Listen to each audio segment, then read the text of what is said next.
Hello, Fred. Yes, I'm here. I got called away by my cats, who are freaking out over something. I don't know. I never found out what it was they were freaking out over, but they were just freaking out. And I had to go and make sure nothing was wrong. I don't think anything's wrong. I think they just like freaking out sometimes. Hello! Yes, okay, hang on. Hang on. There we go. And then if we switch to... There we go. Now you can see the game. Welcome back to Dragon Age. What's it like getting up at 8:30 on a Saturday, Fred? Or are you the kind of person who's generally up anyway? I imagine you as being the kind of person who's generally up anyway.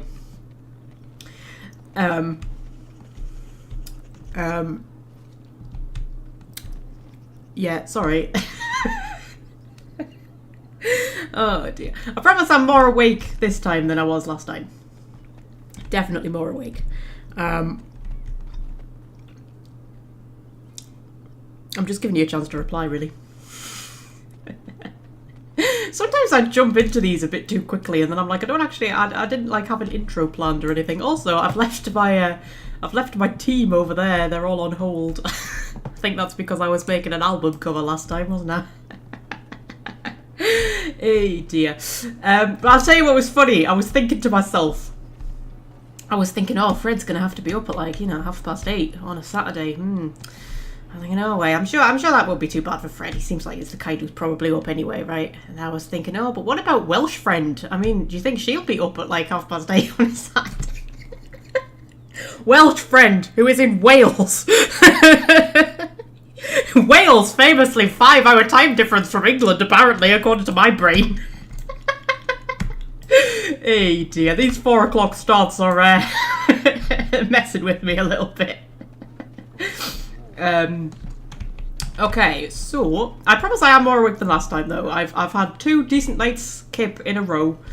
I'm getting into the sleep pattern of, being up for 4 o'clock in the morning to be in work. And that's working out for me. I'm quite enjoying it actually, because I'm getting away at 12 before the shop gets busy. It's good. I get 2 whole hours before the shop's even open, where there's like no customers. It's amazing. It's like really good. It's so good being in the shop when there's no customers. Might go on night shift. I wouldn't go on night shift. I don't think I could hack a night shift. Yeah, 4 o'clock starts are working out all right actually.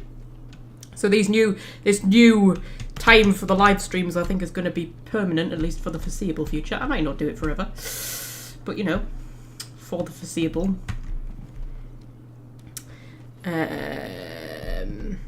Oh, is it raining for you, Fred? Oh, it's actually quite sunny here. Wait, I wouldn't say it was sunny. It was like, it's when it's like cloudy, but then it like clears and you get like 10 minutes of sun and then it's cloudy again, and then it clears and there's 10 minutes of sun and then it's cloudy again. It's one of those kind of days, but it's not raining. And it's warm enough, but it's got that nice autumn chill in the air. I think autumn's finally here, which I'm pleased about because I was getting fucking sick of summer. Kept just clinging on and clinging on. Don't get me wrong, I like nice weather. I like nice warm weather. When you can like, sit outside and go to the beach and stuff like that. But only for a limited amount of time. Eventually I get kind of sick of it. And I'm like, I just want autumn. I just want autumn, I want rain, I want cold. That's what I want. I'm sick of sun. England is an island, but I believe Wales is part of it. You're very, very, very right, Fred. You believe correctly. Wales is a part of the island. I nearly said Wales is a part of England then. That would, no, that's not right. Yeah. Don't let Welsh friend hear me say that. She'll unsubscribe. Right, okay, so last time we kind of hung about and didn't do very much because I was very tired and sleep deprived. But I'm much more awake now. So we are going to go and do Haven because I'm feeling in a Haven-y sort of mood, and we've sorted out Brother Jenna TV. We've dealt with Waylon and all of that kind of stuff. Yes. So we're going to go and do Haven. We actually did get quite a lot done last time. That child is frozen mid-skip. Oh, are you alright, love? Are you okay? Have you been cursed? Are you possessed by a demon? Connor, is that you? Oh my god, the game's falling apart already. Should we get out of Denerim? That feels like a good thing to me. So we get out of Denerim.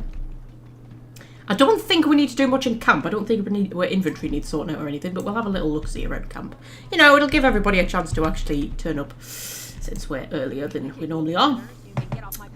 I don't like to do too much in the first sort of 20 minutes when people are still kind of arriving.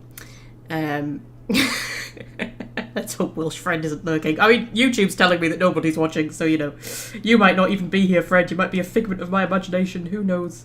There we go. Let's head back to camp. Maybe have a chat with a few people. And then... oh my god, I think this is the first time I've come into camp and nobody has immediately pounced on me to talk to me. And I know this because I haven't done any of the conversations with the dog yet. Oh, why you little... Yay! Doggy bit Alistair, good boy. Yeah, did you just jump at the sight of your own shadow again? Oh, you're so funny. Such rapier wit. Your furry friend here took offence at me getting near his food. He snapped at me, look. Welsh Friend's here! Yay! Hello, Welsh Friend. I definitely was not saying anything potentially insulting about Wales a few minutes ago. Absolutely not. I nearly said something a little bit insulting about Wales, but I didn't mean to. I just got my words mixed up, that's all. We were like, oh my god, thank god Welsh Friend isn't here yet. Oh dear. Right, yes, my dog just bit Alistair, that's good. I'm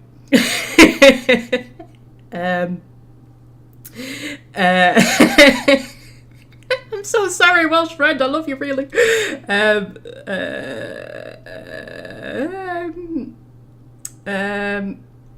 What should I say?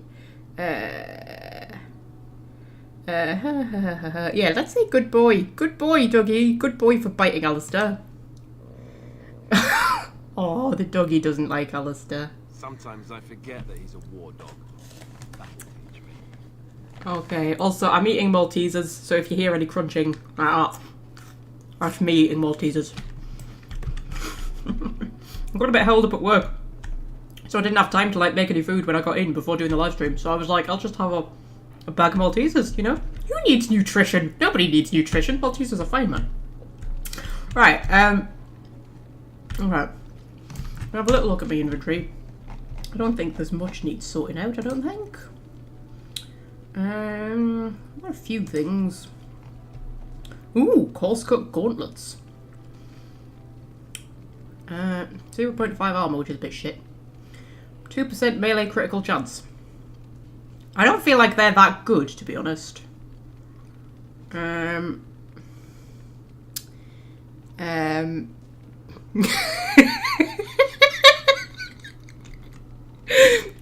just reading the chat, don't I?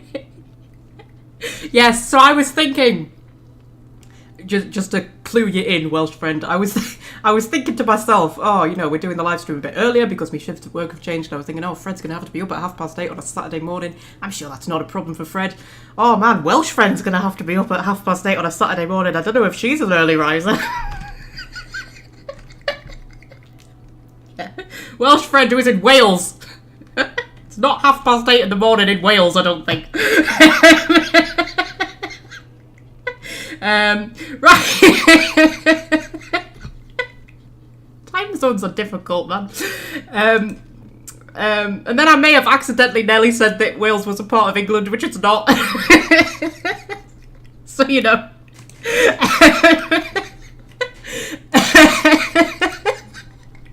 Oh, God. Laughing at myself. Right. No, let's not give the melee chance gauntlets to the archer. That seems like a terrible idea. I was about to give them to Liliana there. Should we give them to Zevran? Because his current gauntlets are 1 armor. And these are half that much, but they've got plus 2% melee critical chance.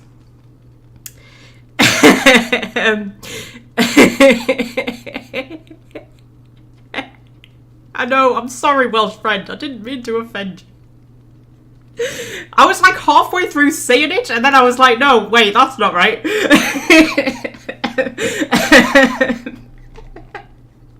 Oh, dear. It's usually the Americans that do things like that, isn't it? All those videos on YouTube of Americans saying things like, you know, Wales as a city in Scotland and things like that, you know. I love those videos. I think they're so funny. Should we give him them? I don't know. I mean, we're never going to be taken about anyway, are we? I just like to have named things. It just, you know, when things are named.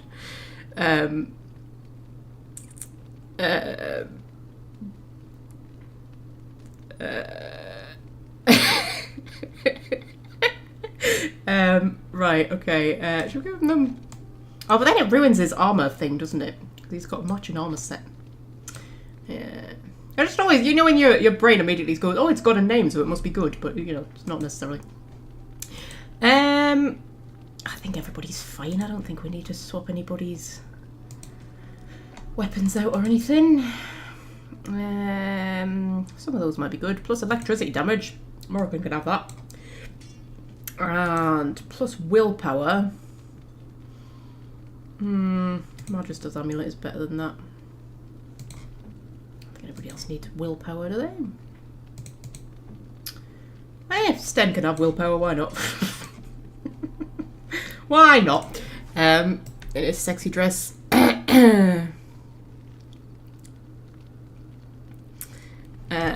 Okay. Right. Yeah, we're going to talk to Bo down. This live stream started off great, hasn't it? You and your friends are formidable folk, indeed. Just accidentally insulted half my flipping audience. Yes, you are one half of my audience, alright? At the minute, there is currently 2 of you, I think. Unless we've got some lurkers. What am I doing? I'm selling him stuff, aren't I? Yes, okay. I'm sure you'll be pleased with the goods my boy and I have collected with your discount. Oh god, you lot do make me laugh. Right, right. What am I doing? I'm selling stuff. Right, yeah. It's alright, I'll wake up in a minute. I'll realise what I'm doing. Ooh, it's got a bedroom key. Oh yes, we got a bedroom key off a blood mage, didn't we? But I'd already picked the lock on the door, so I didn't need it. We'll sell all with gems. Rid of all of them. Silver chalice. And a great silver bowl. These are all gifts we can give people. Actually, I want to have a chat with Liliana. Because we upped her, yes, approval last time, just a little bit. And it was enough to get sort of bonuses with her, so I'm assuming it might have unlocked some, dialogue options. Sell all of this shit that we do not need. I'm scared to look at the chat in case, like, you know, somebody's starting a revolt or something like that.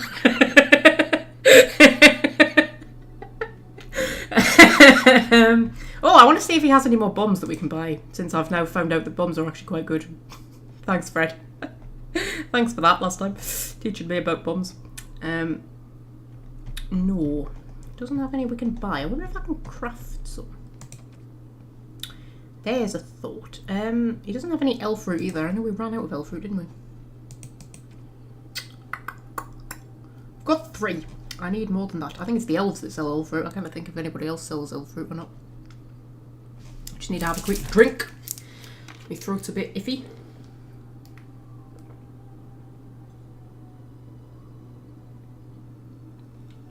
I've had a bit of a dicky throat for about 2 weeks. And I'm a bit... Because COVID's going around work. There's quite a few people at work have got COVID. And I'm a bit like, because I've had the sniffles as well for a few days, just a little bit. And I don't know if it's just because the weather's changed. Sometimes, it, you know, when it goes cold, I get the sniffles.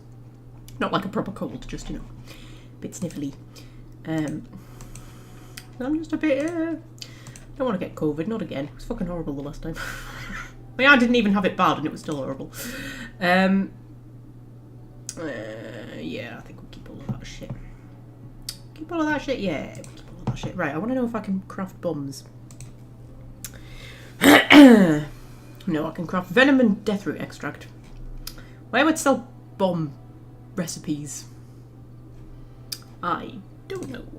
I'm sure we'll stumble across some at some point. Right, I want to have a chat with Liliana. We're not going to spend ages in camp though, because we need to head to Haven. Have a little chat with her. Yes, I'd like to talk. Here I am. Damn, I don't have any more options with her. I do have a gift I can give her. Somewhere.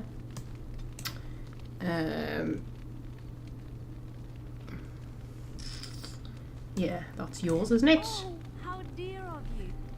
Thank you so much. Now will you talk to me? Whoops, hang on. I accidentally walked away from you. That's not what I wanted to do. To talk to you. Have I ever told you I really like the way you wear your hair? Well, obviously you do. It's almost identical to yours, just minus the braid, and a bit messier. It's just hair. Yeah, it's just hair. I don't think Dora's that bothered about hair. It's very nice, and it suits you. Simple. Not like the elaborate hairstyles we wore in Orlais. They involved flowers, ribbons, jewels. 1 year, feathers were all the rage, and Lady Elise decided she needed to outdo everyone else, and actually wore live songbirds in her voluminous hair. The chirping was quite charming for a while, but you must realize, terrified little birdies often have loose bowels. I love this story. Yeah, poor birds. Yes, I don't envy them. She never washed her hair. But I was trying to say something nice to you, wasn't I? Oh, forgive me. My mind wanders so. It's just that I feel so comfortable talking to you. Like I could say anything and you wouldn't judge me. Actually, I like the way you ramble. Wouldn't I? Maybe I just give it to myself. I'm mistaken, you're far too frivolous for my liking. I don't think any of those options are very Dorabella, really. I don't think she would be horrible to her or anything.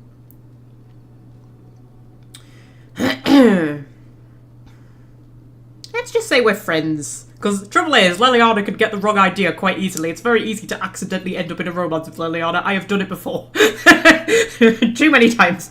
So let's just friend zone her. Not because I don't like you, Lil. It's just because I'm trying to do the Zev romance because, you know, he doesn't get much attention because I kind of ignore him on most playthroughs. But anyway, yes, we're friends, aren't we? Yes, very much so. I haven't felt this close to anyone in a long time. I really enjoy your company. Like, we have literally hardly spoken, but alright. Right, enough of that. Let's talk about my hair some more. Ah, yes, it's very nice. But you must watch out the next time you're in a marsh. The humidity, it does nothing for it. And we can't have you saving the world with bad hair now, can we? Excellent.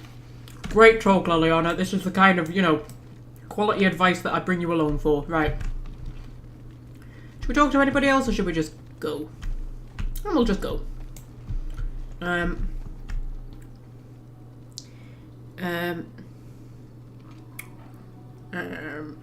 just reading the chat. Right, okay. Who should we take to Haven? I'm just thinking. Should we take like our A team? Like Alistair, Wynne and Morrigan? Haven can be quite difficult, can't it? Especially when you get to like Father Colgrim. That's quite a tough fight with him. I think I'm going to definitely need Wynne and Morrigan, but who do I bring along as well? I mean, we could bring Shale. I couldn't really bring Lil or Zev, I don't think.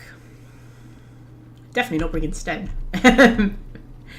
Actually, I've got some decent armour. I might put Sten in some actual armour for a change. Oh god, he can't even wear it. I probably need to level him up, actually. See if we can level him up. Yeah.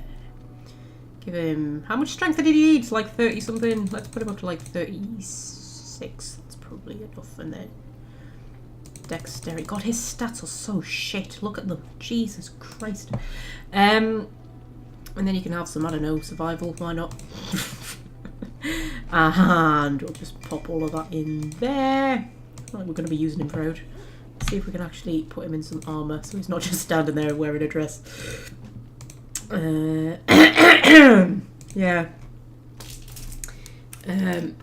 Oh.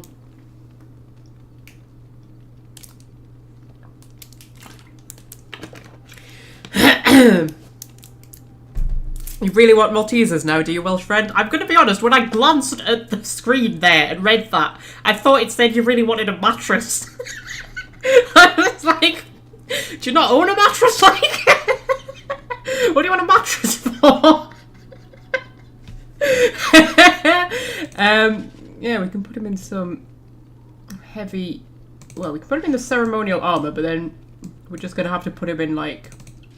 Oh, that's a bit mismatched, isn't it? I mean, that's alright. Oh god, I can hear a cat. Hello. What? What's the matter? What's the matter? What? What's up? Yeah. Okay. You go in. She's gone. Okay. Yeah, that's a bit less mismatched. Yes, mismatched. Yeah, sorry. You know, sometimes when you say a word and you think, is that the actual word? Does that say, it doesn't like sound like the right word? That happened to anybody else, or is that just me? I think that's probably just me.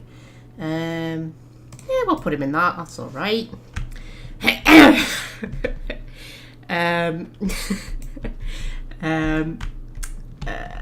Okay. Are you sure I can't I just need to sell Sten's dress. Hang on. Sell the dress. You can have the heavy chainmail steel boots as well. You can have them. We'll keep the boots of diligence in case we want anybody to wear. What are Maltesers? Asks Fred. You do have something like Maltesers in America, and I cannot for the life of me remember what they're called. But they're like little malt balls covered in chocolate. That's what they are. Hence the malt in them. And the reason I know that you have something like them is because I remember this coming up on somebody's live stream. I cannot remember who it was that I was watching. And one of their American fans was eating, like, the American version of Maltesers. And the person on the live stream, like I said, I can't remember who it was, said something like, but the name doesn't have malt in it, which is, like, the whole point, which is why Maltesers are called Maltesers, because they've got malt in them. And I was sitting there thinking, not every chocolate bar has, like, the name of, the, like Crunchies aren't called honeycomb bars, they're called Crunchies, you know? But anyway, yeah. So it's like, yeah, malt. It's like little balls of malt with chocolate on them. You know. Made by the same people who make Mars bars. And then there's something about Mars bars that your Mars bars aren't the same as our Mars bars. But I can't remember what that is. You do have Mars bars, don't you? But then the thing that we call Mars bars isn't what you call Mars bars. But I can't remember what, or something like that. I can't remember. It's something weird like that. But it's the same company anyway. Anyway, yeah, I hope that was clear for you, Fred. I hope I explained all of that really clearly for you. They're chocolate and they're nice. That's all you need to know. Right. Okay, so we're taking Wynne and we're taking Morrigan, and then we need a fourth person. I kind of want to take the dog, but I think that some of the fights are going to be too difficult. You've got like dragons and stuff to fight and everything, don't you? Well, drakes. There is a dragon, but we don't have to fight him right now. Actually, you don't have to fight the drakes right now. You can go back and fight the drakes later, because the drakes are fucking assholes as well. I think Alistair would be the sensible option. But I sort of want to take Shale. I don't know why.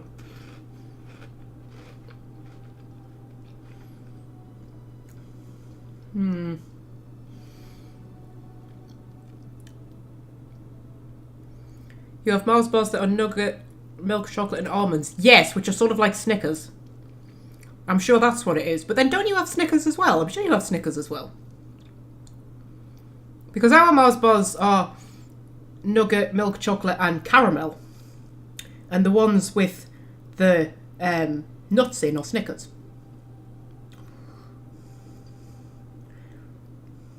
And oh, hang on, is it Milky Ways? Oh, hang on, because we have Milky Ways, right? Do you also have Milky Ways? But like your Milky Ways are or what we call Mars bars, or something. Do you have Milky Ways? And if so, what are your Milky Ways? Because our Milky Ways are just nugget and chocolate. Oh no, this is very confusing. I don't know why they change things in different countries. Like, it's the same fucking company. Why can't they just keep the names of things the same in different companies? It's in different countries. It's like how we've got Walkers and you've got Lay's, but it's the same fucking company. They just called something different in different countries. And it's like, why do you need to do that? Why can't you just keep it the same? It would be a lot easier for everybody. But, yeah, anyway. I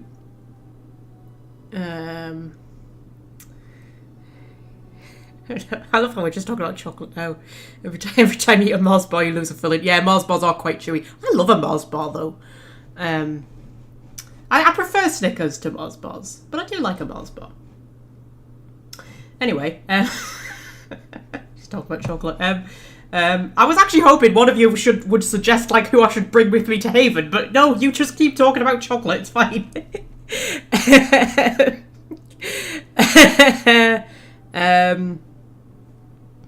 Milky Ways are nugget, caramel, and chocolate. Right. So your Milky Ways are our Mars bars, right?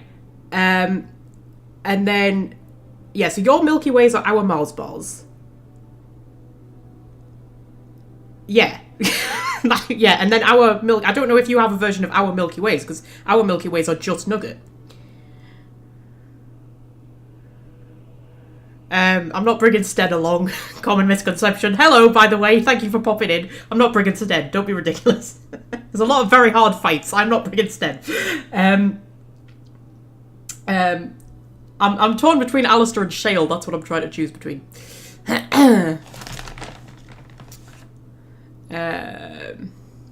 Way! I've dropped a Malteser. Hang on.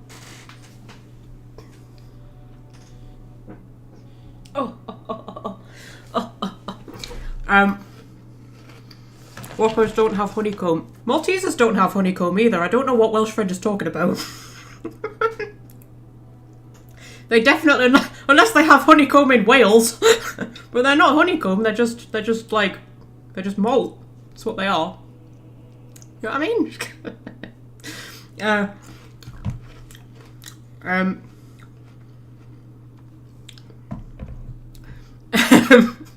Right.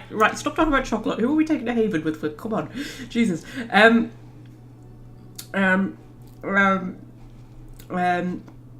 Do you know what? I'm taking Shale. He's not the she, rather. He's not the sensible option, but we're taking her anyway.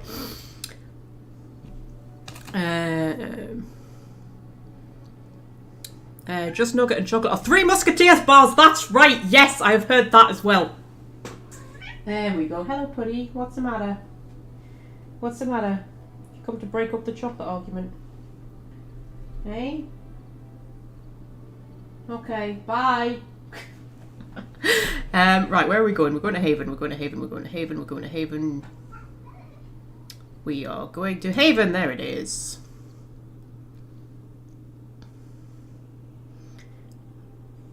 It's crunchy and got holes in it. That's honeycomb to me, like crunchies. Yeah, but they're not like crunchies. like they don't taste of honeycomb. They taste of malt because they're malt. Right,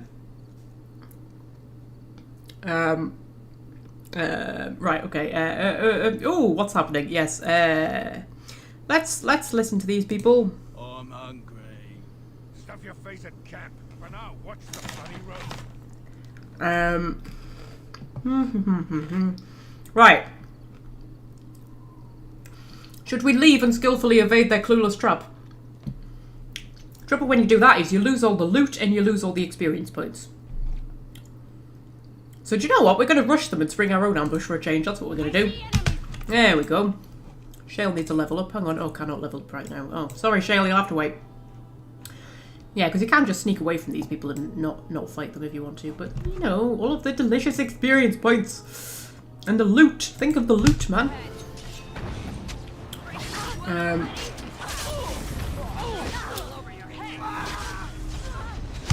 Oh dear, Morrigan's looking a bit dead. Jesus, is she... She has been shot by many arrows. That's why Morrigan's looking a bit dead. Okay, go over here, Morrigan. Go over there. Go over there. Take a health potion. There we go. Everything's fine. Everything's fine. Maybe we should have just evaded them. They're being a bit fierce.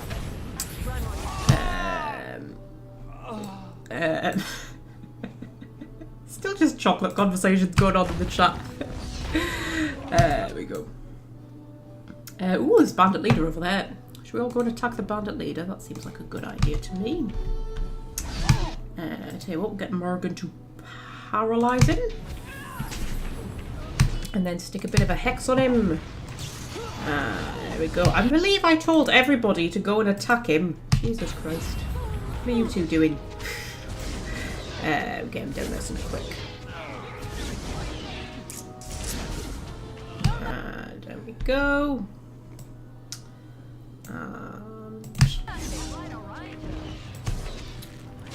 This should be pretty easy to take down, I think.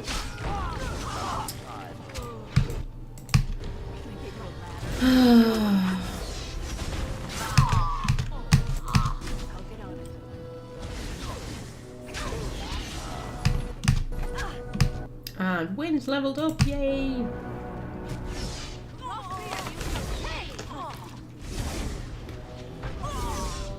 Right.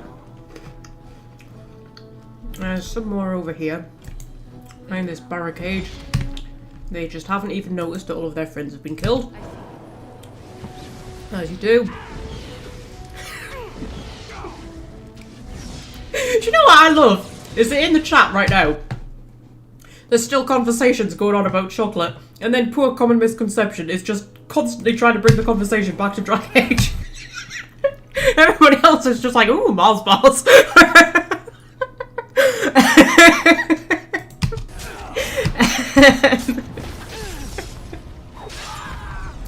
Oh dear.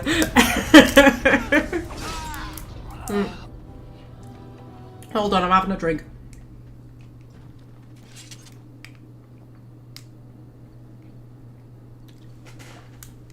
Okay. Oh god, I can hear a cat again. What? What's the matter? What's up? What? What's the matter? Hmm? What? What?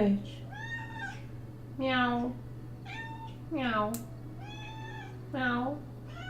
Meow. Meow. Meow. Meow. Meow. Meow. Meow. God, that was an intellectual conversation, wasn't it? Got a bit deep for a minute there.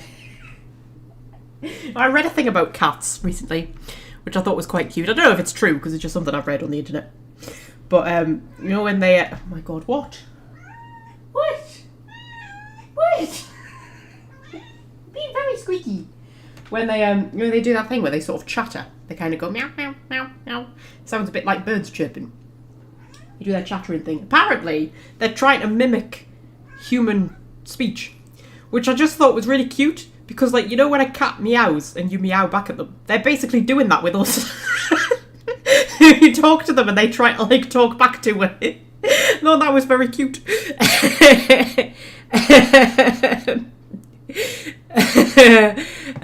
Right, okay. Right. Put some into magic, some into willpower. And you can have some combat training, because I think we're making Morrigan our herbalist person. Oh, I always struggle a bit with Win. I'm never quite sure what I want her to sort of go into.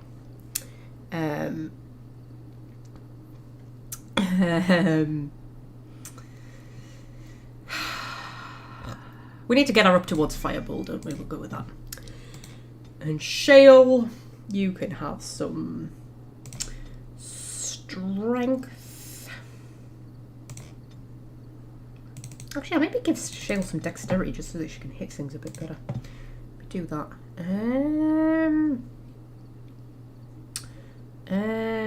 What is Earthen Grasp? Shale pounds the earth, immobilizing enemies. Oh, that's like Quake then from the. Wait, does she have Quake as well? She has Quake as well. Hang on. Shale pounds the earth, mobilizing enemies unless they pass a physical resistance check. After learning this talent, she receives a great bonus against missile attacks. Or should we go Killing Blow? Let's go Killing Blow because that's probably the modes that we'll be using more often anyway. Do you have coconut milk in the UK? Yes, we do. Is that just a random question you decided to ask, Fred? Yes, we do have coconut milk in a can. Yes, we do. I put it in curries and things like that.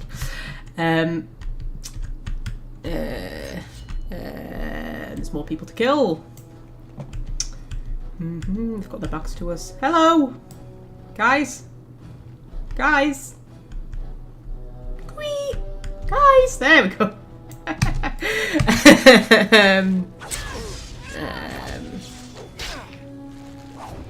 I think I also detected a trap there, did I? I've got one eye on the chat, that's the trouble. I don't always actually figure out what's going on. Oh yeah, there's a trap over there. Should we just go and deal with that quickly while my mates are killing people? Oh, I can see more people over there as well.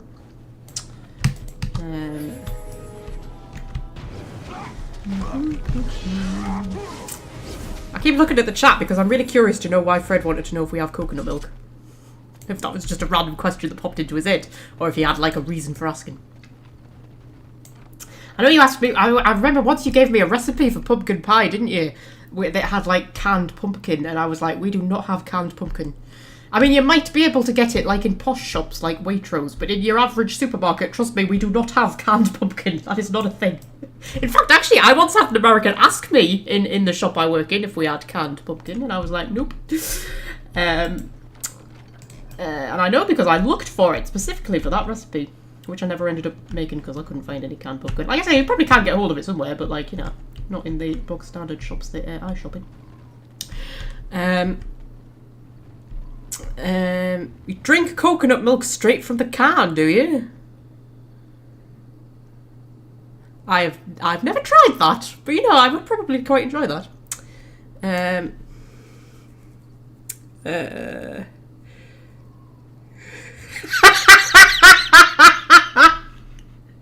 Oh, I've just read what Welsh friends put on.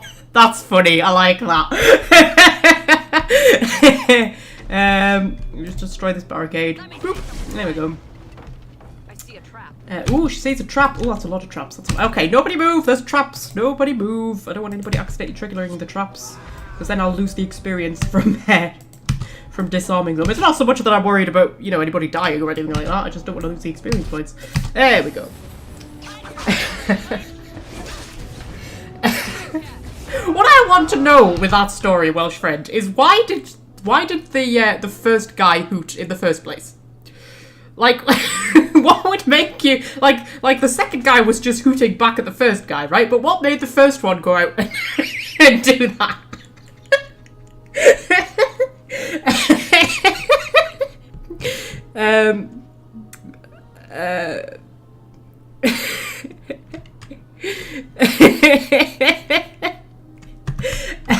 Right, okay.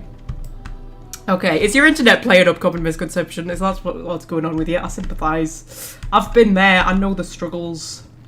I still haven't cancelled my actual broadband, you know. I really need to, because it's costing me like 50 quid a month and I'm not even using it. But you have to ring them, and you know what they're like. They want to keep you, so they just keep trying to offer you things. It doesn't matter how many times you say, look, I just want to cancel it. Like, they'll still go, oh, but, we can give you better deals, and we can give you this and give you that. And you're just like, you try not to get annoyed with the person, because you know that they're being told to say all of that.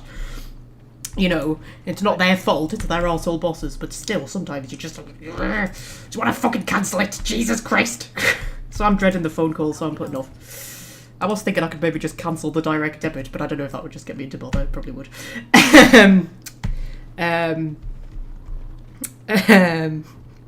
Oh, there was a real owl to begin with, wasn't there? I love the idea that owl did it once, and then just came back every night and just watched them and just chuckled to itself. Just chuckled to itself, thinking, I've got these two guys hooting at each other. Right, alright. So, the chest over there that I didn't get.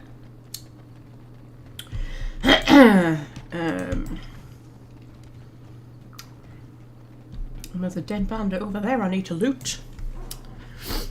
Right.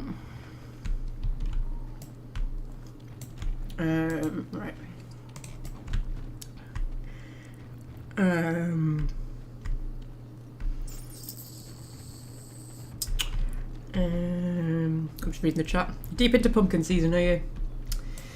Yeah, we don't have canned pumpkin. We've got a lot of because all the autumn stuff's coming into the shop, so we've got a lot of like pumpkin towels and pumpkin cushions and pumpkin, cuddly toys.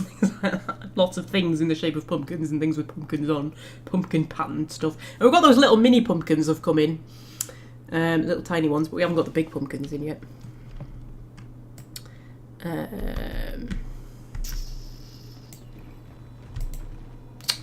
Right, so go into the creepy town and speak to the creepy guard. There's nothing for you here. Yes, I have business here, kind of. No, you do not. I would have been informed if someone was expecting a visitor. Okay. Should we give ourselves away and just ask about Brother Genetivi? Yeah, let's do that. Let's be unsubtle. Who? Perhaps revered Father Eirik will know of whom you speak. Unfortunately, he's ministering to the villagers at the moment and cannot be disturbed. I suggest you seek your brother elsewhere. I'm trying to eat these Maltesers quietly, but it's probably not working. Right.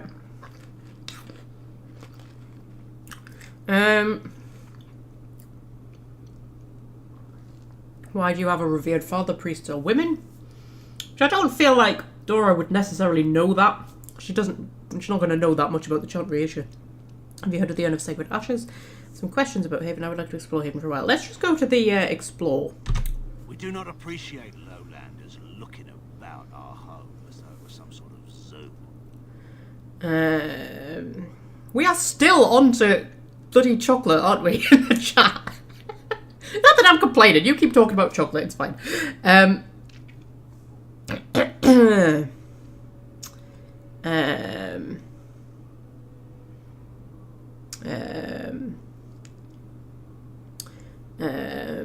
we ask him some questions? Maybe ask him some questions. Okay, let's ask him some questions. Ask and be on your way. How long has Haven been here? Haven's always been here. My family knows no other home. Oh my god, peanut butter Kit Kats are the best. Peanut butter Kit Kats are so good, and we've stopped selling them in the shop I work in, and it really fucking annoyed me. We've had a big switch around.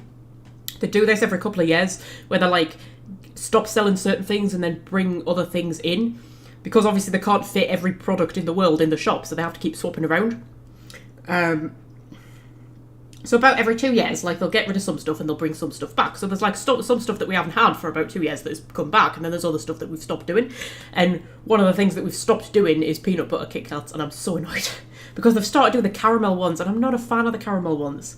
I normally like caramel, but I don't think the caramel in the caramel Kit Kats is that nice, to be honest. And I'm just not a fan, and it's just I'm really sad that they've stopped doing the peanut butter ones. It's really sad. I tell you what else is really annoying when they do this, when they do like the stock swap around, is they have to move everything. Because they have to keep everything next to each other that's meant to be next to each other. Like, all the biscuits have to be next to each other, and all the chocolate has to be next to each other. All, like, you know, the pasta and rice and stuff like that has to be next to each other. But when they do a stock swap around, there might be, say, more biscuits now, but less chocolate. Or there might be more tea, but less coffee. That kind of, stuff. Which means to keep everything next to each other that has to be next to each other, they have to move stuff around. Right? But the trouble is, you move one thing and it has a knock-on effect that you then have to move whatever was there. So the whole shop basically has to move around. And of course it really pisses the customers off. And they always say, and it really annoys me because you always hear this, well, they only do it to try and make us buy more. Because, they think that if we don't know where anything is, we'll have to go looking for stuff and then, we'll buy more. And it's like, no, they've done it because the stock has swapped around and they have to make the shop still make sense. They actually try and keep it as much the same as they possibly can. It's just they have to move things around. And it just really pisses me off because they just complain so much, and it's like they've actually tried to keep it as much the same as they can for you, And if you actually just read the fucking signs above the aisles, you would know what was where anyway. But no! It just really gets to me. Because they just won't shut up about it. And they'll be complaining about it for about 6 months, probably. Anyway. That's my little rant now. I've got that off my chest.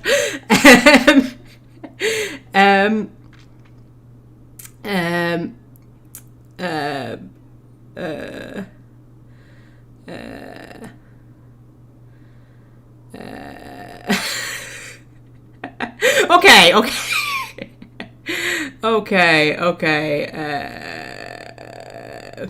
Right, okay. You know what I love about that is the chat was trying to pull me back to Dragon Age there, and I went back to talking about John. And then having a rant about work. Oh my god, right. Yes, why haven't I heard of Haven before? Well, to be fair, Dora probably hasn't heard of anywhere on the surface, but let's ask her that anyway. We keep to ourselves. We see no need to announce our presence to the world. It's more peaceful that way. Dismantle your soapbox and have some more chocolate murder. Actually, I'll tell you what else annoys me. Right. I promise this is the last thing. Is that you get so many of them say, oh, it must be really annoying for you because you must get loads more complaints. I'm like, yeah, from you. Will you please shut up? There's always the ones who are complaining who say that. It's like it's the ones when they stop and ask you for something. The ones who say, oh, I'm sorry to interrupt you. I know you're busy and I don't want to, you know, take you away from your work. The ones who say that are always the ones who will keep you the longest. Always. Oh, honestly. Anyway, I'm done now. I'm finished. Right, okay. Who is in charge of the village? Father Eirik is our spiritual leader and guide. He's in the chantry giving a sermon. You should not disturb him. Okay. I don't need to know anything else about Haven. Then perhaps you should return to the lowlands. Okay, yeah, let's just like excuse ourselves. You may trade for supplies at the shop if you wish. Then I suggest you and your companions leave. They are hiding something. It is obvious, is it not? Yes, it is, Morgan. Okay. Oh dear. Right, okay. We are not going to go into that house straight away. Because if we go into that house, the moment we come out, people will start attacking us. So, we want to go to the shop first. Just so we can, you know, access his inventory. It's okay, Fred. I'm finished now. You don't need to back away. It's fine. I'm fine. Everything's fine. I've come down. These live streams are meant to be for de-stressing. Oh god, they're just really getting to me at the minute, that's all. Sometimes you just go through a phase where they just really get to you. They're just like, oh, you just get sick of them, and you just think, I just can't stand one more customer. One more customer asks me something, I'm gonna punch them in the fucking face. Just the fact that they can't bloody find stuff on their own, where they're like, with the things like, where's the eggs? Like, the aisle that the eggs is in has got eggs written above it. Like, what the fuck do you want me to say? Like, Jesus Christ. Just look, use your eyes. It's not hard. Anyway, actually, I remember once, I promise this will be the last story. I remember what we had like a refit 2 years ago, I think. They refitted the shop. So they were like pulled all of the aisles out and put new aisles in and new fridges and stuff like that. It was a fucking nightmare because they kept doing the work overnight when the shop was closed, obviously. But then you would come in and everything had moved. Every single day, everything had moved because they were having to just like, you know, if they were ripping out one aisle, they had to just take everything from that aisle and just shove it anywhere that it would go. So stuff was just in random places. There was no order. So obviously you were getting asked all the time where stuff was. Well, you didn't know yourself where stuff was because it wasn't in the same place as it was yesterday. And I remember once I was in an aisle and my mate was a bit further up the aisle and she had about 4 customers in a row ask her something. And she was trying to get on with her work. And then this guy came up and asked her something. I can't even remember what it was he was looking for, but he was looking for something. And she turned around and she went, "Oh man, can you not just have a look for it?" It was so funny. I was just laughing. I mean, luckily he took it well. He just went, "Aye, fair enough." It was so funny because you know when you want to say something but you can't, right? And then suddenly your brain just has a malfunction and you just say the thing that you want to say. And it was just so funny when she just went, "Oh, can you not just have a look for it, man?" But sometimes you just want to say that to people. You're just like, "Will you just look, man? For heaven's sake, it's going to be somewhere. Just have a look." Anyway, right. Dragon Age. We'll focus on Dragon Age. Right.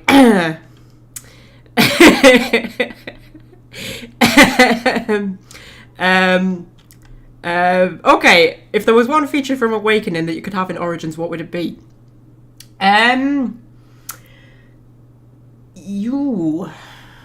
Ooh, that's a good question.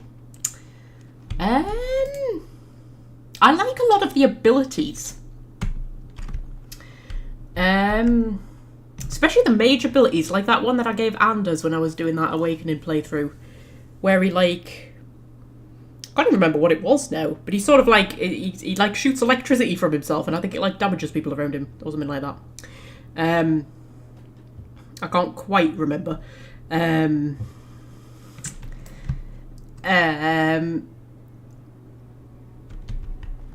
Do you know what? While I was playing Awakening, there were loads of things where I was like, I wish that was in the main game, and I can't remember what any of them were. But yeah, a lot of the abilities I think are quite good. I mean, some of them are a bit sort of superfluous. They've clearly just put them in there because they needed more abilities. Definitely, actually, no. I tell you what I would have in. I would have the Legionnaire Scout, what do you call it? Specialization. Because that's like a cross between warrior and rogue, and it's really fucking good, and I really wish that you could play as that in the main game, to have like rogue abilities, but with like warrior fighting style. It's really good. That's what I would have. If I could have anything from Awakening, I would have that, because it's just such a good specialization. And it's a shame you can't get it in the main game. You can get off my back. Right, so we've robbed their chest, which is nice. Now we'll go and talk to the shopkeeper. Hello. Who are you?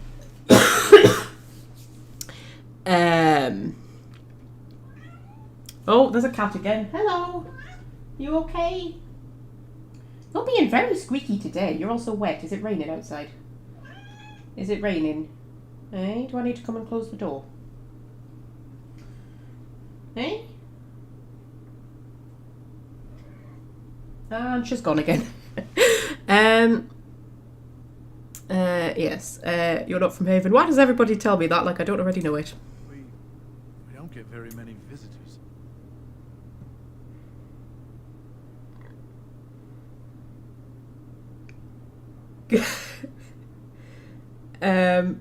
Right.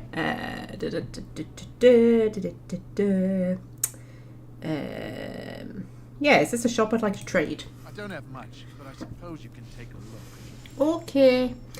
He's got health potions. I'll always have health potions, man. I'm a bit short on them as well, aren't I? We don't need injury kits, I don't think.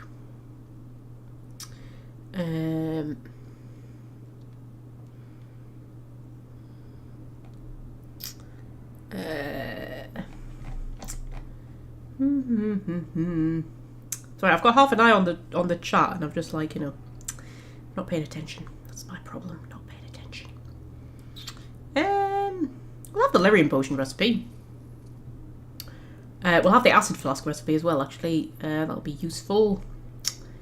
Oh, he's got shock bombs. We'll have shock bombs now that I know that bombs are a thing that are useful. All these years of never using bombs. It took Fred yelling at me for like an entire live stream for me to realise that bombs are actually quite good. You can have them, you can have them, you can have that. You can have an iron ring, because why not? You can have some quartz. That's a locket. I don't think have I ever seen that before? It's not Alistair's locket, an antique cameo depicting a beautiful woman with jewels in her hair. The cameo is set in the front. Yes. What do you know that's for?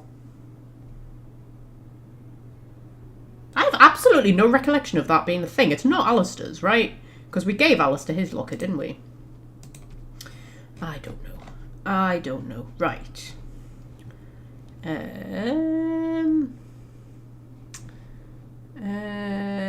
Yeah, that'll do us. And then, what? What are you squeaking about? What's the matter? Wait. Do you want me to come and close the door? Is the rain getting in? Eh? Okay. Tell you what, I'm gonna have to go and see what this cat is squealing about. So we'll just she's run off again. We're gonna take like a 5-minute break, alright? We'll just take like a 5-minute break. I'll just put my thing on. Oh my god, can you hear her? Right, there's my thing. Right, I'll be back. I just need to see what these cats are so bloody het up about.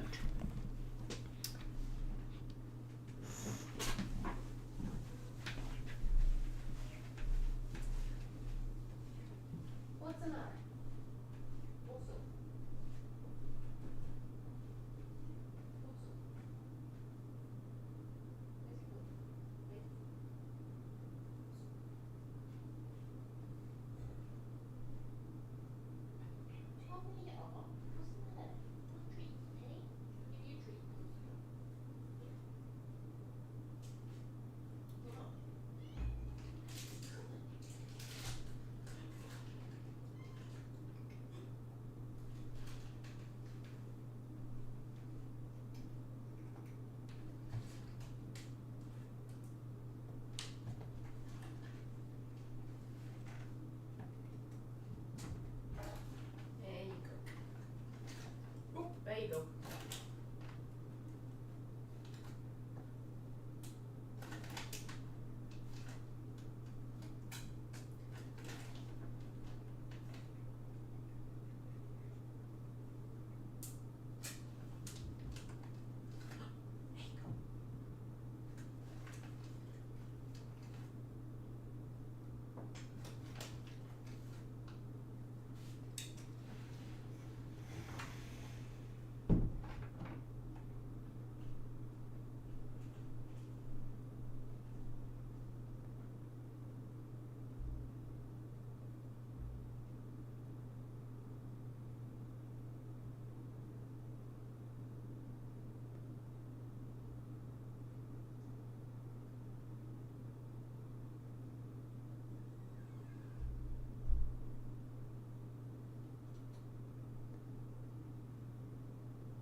You right?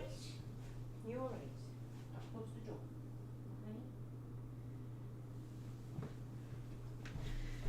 Okay. Right, I'm back. I'm back. My guess is there's nothing wrong. They're just cats being annoying. Cats being so annoying is default. Yes, as far as I'm aware, nothing was wrong. They were just, being cats. But it's raining outside, so I've closed the door. So they're now in with me. So they may be causing more dramas from now on. But I'm sure you don't mind that. You'll all be drunk by the end of the live stream, like. Depending on what you're playing the drinking game with. Right, we go back to the game. I can already hear them jumping around behind us. There we go. Right. Okay, now, I'll pause the game now. Oh god, I'm out of breath. Jesus. I haven't even done anything. Bloody hell. Maybe I need to not eat so many Maltesers. Right. So, she says, taking a Malteser. Let's not go into the back just yet. Because if we go into the back, What are you doing? That's private. Yeah, if we go into the back, we find bodies, and then we get attacked. I suppose it depends when you want to be attacked. Because if you go in there and discover the bodies, you get attacked. If you go into the house with the altar, when you come out of there, you get attacked. If you go up there to the chantry, you walk in on a chantry service, and then you get attacked. So it just kind of depends what order you want to do things in, really. But I like going and having a peek in the house.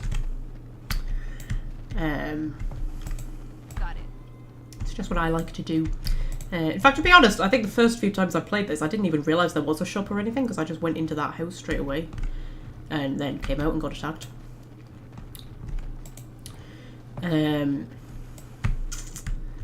The avars.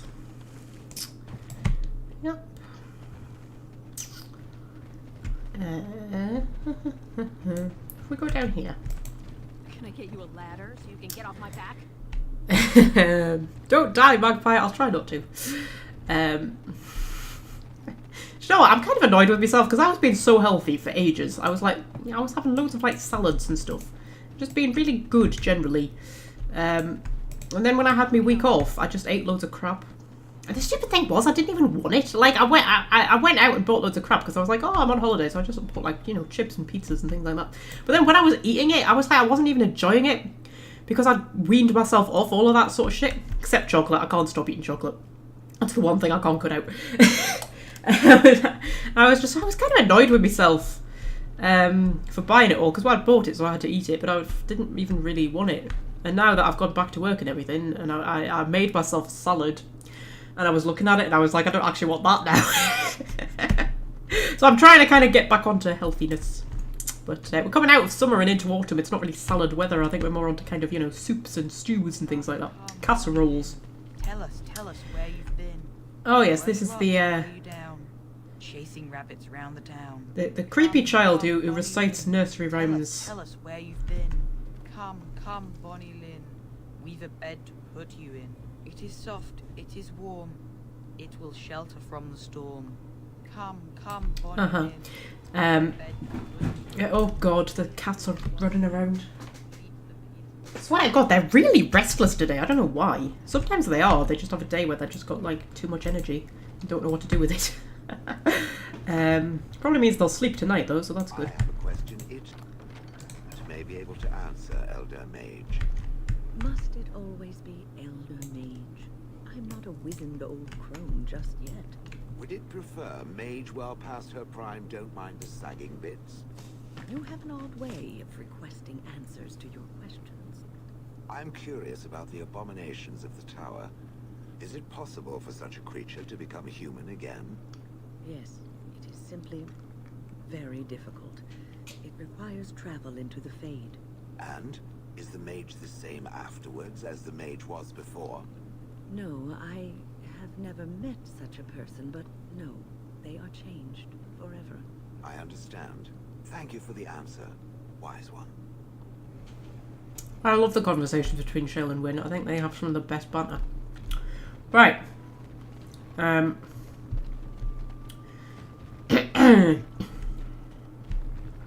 once started writing a Dragon Age fanfiction about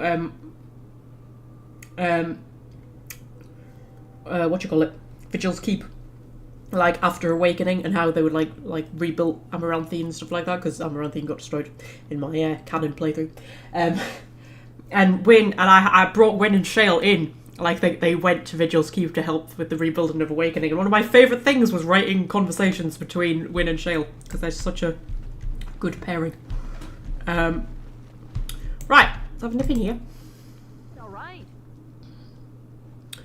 Yes, I've read your comment about common misconception about the graveyard in Haven. It only becomes accessible after you've completed the end quest. I have absolutely no idea what that is. It's behind the house on the right when you enter Haven. Huh. We shall have to have a look at that. I can hear cats running around in the background. Right. Jesus Christ. What are you doing? They're going fucking mental, that's what they're doing. Right, this altar appears to have been used recently. A pool of blood remains running over the sides in dark rivulets. Continue? That is human blood. I love this conversation. How do you know that, Morgan? I just do. I also know that no one can lose that much blood and live. This village is not quite what it seems, is it? Yes, human blood. Wouldn't Wynne and Shale be into Vinter at that point? Well, yeah, but not in my version of events. I made them take a detour. It's the good thing about fiction, is you can just kind of, you know, bend it to your whim. Can't do that with reality quite as easily. You can try, but it tends to lead to, you know, mental illness. And then, yes, everybody attacks us now. But I prefer being attacked down here to being attacked up in the chantry, because otherwise you have to then come back out of the chantry and, you know, walk back through all of this. I'm just going to turn the sound down a little bit, because it's a bit loud for me, so it's probably very loud for you.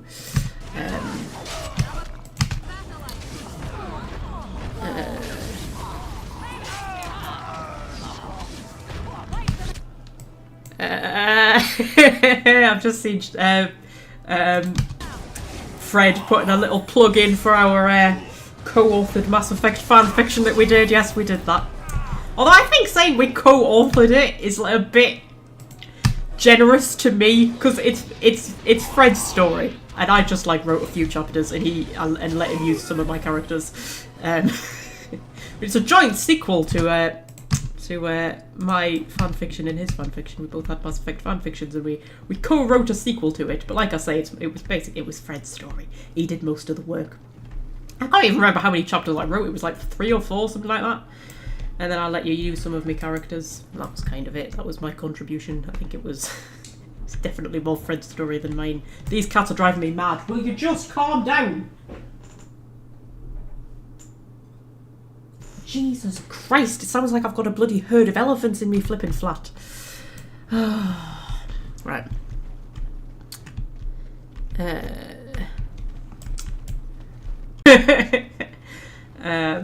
It's a good story, even if I do say so myself.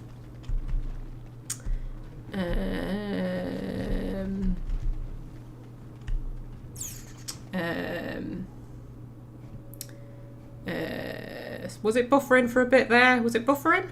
That's interesting. The fact that the two of you said that.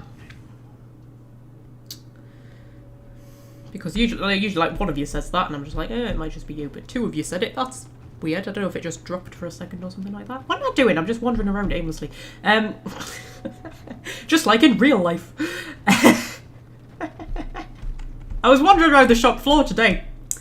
And I'd wandered back and forth a little bit. I mean, I was actually working. I was doing stuff. I wasn't just wandering. But and one of my co-workers looked at us and she said, "Are you looking for something or something like that?" I says, "No." I says, "Why? Do I look lost?" And she said, "Yeah." And then she went, "But to be fair, you normally do." I was like, "Oh, thanks." Apparently, just the one who wanders around looking lost. Right, we've got a mage to deal with. See if we can put a bit of a paralyze on him so he can't get any nasty spells off.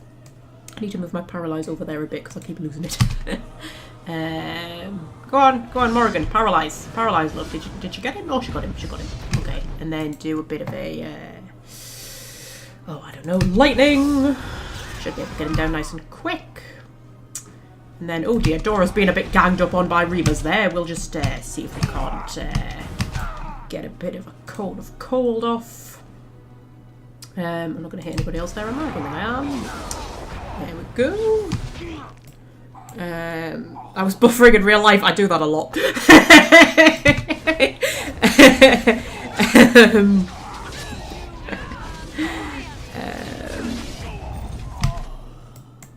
Okay. Okie dokie. There we go. Everything fine.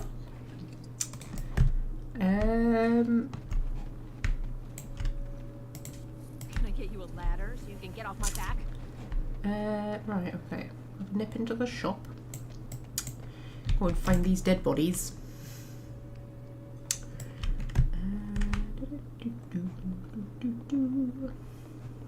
And oh my god, there's corpses! Well, there's one corpse and some, like, skeletons. The armor and clothing left on this dismembered man indicates something. Indicates that he was from Redcliffe, one of our Leomund's knights. He's also not dismembered. Dismembered means they took your head off, right? They have not taken his head off. Open that up. Go, loot all the chests. You can get off my back. Right. I don't know if we've already killed the shopkeeper, if he's just disappeared. I'm not quite sure. We might have already killed him. I'm basically just wiping out an entire village here, you know?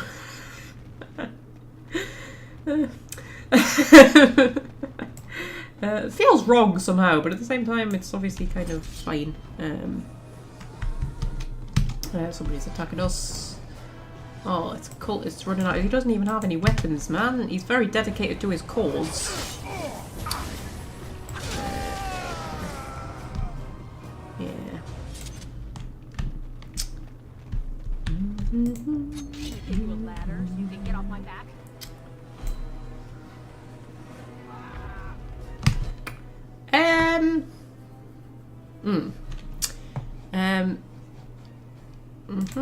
Sorry, I'm just making noises now. I'm just like,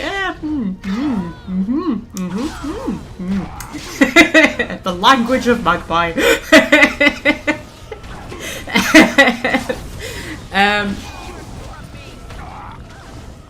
Dismembered means losing multiple limbs, not necessarily the head. Really? I always thought dismembered just meant the head. Because decapitated means that just the head, doesn't it? Yeah. Maybe that's what I was getting mixed up. I always thought dismembered just meant the head. Now's better than later. I know eviscerated means had your insides ripped out. And I know that from an episode of Scott and Bailey. Scott and Bailey was like Cagney and Lacey, but set in Manchester. That's what that was. It was really good, Scott and Bailey. It wasn't as good as Cagney and Lacey, but it was really good. Written by Sally Wainwright, who wrote Happy Valley and Gentleman Jack and Last Tango in Halifax. And basically anything that's just really good on the telly, Sally Wainwright wrote it. She's an amazing writer. Like, really amazing. Everything that she's written, I just love so much. She's very good at dialogue. I think that's what she does well. It's just like making conversations feel really real. Happy Valley is the one that sort of became the international sensation and became kind of popular around the world. But I think Last Tango in Halifax is actually better. Last Tango in Halifax is so good.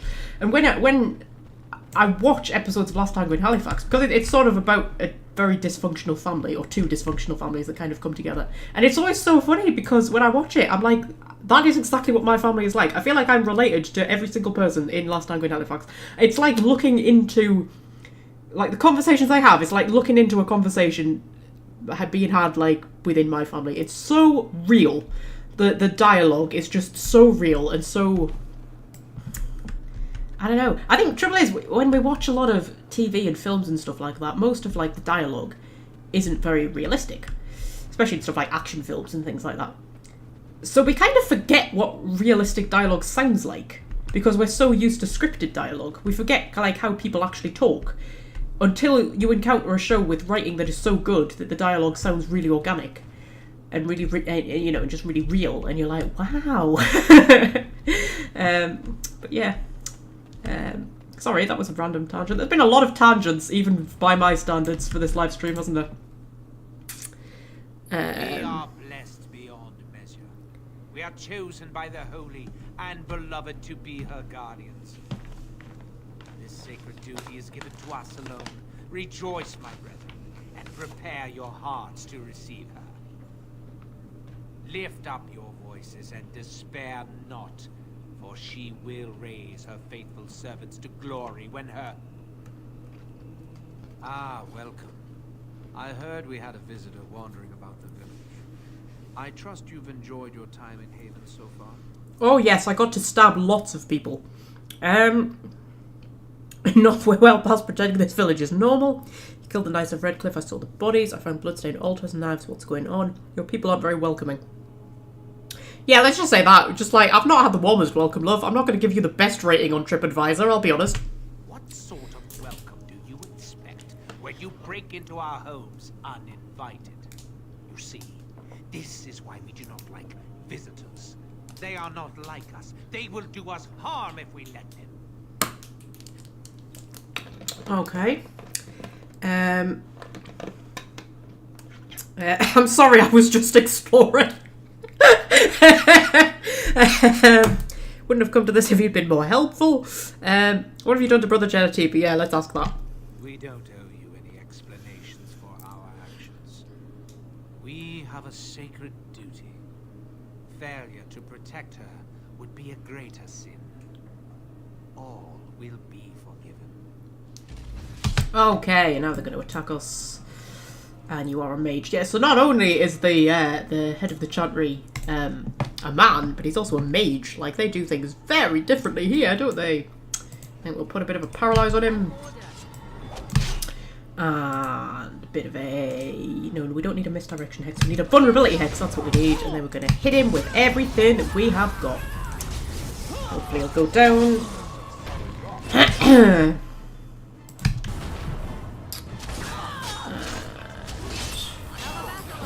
Go down quite easy. I remember there being more people in this battle. But it does not look like it. I've said that about a lot of the battles, haven't I?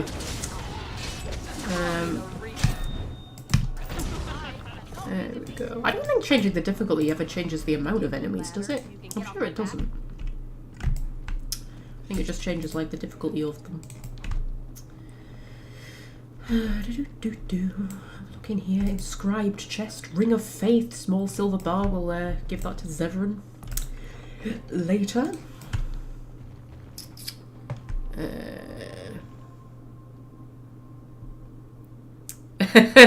Ferelden's TripAdvisor would be an amazing read. Yeah, we should write that. We should write like a tourist's guide to Ferelden. That would be awesome, wouldn't it? Do you think some battles got tweaked between game versions? I mean, maybe, but there hasn't been a new version of Dragon Age in like forever, has there? When was the last time there was an update for Dragon Age? Hasn't been that long since I played it. Yeah. I don't know what I'm looking for. I'm just kind of wandering around looking at stuff. And, you know, they design these levels. They put so much detail in them, and then most of the time you just don't even bother looking, do you?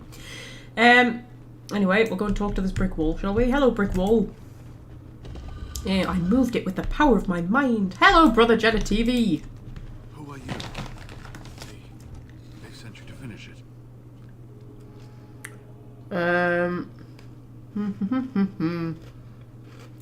Yeah, finish what? Me. Finish me off. No, I'm here to rescue you. You don't know how glad I am to see someone who isn't from this village. The leg's not doing so well, and I can't feel my foot. We'll ask Wynne to help, because Morrigan, bless her, isn't the most tactful. I mean, she's not, like, horrible to him, but she's not, like, the most tactful when she's telling him that, you know, she's gonna have to amputate his leg. I can set the leg and ease some of the pain, but he'll need a lot of rest in order to heal. I don't have time to rest now. I'm so close. The urn is just up that mountain.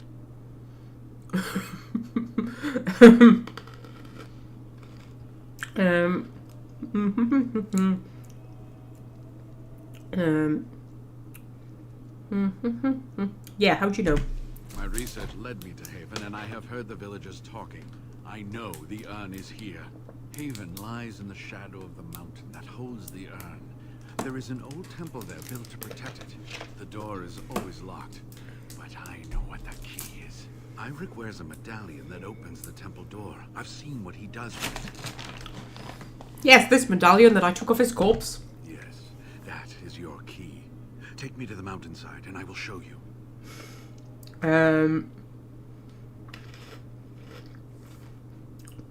Okay, sure, yeah, let's leave. Good. Help me up here. I'll try not to slow us down.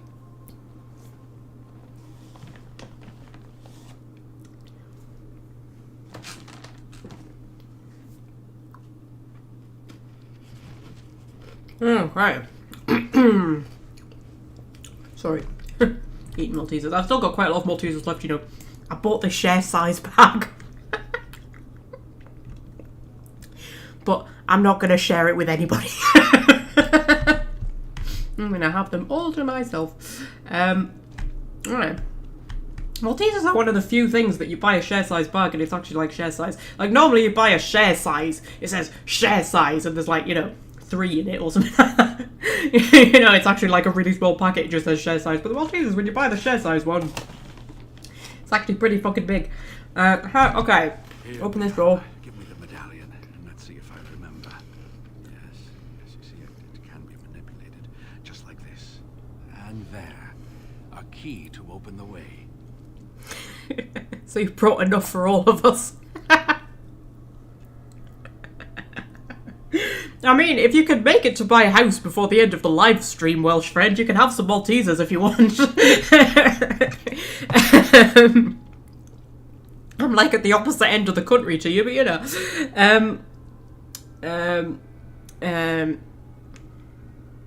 Yeah, I wonder who created that. It may have been passed down through the generations, from the first people who built the temple.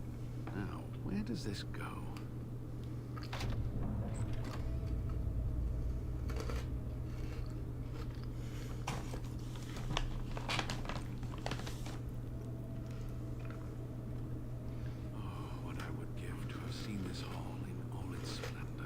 As it was meant to be.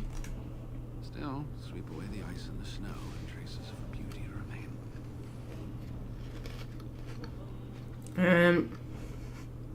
Yes, get moving, you old geezer. You need to stay alert now, brother. We can't afford to link it. No, let's just say get moving. That's a Dorabella response. I could not keep up with you with my injuries. I should be safe. I don't think there are any villagers here. Go. I will be all right. Perhaps my destiny was only to lead you to the Anne. Okay, yeah, try not to get in trouble. I'll be right here if you need me. Now I need something to write on. Okay. Need to have a quick drink.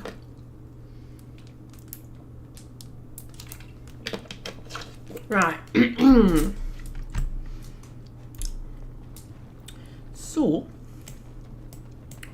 first things first, we'll read this book because that's really important right at this moment. Absolutely have to read about Andraste. We'll head through here.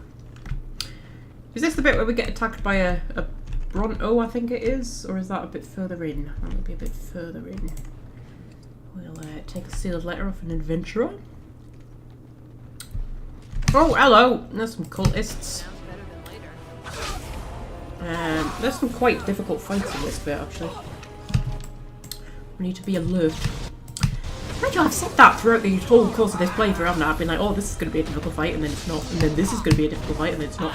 Blood mages are the only ones who really cause us any problems, weren't they?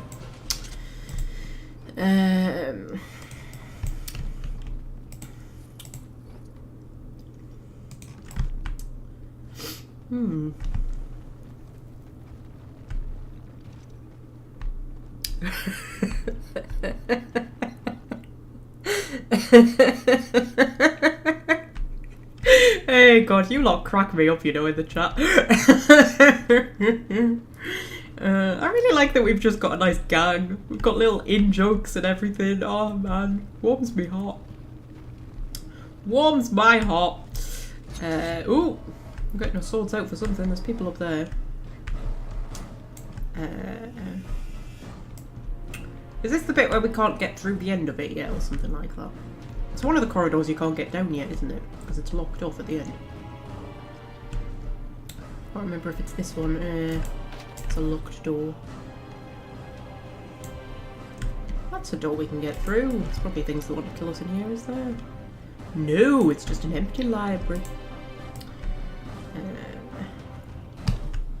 Shale's following me, and the other two have just stayed up there. Oh, they're actually fighting. They might actually be fighting. Are you fighting? You don't seem to be fighting. You just kind of stood here. That's alright. I'll just loot this library while you lot are stood there. That's fine. I'll be back, guys. I'll be back. Don't worry about me.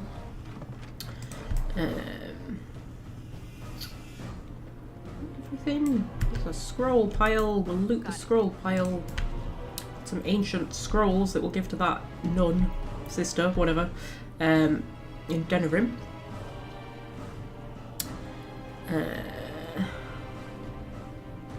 Okay. We'll, Oh, Shale's all like, oh, I'm not a slave anymore, and yet you're the only one who followed me, Shale. Just saying. Yeah, we'll attack some of these guys.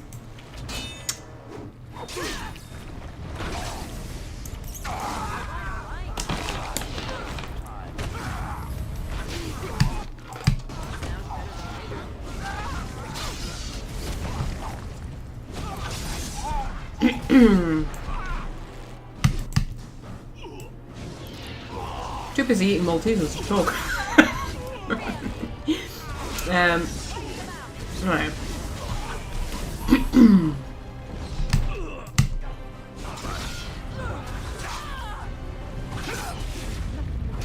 Good time for a grenade, is it, Fred? I feel like the good time for a grenade passed without me using a grenade. Sorry.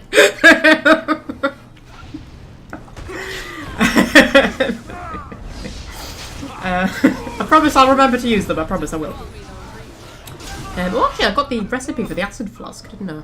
What do I need to make an acid flask? I need lifestone. Oh my god, I finally got a use for the lifestones. And corruptor agent. Okay, I'm not going to get my hands on any of that anytime soon. But it's a good thing to know.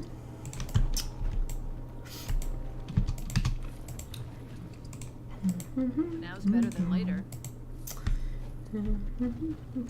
Just, you know, just humming to myself. Run out of things to say. This is why I go off on so many tangents, because I just kind of run out of things to say about the actual game. I'll drop a quick save. I feel like I haven't done that in a while. Head through here. I love this temple, you know. I think it's very photogenic. Is photogenic the right word? It's nice looking. It looks nice. It's pretty with all, you know, like the frozen stuff on it and things. It's very nice.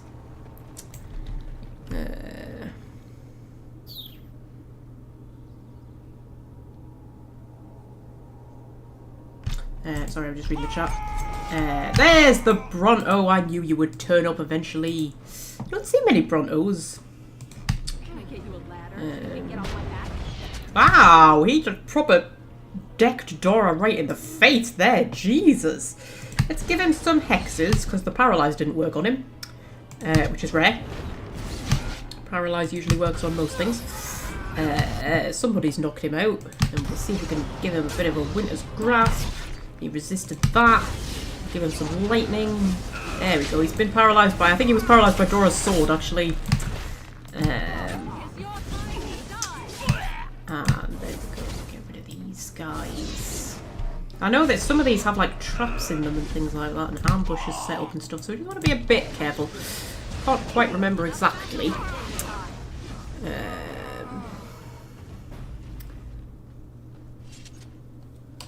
Right.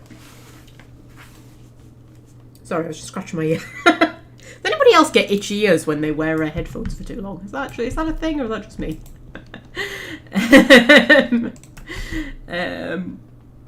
Yeah, apparently they just kept a Bronto in this tiny little room. No wonder he was in a bad mood. Jesus. Head around here. Yeah, we'll be a bit careful, because I know that there are, like, ambushes and stuff. I can't remember if it's here. I think it might be, where they're, like, running from both rooms. Yeah, and there's lots of mages. And you do not want to let them swarm you, because they swarm in, like, from both directions, like from that door and from that corridor, and I'm sure there's, like, 3 or 4 mages. So we'll see if we can just trigger some of them. There we go. And just draw them away, draw them away, draw them away. And don't get caught in their trap. Actually, you know what that would be a good time for? A grenade! I'm learning, Fred, I'm learning.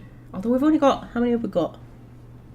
We've got 1 soul rock. We got another one, didn't we? We've got 2 shock bombs. Ooh, I kind of want to save them, you know. Because we've not got many. I kind of want to save them, because I know that there are some hard fights coming down the line. So I tell you what, we'll use a cone of cold instead. Ooh! The game stuttered a bit there. might be a crash on the horizon. No mercy.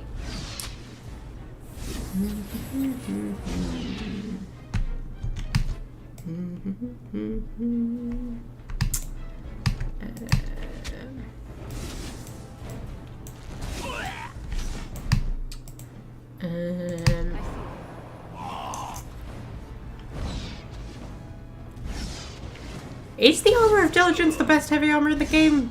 Is it? I am not convinced. Not convinced by that. I mean, I know it's good, but I don't think it was the best. Is anybody else going to attack this guy? No, because I've got them on hold position, haven't I? Like a numpty. There we go. Okay, I tell you what, we'll just have a look at the armour. We'll have a look at the armour. No, Dora can't equip it. 0.5 health regeneration in combat and +2 armor. Like, see, like, come on. Howie. that is not even close to my +4 dexterity, +5 armor, 15% chance to dodge attacks, 0.5 stamina regeneration in combat, and +50 stamina. Like, not even close. I know the actual armor rating is, but even the actual armor rating isn't that good. I mean, 13.12 is me, it's out of reach, but yeah, you get up to like blood dragon plate and it's 18.38.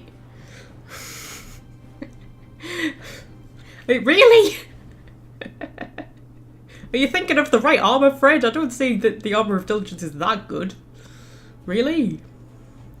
I mean, plus, like, I mean, you need 34 strength to equip it. And I don't think that is worth just 0.5 health regeneration in combat and plus 2 armor. Also 13.12 as well. Like, no, I think by the time you've got up to 34 strength, there's much better armors available to you.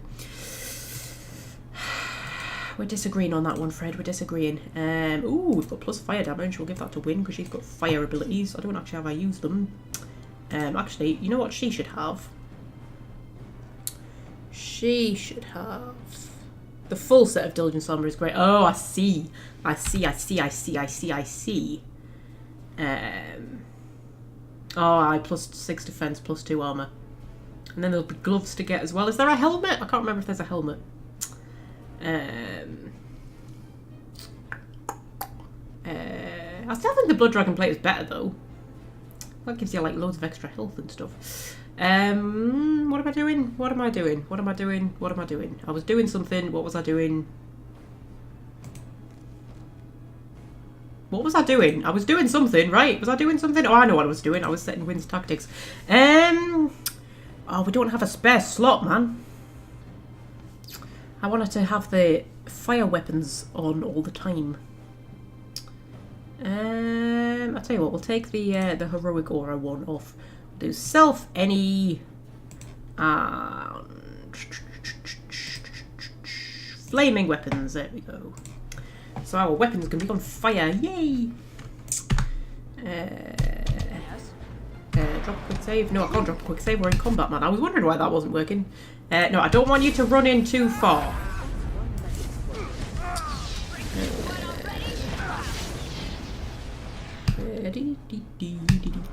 Come on, fight him.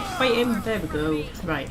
Okay, so everybody stay here. I'm just going to edge my way in a bit. Actually, everybody come over here. Come over here. Right. And then stay there. I'm going to edge my way in and see if I can drag out some more enemies. I'll get on it. Lure them out with me seductive powers. Nobody can resist a ginger dwarf.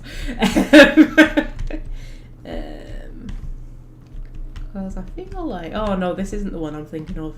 There's another one, isn't there, which is like worth... Oh, it might be this. I think it's this. Yeah, there's mages lurking in there, isn't there? I'm sure there is. Okay. You lot can probably come in for now. Scroll of Banastor. I need that for something. I think it's the Chantry I need that for. Trade manifests. I don't know why they would have trade manifests, but apparently they do. Journeyman Paralyzed Rune. Ooh, that's quite good. Yeah, I like the Paralyzed Rune. I think Paralyzed Rune is the best of all the runes, I think. Because Paralyze is just such a powerful thing. Right, okay. So...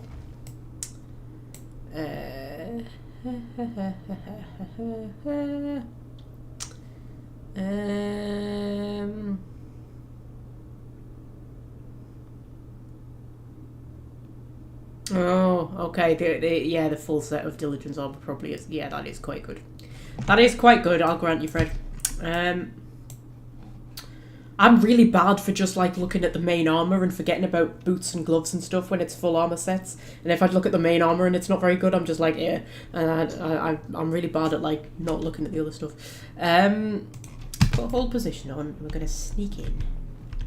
Because the thing is, I'm sure there's 2 mages lurking in there. But then when you get to a certain point, they start to pour out of that door. And then you kind of get stuck here and you're being attacked by 2 mages from here and then like loads of people come in from behind you.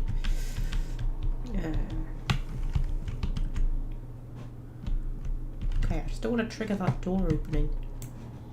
Okay, I'll let my team come in. Come in, team. Come in. Oh, look at the fast run they do. And then the mages wake up.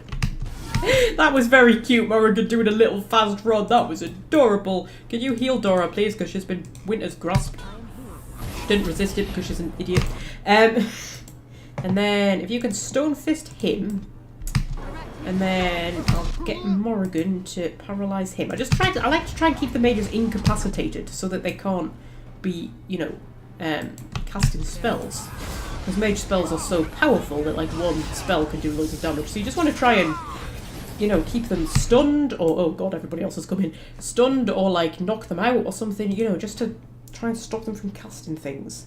Oh dear, Shale's a bit ill. You can have a health pot with Shale. And then I'll see if I can get Morrigan to do a bit of a cone of cold on some of these people. I'm saving me grenades. I've not forgotten about the Fred. I'm just saving them. Save them for Father Colgrim, maybe. Or some of the other tough fights. The Drakes, fucking hell. I don't know if we're going to be able to do the Drakes on first try, or if we're going to have to come back and do them later. Quite often have to come back and do them, actually. Oh god, Shell's definitely looking a bit dead. Do you want to take a greater health potion? There you go, my love. And then do you want to do... I've already done Quake. Do a slam on someone. Nice big punch. There we go. There's a mage over there. That'll be what the problem is. That'll be what the problem is. See if we can take care of that mage. The paralyze isn't back yet. I should probably have checked that before running out here and, you know, getting Morrigan up close and personal. Do a vulnerability hex. Do an affliction hex. Take a lowering potion, because you're out with the old magic. Do a Winter's Grasp. Oh god, he's nearly dead, man. He's nearly dead. Those hexes are brilliant for getting them down, aren't they? And then Win, you take a health potion and do a group heal. So everybody's looking a bit ill. And then punch that guy in the face. There we go.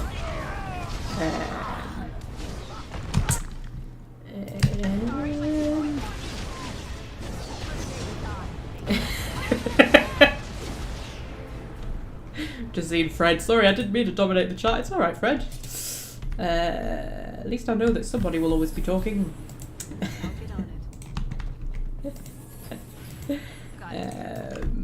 No, sorry, that sounded a bit... I didn't mean that in a rude way. That sounded like I was kind of going, oh, bloody Freddy never bloody shuts up, man.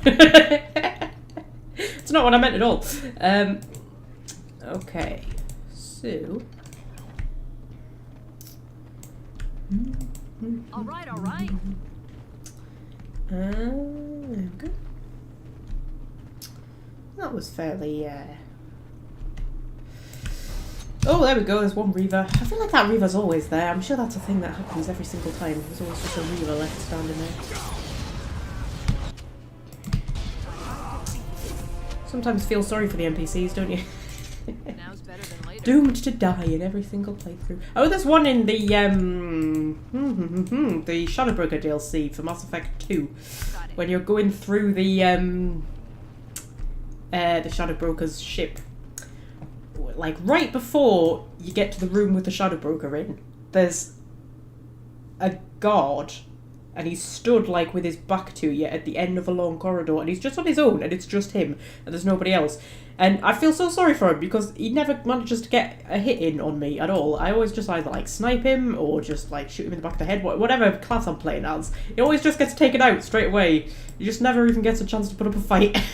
I always feel a bit bad for him. Bless his little heart.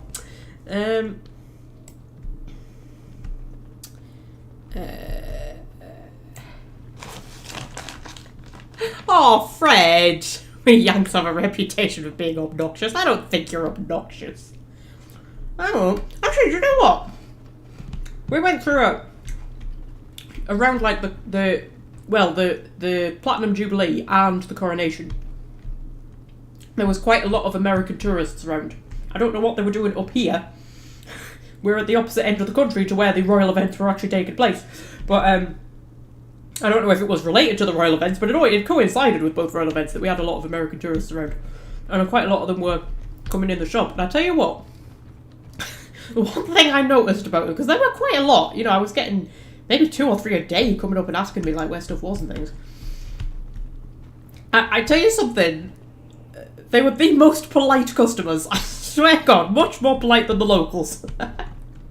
Not that the locals are like rude or anything, it's just like, I don't know, there's a sort of, the Geordies have a way about them that they're very, like, talk to everybody. When you come to Northumberland, you'll find that people talk to complete strangers like they know them. There's a very sort of, because like when I lived in Scotland, people up in, it was like Aberdeenshire, people up there were quite, not like very friendly, but reserved, you know what I mean? Whereas people down here are more socially open, I would say, and more kind of like blunt. There's a sort of bluntness that people will just like say things like, I don't know, like for example, I had a customer asked me where something was the other day, and I said, oh, I'll show you. And she went, oh, different show us, man, just tell us. Right? But it wasn't in a rude way, but I could understand how that would sound rude to somebody who like wasn't from the area, because that's just what people are like. There's just like a bluntness and like a familiarity, and people will talk to you like they know you. But like people who you know, you're generally not as polite to as people who you don't know, if you see what I mean. And like when you know someone and there's like kind of banter back and forth kind of sort of stuff, you'll get that with people who are complete strangers. It's just sort of that kind of, you know, and after I'd lived in Scotland for so long, coming down here was a bit, even though this is where I'm from originally, it was a bit weird. It took a bit of getting used to that just way that people are just kind of blunt with you. So like that's just, I'm not saying that like people on a day-to-day basis are rude. It's just that the American tourists, I particularly noticed how incredibly polite they were, like compared to most people. Like just really, really, really well mannered, to the point that like I really noticed. So yeah, I don't think of Americans as being obnoxious at all. So yeah.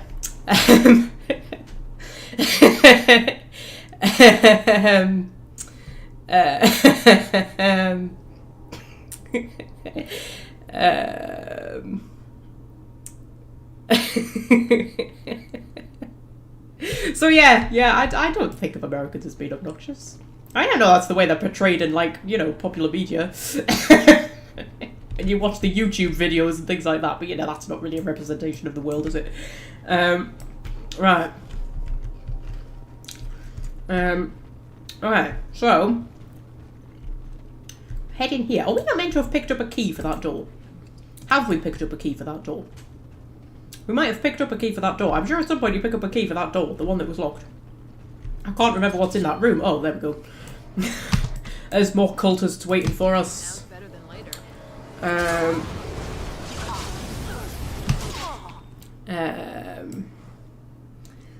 Americans really admire the Brits. We sort of view ourselves as your wayward coldness. Oh, that's nice. I tell you something though, actually.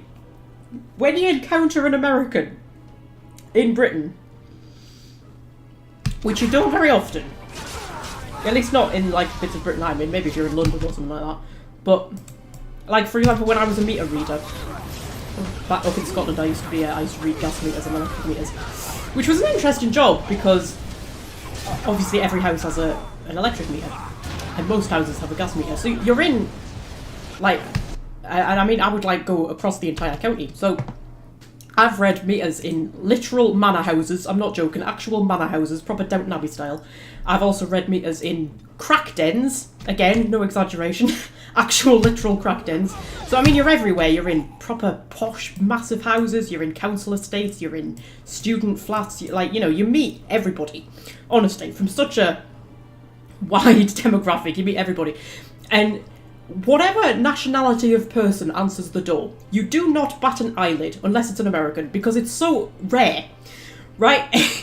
And I like twice in my entire time as a meter reader, twice I encountered Americans, and there is something about encountering an American that you sort of like, I don't know, you feel like you have to, I don't know, there's something about it that it's almost like you feel like you have to straighten up a bit. I don't know what it is, but it's just, and it's the same in the shop when you encounter an American. It's almost like I have to make a good impression, and I don't know why I feel like that, because I don't with anybody else. And like I say, any other nationality on the planet who you encounter don't even bat an eyelid. But when it's an American, there's just something that makes you kind of go, oh, I want to make a good impression, and I don't know why. I don't know why that is. I don't know where that comes from. But there's just something about it. I don't know. It's weird, isn't it? Right, okay, so... Oh, she's casting a fireball. Oh, dear. Oh, Wynn's looking a bit ill. Oh, is Wynn gonna die? Wynn died after the battle was over. That's embarrassing. Dear me, we defeated everybody and she still died.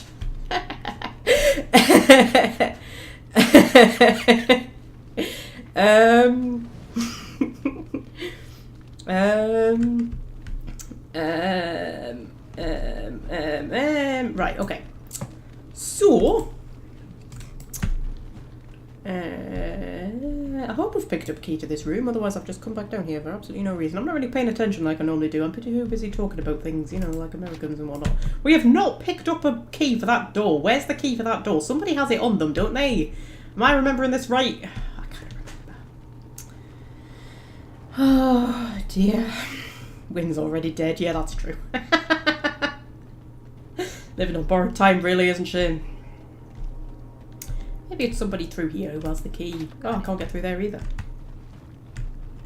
Okay, now I'm definitely missing something, right? Somebody must have the key. Right. Right. Right. Guys. I'm sure, right, you pick up a key for that room, and then in that room do you get the key for that door? I can't remember. I must have, like, not looted somebody or something. Either that, the game, or the game's like, you know, had enough of me going off on random tangents, and it's just like, you know what, fuck it, I'm not gonna let you progress.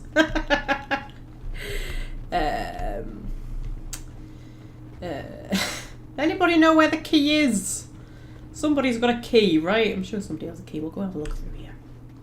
I mean, we've been everywhere. We've killed everybody. There must be a key somewhere. Somebody look it up in the wiki.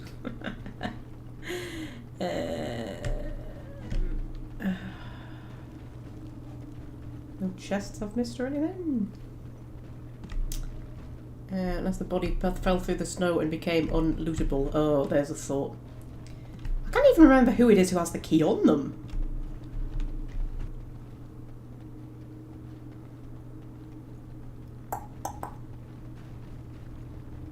This could be a problem, guys. Oh, hang on.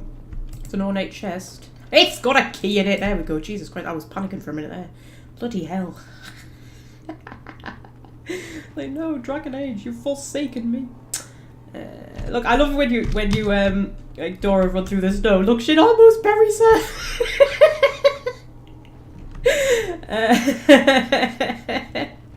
She's so little.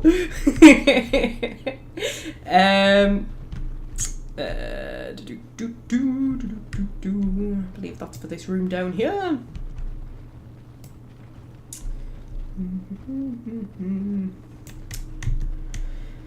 Oh dear. And through we go. And in here there's a chest with a main hole key. I don't know why the game makes you do this, why it makes you loot a key up there to open a door down here to get the key back up there again. I don't know. I don't understand Dragon Age sometimes. I sometimes think that Dragon Age is unnecessarily long-winded. Just like for the hell of it. Anyway, I'm gonna eat a Malteser and not think about it too much. Right.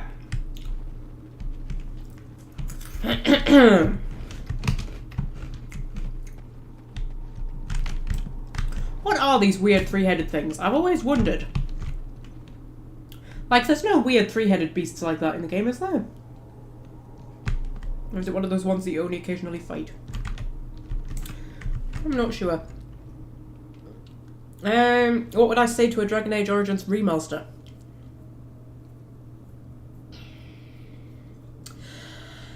I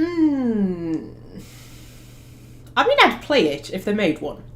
If they made one, I'd definitely play it. I don't know, though. I don't know if I want... I don't know if I want it. I don't know, does it need it? Does it need a remaster? I think it's fine as it is, you know? I mean, when they remastered Mass Effect 1... Mass Effect 1, yeah. Like, I mean, it was playable and everything, but it was janky. And, you know, I can kind of... I sort of, like, see why they remastered it. I don't think Origins needs a remaster. Hey, have you heard the rumours that there's going to be an Oblivion and a Fallout 3 remaster? I don't know if that's, like, confirmed or if it's just rumours at the minute, but I've seen it pop up here and there, and I was like, I don't think Oblivion needs a remaster. I mean, Oblivion's one of the prettiest games I've played, despite the fact it's however many years old.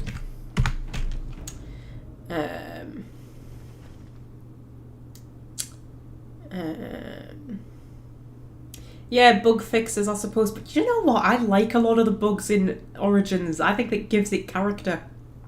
And there's a lot of them that I've actually worked into the story quite a few times. Quite a few of them, like the dialogue bugs and things like that, and approval bugs and stuff. I've actually just worked them into the story. Sometimes I think it, you know, mixes things up, makes things a bit better. You know. Also, I think they'd probably put a conversation wheel in, wouldn't they? with things like so you could tell what the flirt options are and stuff like that. And I don't know, I kind of like not having that. Just going in a bit blind. I kind of like that, you know? I think... Yeah, sometimes I like it when you can't plan a playthrough too well. Like, you plan a playthrough, but then the game just kind of goes, nope, that plan's not going to work. I'm going to throw a bug in and it's going to just ruin that conversation and, you know, you're never going to be able to romance the person you want to romance. So then you end up having to romance somebody else. Sometimes I kind of like that. I like the unpredictability of it. You know, it's got charm.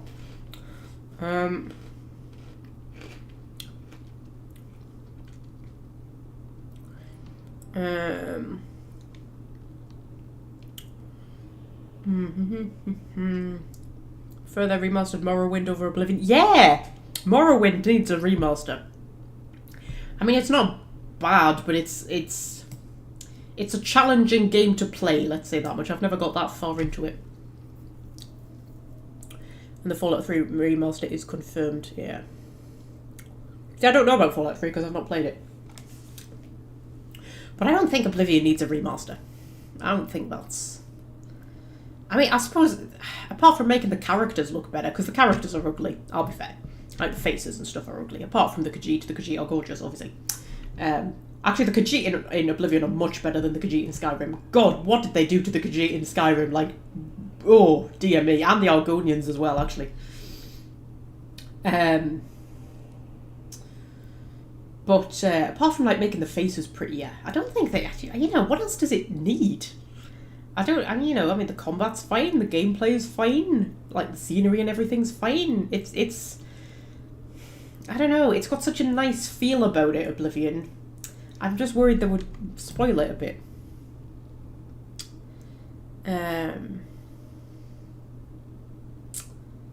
Yeah. I mean, they could make the voice acting better, I suppose. But other than that, I don't see why it needs it. I don't, you know. Okay. Ooh, it saved the game for me. Yeah, because there's things that are going to try and kill me on there. Of course there's things that are going to try and kill me. There's always things that are going to try and kill me. Cultist Mage. Hello, Cultist Mage. We'll let Morrigan get a bit of a paralyze on here. We've been going nearly 2 hours. It does not feel like we've been going nearly 2 hours. Not even slightly. It's all the bloody tangents I've been going off on. That's the problem. Hey dear. There we go, we got the mage down. Probably deal with those ash-wraiths, shouldn't we? Oh my god! Shane just punched that ash-wraith across the fucking room. That was amazing. That was really impressive. See, this is why you bring a golem along.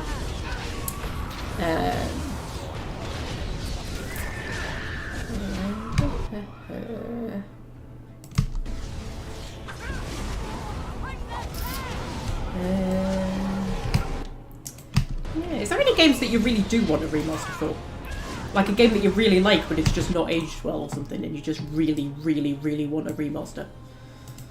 I don't know if there is any that I would... I'm not big on remasters, to be honest. I don't know, like, you know, leave games alone. Alright. We'll like that bracer for, you know, reasons. I think it opened the door, possibly. Or it just gave us a codex entry, I don't know. But sometimes there are games that are just like not playable anymore, and that's what remasters should be for. It should be for games that are just not playable anymore, you know, on modern systems, and that's not Oblivion, you know. I'm trying to think if there's any I would remaster.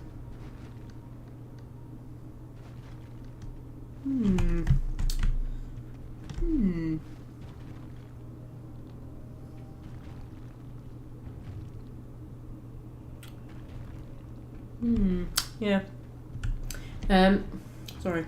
I've eaten so many Maltesers that my teeth have gone furry. You know when you eat a lot of sugar and your teeth go furry? It's horrible, isn't it? Far too many Maltesers.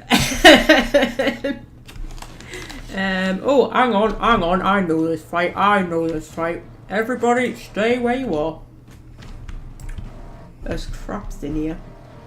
I see a Yep, there's a trap. This is trap room. You do not take anybody into this room until your trapped person has dealt with all of the traps. Just ignore the fact you're being shot. It's fine.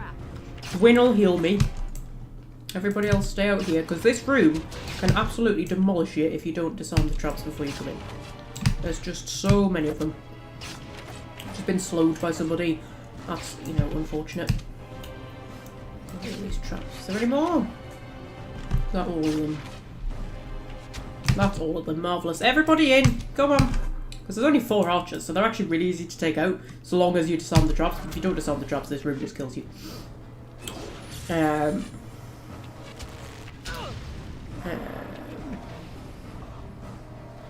Oh, I tell you what I'd like remastered. Knights of the Old Republic. That's what I would like remastered.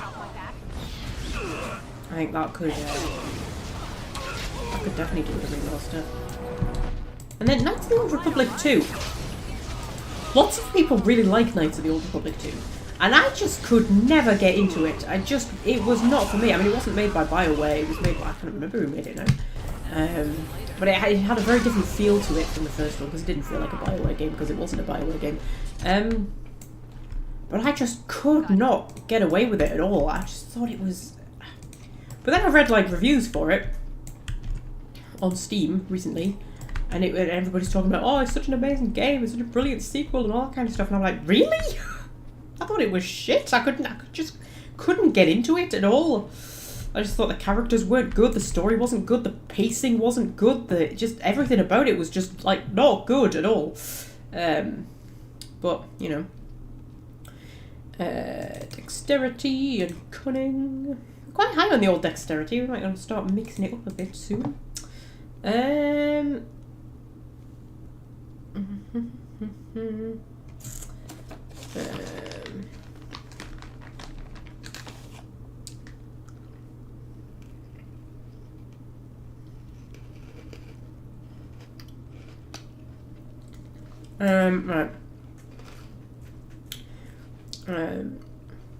I'm just reading the chat, don't mind me.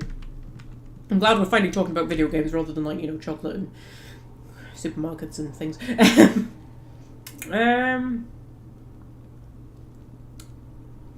Evasion might be quite good.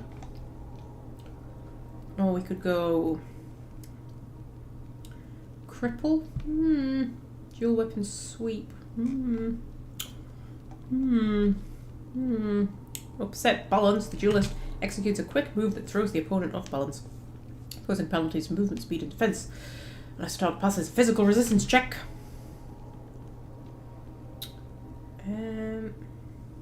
I tell you what, we'll get the duelist stuff going up. That seems good to me. Right. Drop a quick save.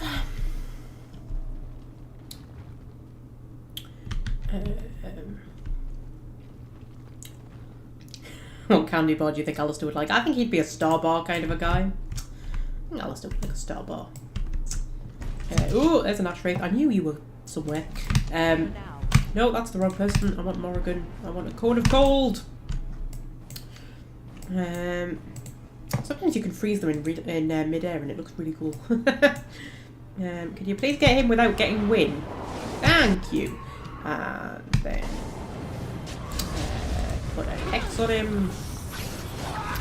Get him down nice and quick. There we go.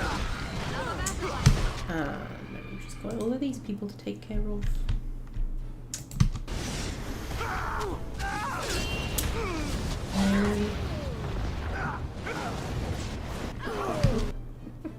Oh, we're back to talking about chocolate again. I've actually just realised what you did there, common misconception. It didn't twig with me when I first read it. Oh my god, everybody's dead. There's a mage, isn't there? Yeah. I knew there would be. Okay, it's just Win and Shale, but that's okay because they're a dream team. They're great, those two. She's not a very strong mage, it's just she's got lots of nasty spells like Chain Lightning. There we go. It's okay, we dealt with it. We dealt with it. Right. I forgot that Win died, didn't she? Give her lesser health. Okay. Apparently there's still a bad guy down there. But we'll deal with him in a second. To heal all these injuries. Morrigan, you heal your injury. Shale didn't die, did she? No. Because she's awesome. Okay, you can take a health potion, and you can take a health potion, and you can take a health potion.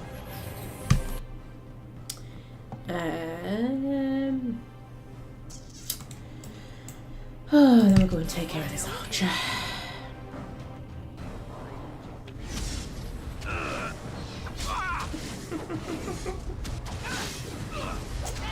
Oh dear, now we're talking about biscuits versus cookies. I mean, cookies are a type of biscuit. Right?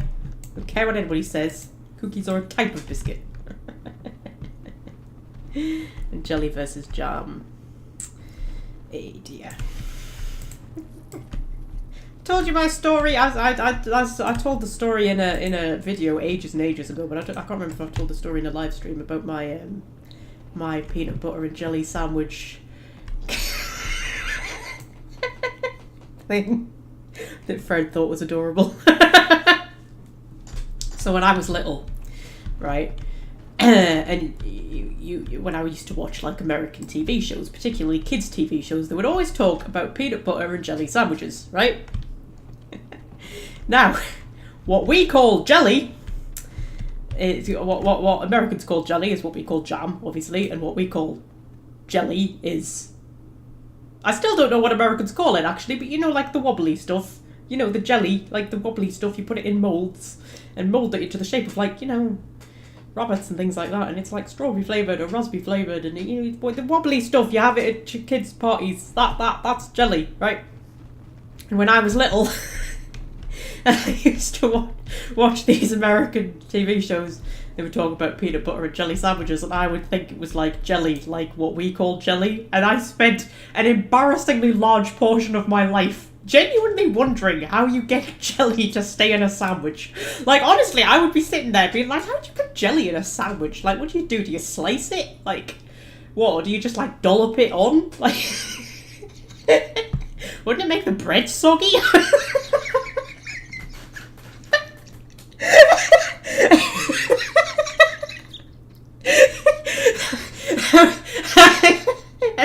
I remember the moment when I realised, and it's so embarrassing because, I'll be honest, I was probably about 19, 20 or something like that when I actually figured it out, and by then I knew that Americans called jam jelly, but for some reason I'd never made the connection in my head that that's what peanut butter and jelly sandwiches were. And I was watching an episode of Cagney and Lacey, and there was somebody in it who was making a peanut butter and jelly sandwich, but it was jam, and it was like a proper eureka moment. It just clicked, and I was like, oh, oh my god, I get it now.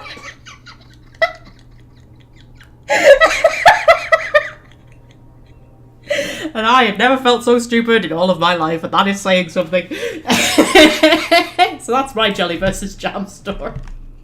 But you know what? I kind of want to try putting jelly, like actual jelly, like what we call jelly, in a sandwich. I've always wanted to try it just to see if it would actually work. I spent all those years wondering. Still makes me laugh even now.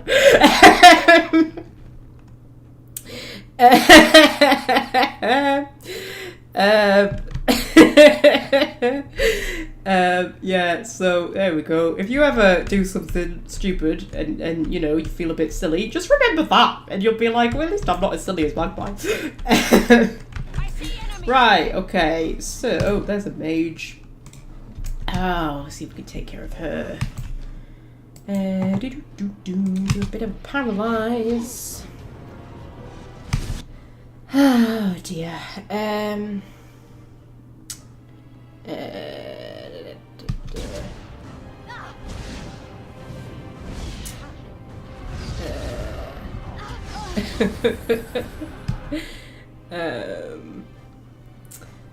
Sorry, I'm not paying any attention to this battle whatsoever. There's like raids attacking Dora and all sorts going on, and I'm just reading the chat.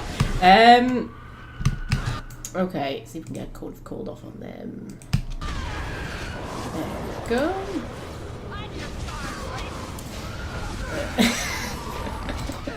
Hey dear.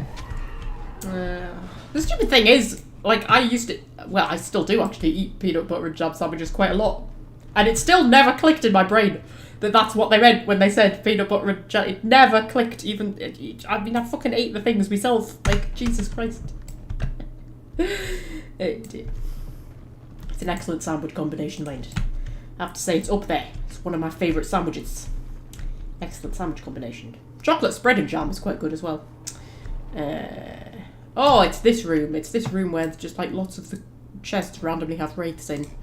And we'll open them because we want the experience points from defeating them, but it's just a bit of a weird room. In fact, this whole area is weird because it like loops round. Right, so this bit loops round, and then there's a door there, and you go out into a different area. But then there's a door there that takes you back into this area, and then you kind of have to loop round again to get everything. It's just an awkward level design. I don't quite understand why they did it. It's just a bit weird. Yeah. So that's got actual stuff in it. And that's got a wraith in it, because, you know, why wouldn't it? But it's alright, because it's just one.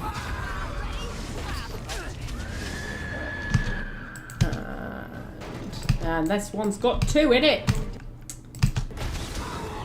Oh dear. Eat another Malteser.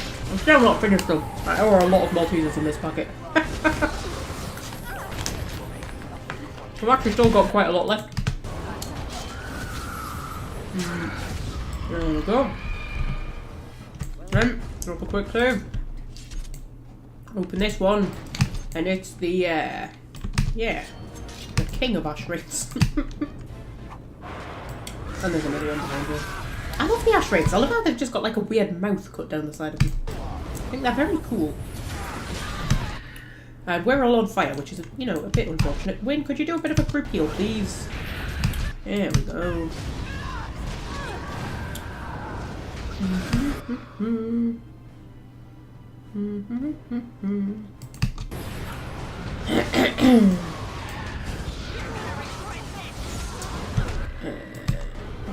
Oh, Shale's dead. Sorry, I was reading the chat. I'm really bad.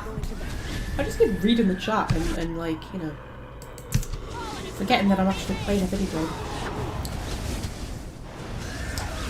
Oh, you know there are people who do this professionally. I'm not one of them. Oh, you did a whirlwind. You just die, man. There we go. There we go. Shale's dead. So we've all died at least once on this mission. I told you it was tricky. Injury kit. Let Shale heal herself. There we go. Yes, this is a random room. I need to have a drink because my throat's giving out.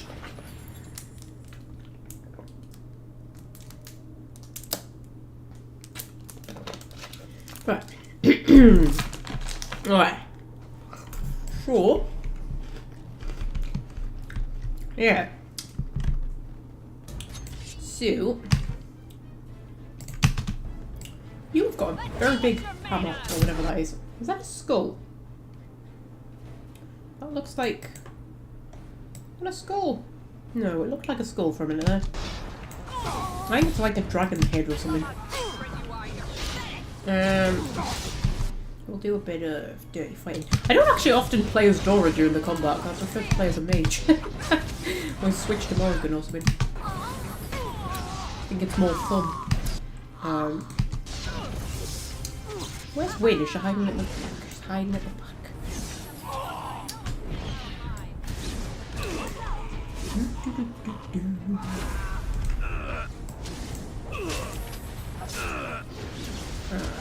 Down he goes.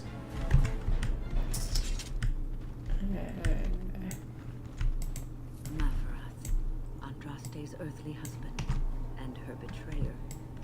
Yep, so that is Mafarath. And then if we head up these stairs, we go out through this door and then we go back in.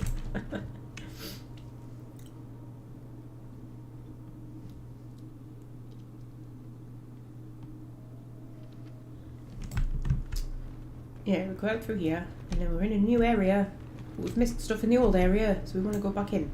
It's just weird. It's just a weird level design. It's just needlessly awkward, I just think. Just like why would you design it like that? It's unnecessary, isn't it? There we go. All right, all right. Go.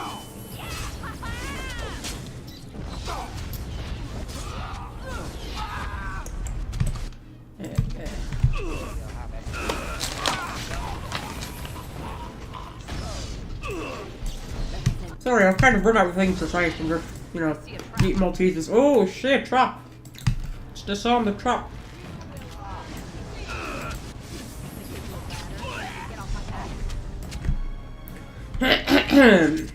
Alright. So, I can't remember if there's much in here that's worth getting, but you know, never say no to the experience points. There's a mage. Let's go and just dirty fighting that mage. We can't do dastardly things to us. Is he on his own? Yes, be on his own. What a poor little... Well, I was going to say what a poor little angel, but he just froze me and Morrigan, so, you know, that was an awesome pose that Morrigan froze in there. Very dramatic. He didn't even have anything on him. Oh my god, that's just rude. Like, how? If I'm going to kill you, I expect you to drop stuff. Ah, there's my trade.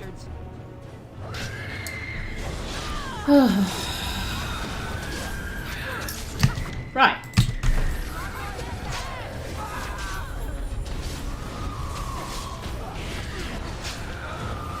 Trying to set fire to shale, that's not...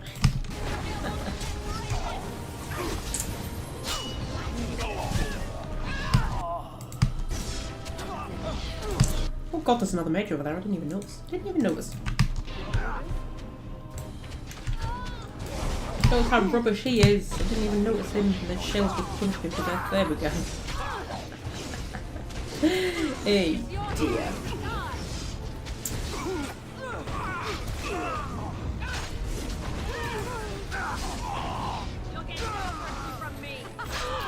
Ah, down everybody goes. Okie dokie.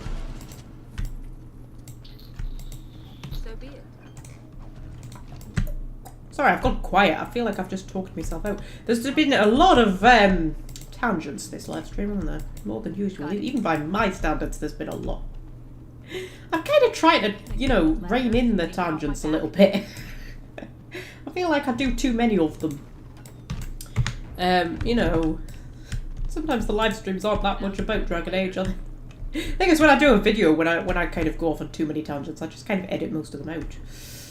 And we're back to where we started. But I can't do that with the live streams, and sometimes I'm just in a tangenty mood and I just go off on lots and lots of tangents, and I'm like, I didn't really talk about Dragon Age at all, did I? Whoops. Just tell you all about me life. You know. I should be a vlogger, really, shouldn't I? Right, okay, so...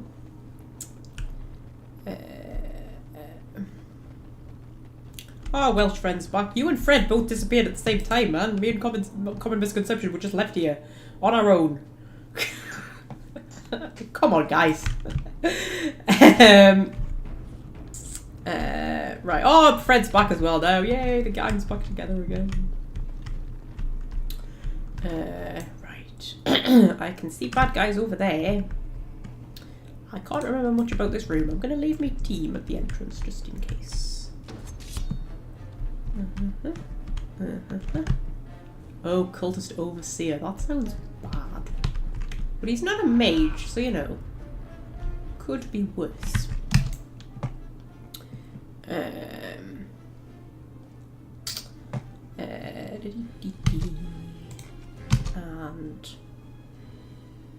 do you know what we need? We need a nice, well-placed cone of coals. That's what we need. There we go. Get as many of them as we can, and then everybody attack this one. He's the main threat, and if we can like get him, we shattered him. We shattered him. He's shattered. We are amazing. That's what we are. Hey. We were down to like some Maltesers. I have still got Maltesers left, amazingly. Oh! That's a cultist reaver. Didn't even realise that was a cultist reaver. I thought we'd killed everybody. How many Maltesers have I got left? 1, 2, 3, 4, 5, 6, 7, 8, 9, 10, 11. Still got 11 Maltesers left, guys. Jesus. There's a lot of Maltesers that I've eaten. More than is probably healthy.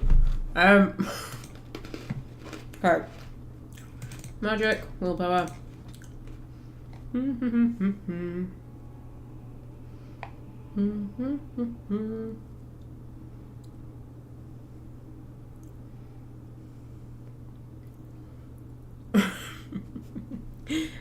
Sorry, I'm reading the chat. What do we want Morgan to have? Death Hex is pretty good. Or we could get Death Magic, which is quite good, but it's on the way to Curse of Mortality, which is really good. Or we could head up in the direction of Crushing Prison. Mass Paralysis isn't actually that good. I know it sounds like it should be, but when I get it, it's not something that I use very often. It's one of those ones that you have to charge up, and usually by the time you've charged it up, everybody's moved. So, you know. Yeah. Death Hex is pretty good. That'll be useful against Colgrim. It's very, very good in boss fights, is Death Hex.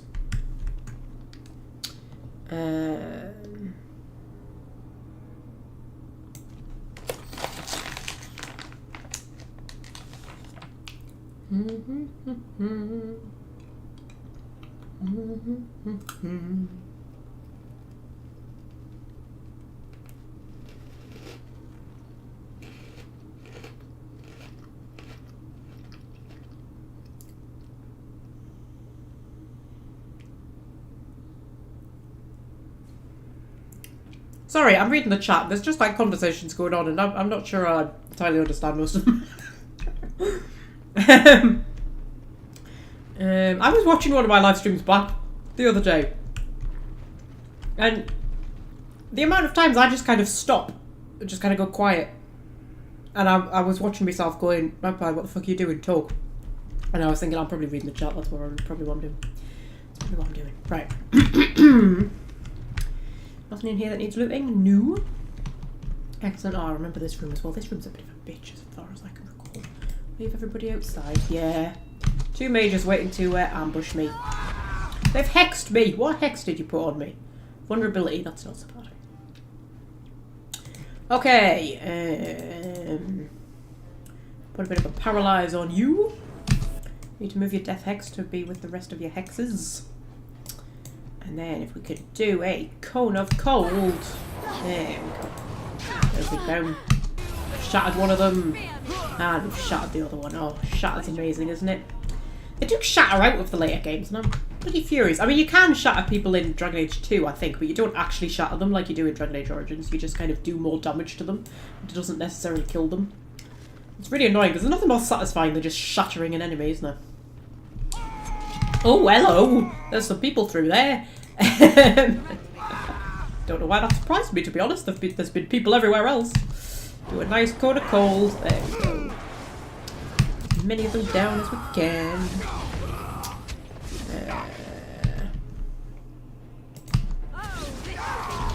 And shatter. God, I'm so good with the shatters, man. That's the tactics that I've got set. That's what that is. It's because I've got all of the things that, you know, shatter people set into tactics. Yes. Hey dear. I'm going to loot this mage. 14 silvers on him, bless his little heart. Oh dear. Can I get you a ladder so you can get off my back? I see a trap. Oh, there's a trap. I see a trap. And there's another trap. There's something coming to get us. Is it a dragon? It's a dragon. I thought it might be. They all just completely ignored the dragon there. It's like, oh, that's a dragon. Oh, that's something we need to worry about. Probably not. I think there's another one. Yeah. Another one back there. Alright.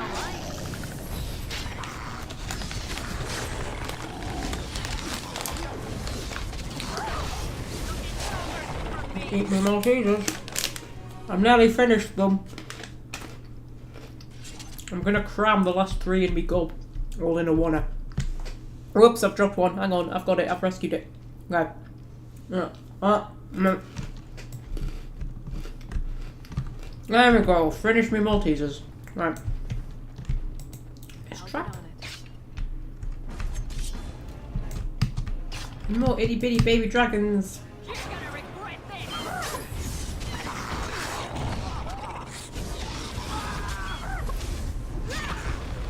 I love how Common Misconception remembers where codex entries are. Like, I just do not have that kind of memory.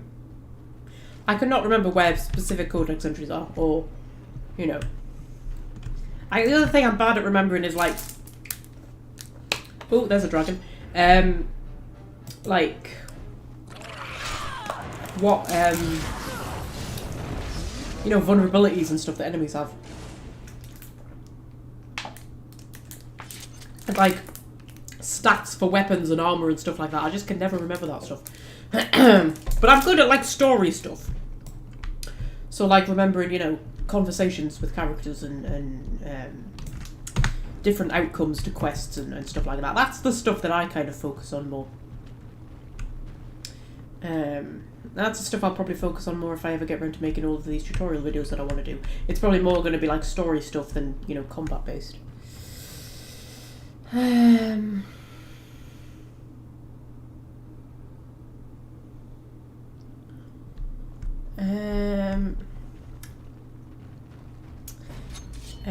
It's called this mage. That's finished. Morgan, I need you to, like, do something to the mage, please. Oh, I remember this room as well. This room's an arsehole. Actually, Shale, do not move in. We're going to let the mages deal with it until enemies get close enough, because if you run into that room, I'm sure there's, like, loads of people in that room. When Shale punches people and they just, like, fly across the room, that's the best thing. Let Morgan take care of this mage, and then take care of that guy as well. Oh, this should be good. Another battle Increases our path of destruction. I think this is one of those rooms that's just, like, full of people, and you don't want to have to fight them all at once. I can hear dogs barking as well. Is there a Bari in here? Or was I imagining the dogs barking? Maybe it was a dog barking in the real world. Who knows? That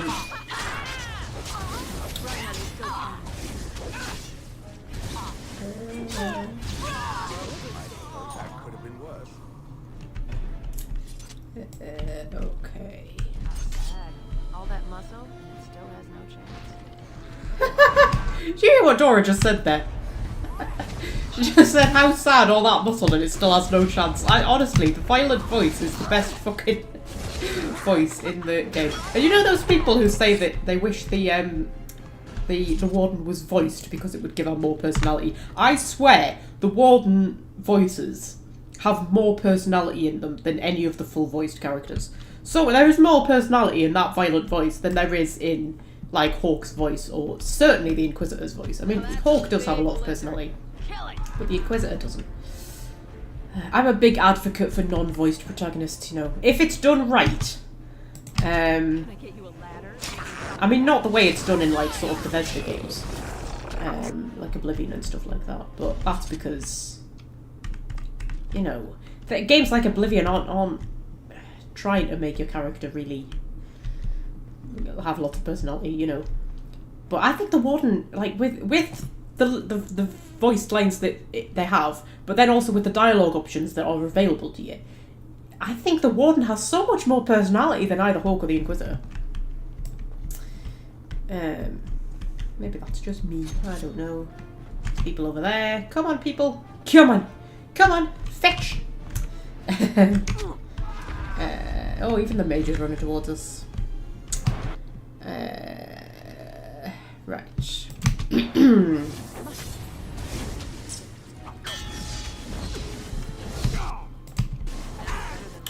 So yes, when done right, I think a non-voiced protagonist is actually better than a voiced protagonist. It depends what you're going for. Like if you're doing a protagonist who has who actually, you know, does have a personality, like Hawk or Shepard in Mass Effect, then having them be voiced is fair enough. Because you're playing a set character, you're not playing, you know, your own unique character. Yes, you can have your own unique version of Shepard and Hawk, but, you know, like Hawk has 3 personalities, and Shepard has kind of 2 personalities. And although you can create your own versions of them within that, you know, you're always a bit limited.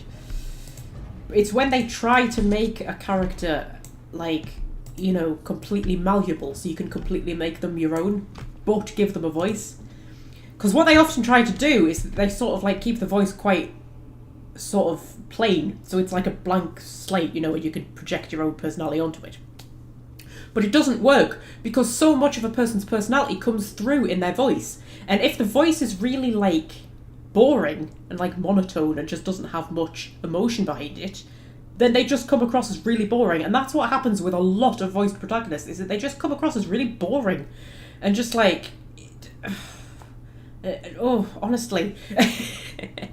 And I just think if you're going for that kind of protagonist where you want the player to be able to, you know, put their own personality onto it, it's better to not have it be voiced, or go down like the Hawk Shepherd route where you know, offer personalities to choose from. You know, both of those work, but I don't think the trying to have a sort of, you know, malleable protagonist who is also voiced works. I just don't like it. It annoys me. Also, the Inquisitor has 4 voices to choose from, and there's only one that I like, which is the male American one. That's the only one. I don't like any of the others. The other 3 are horrible. I mean, the female British one is tolerable, but the male American one is the only one I actually like. Yeah.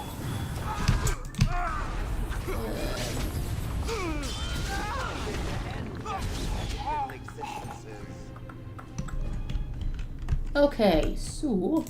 I shall do it. Oh, there's more dragons running in, of course there is. It's your time to shine.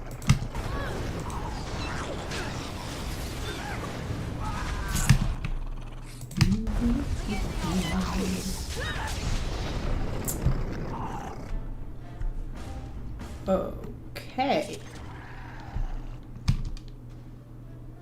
Whoa, hang on a minute. The same voice actress who plays Jack in Mass Effect is the female protagonist in Fallout 4. Is she? Wow. It shows how much playing a generic protagonist is straitjacket for the actor. Yes, I agree with that. It's the same with the British female voice for the Inquisitor is the same as Samantha from Mass Effect.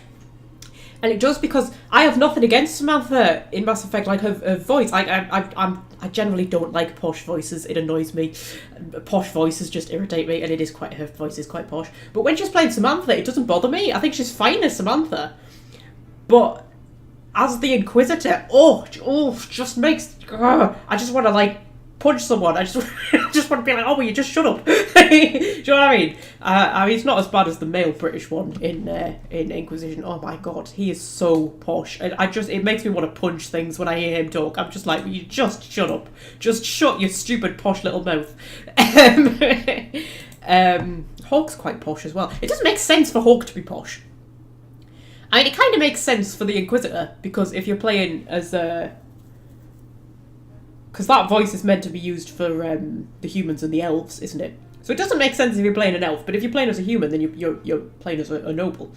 So it kind of makes sense for her to be posh. But like, Hawk was raised in a tiny backwater village in Ferelden. There is no reason for Hawk to have such a posh voice. Like, you know, you could have had a nice northern protagonist, you know, or Scottish even, or Irish, just something, just not posh. Like, why are they always posh? It really pisses me off. Anyway, although, to be fair, female Hawk does have a lovely voice.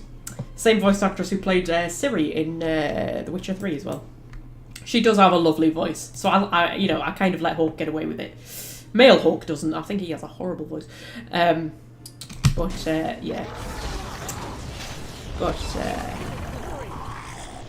Yeah.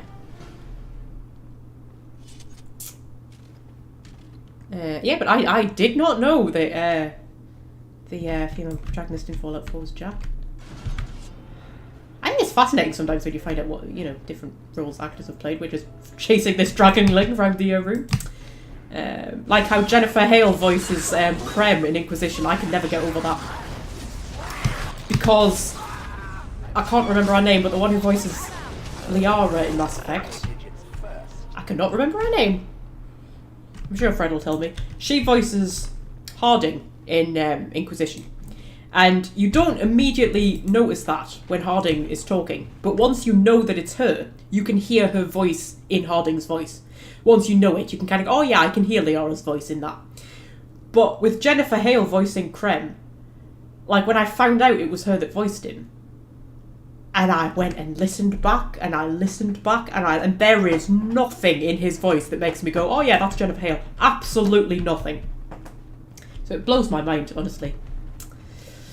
Actors amaze me, you know. I'm constantly amazed by actors. I love actors. Like, I love going to the theatre just to get to see actors, like, actually there, acting. I just find acting such a... I don't know, it's just because it's just not something I can do at all, like on any level. I just find it so fascinating, just the fact that they can act. I don't know, there's something about it, especially voice actors. The fact that they manage to get so much emotion across with just their voice. Like, I listen to a lot of audio dramas, mostly big Finnish ones who do like Doctor Who audio dramas, and I'm constantly amazed by like voice acting. And voice acting in video games as well, and stuff like that. It's very interesting. There's a cat. Hello, cat.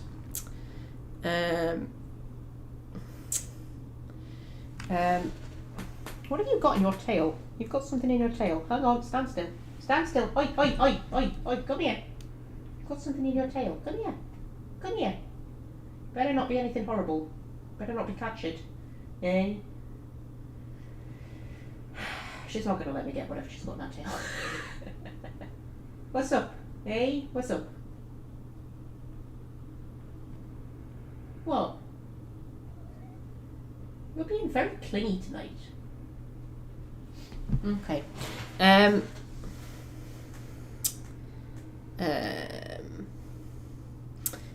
Right, okay. Let's carry on. What were we talking about? Not Dragon Age. We were kind of talking about Dragon Age, weren't we? We were talking about voice actors. But yes, I'm constantly amazed by actors. And I love seeing, like, what actors turn up in. Different characters that they play, and you sort of think, oh, I would never expect that actor to have turned up there, kind of thing. The thing that constantly amazes me is James Norton voices Cole in Dragon Age Inquisition. James Norton, who played the bad guy in Happy Valley. I can't remember his name now, but he plays like the you know, the criminal who raped what's her name's daughter, Catherine's daughter. And he's like a complete psychopath. And I mean, he's terrifying. He's probably actually the most terrifying sort of fictional criminal on television. I think he's absolutely he's proper terrifying, right? He's just a terrifying character. He's just so unhinged and psychopathic and just like... But in a very real way, because mostly when psychopaths are portrayed, they sort of... They don't feel very real, whereas he feels like somebody that you could meet in real life, and he's just like completely unhinged and deranged and just mental, and he's actually terrifying. I find him terrifying, and he's played by the same guy who voiced Cole. Like, really? I'm just like, really?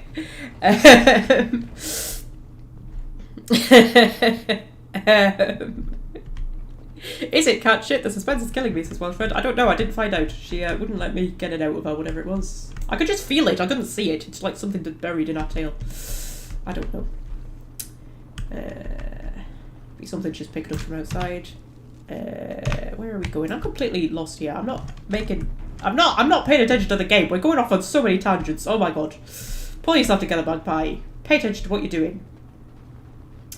Is this back the way we've come? Because those are traps that I've thingied.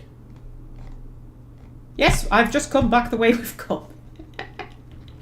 Oh dear. Oh, that was the codex entry you were so interested in, was it? I didn't even notice I picked up a codex entry. Should we see if we can find the codex entry? Trouble is that bloody codex is so fucking hard to actually... What was the codex entry?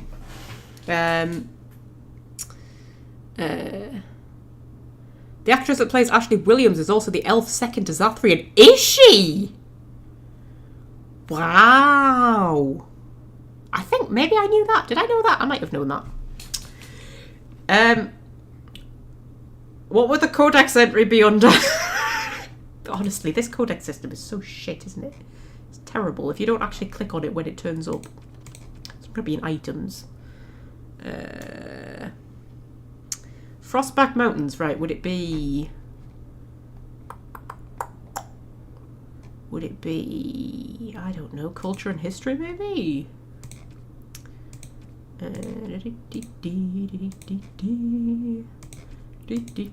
I do not read enough of these codex entries. Frostback Mountains. Even mountains had a heart once when the world was young. Korth the Mountain Father kept his throne at the peak of Belinus, the mountain that lies at the centre of the world, from which he could see all the corners of the earth and sky, and he saw strong men become weak, brave men grow cowardly, and wise men turn foolish for love. Korth devised a plan that he might never be betrayed by his own heart by taking it out and hiding it where no soul would ever dare search for it. He sealed it inside a golden cask, buried it in the earth, and raised around it the fiercest mountains the world has ever seen, the Frostbacks, to guard it. But without his heart, the Mountain Father grew cruel. His chest was filled with bitter mountain winds that shrieked and howled like lost souls. Food lost its flavour, music had no sweetness, and he lost all joy in deeds of valour. He sent avalanches and earthquakes to torment the tribes of men. Gods and men rose against him, calling him a tyrant, but with no heart, Korth could not be slain. Soon there were no heroes left, either among men or gods, who would dare challenge Korth. The Lady of the Skies sent the best of her children, the swiftest, the cleverest, and strongest flyers, to scour the mountain for the missing heart, and for a year and a day they searched. But Sparrow and Raven, Vulture and Eagle, Swift and Albatross returned to her with nothing. Oh god, how am I supposed to pronounce that? I'm assuming the P is silent, right? Then it must be Ptarmigan. Then the Ptarmigan spoke up and offered to find the god chief's heart. The other birds laughed, for the Ptarmigan... Is that a thing that exists in real life, or is it just a Dragon Age creature?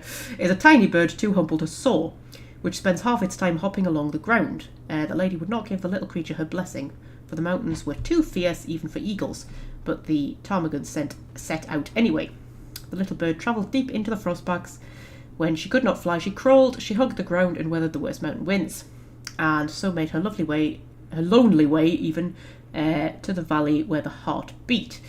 With all the gods' terrible deeds, the heart was far too heavy for the tiny bird to carry, so she rolled it little by little out of the valley and down a cliff. And where the golden cask struck the earth, it shattered. The heart was full, almost to bursting, and the pain of it roused the mountain god to come and see what had happened. When Korth neared his heart, it leapt back into his chest, and he was whole again. Then Hakon Winter's Breath found Korth's chest with... bound Korth's chest even, with 3 bands of iron and 3 bands of ice, so he could never again escape. And all the remaining gods named the Ptarmigan, honoured above even the loftiest eagles. Oh, the Ptarmigan, an Avar tale from Ferelden folklore and history by Sister Petrine, Chantry scholar. That's nice. Yeah, I definitely don't read enough of the Codex entries. And when I do read Codex entries, it's usually, like, through the wiki. And it'll be, like, relevant to something that I'm looking up in the wiki. Well, some of them that I read, though. You told me about that Ashley thing before, Magpie. Yeah, okay. You probably did, Fred. That's why I said I think I knew that. My god, I'm turning into my mother. My mother does that, you know. Like, I'll tell her something, and she goes, oh, that's interesting. And then I'll tell her, I'll sort of, like, mention it again, like, you know, the next week. And she'd go, oh, really? I didn't know that. And I'll be like, yes, you did, because I told you. I told you that a week ago. Or even better, she'll tell me something, right? And then when I repeat it back to her, like a few weeks later, she goes, oh, that's interesting. I didn't know that. And I'm like, woman, you're the one who bloody told me.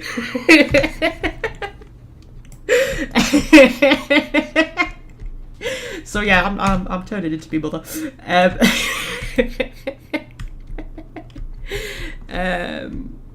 Okay.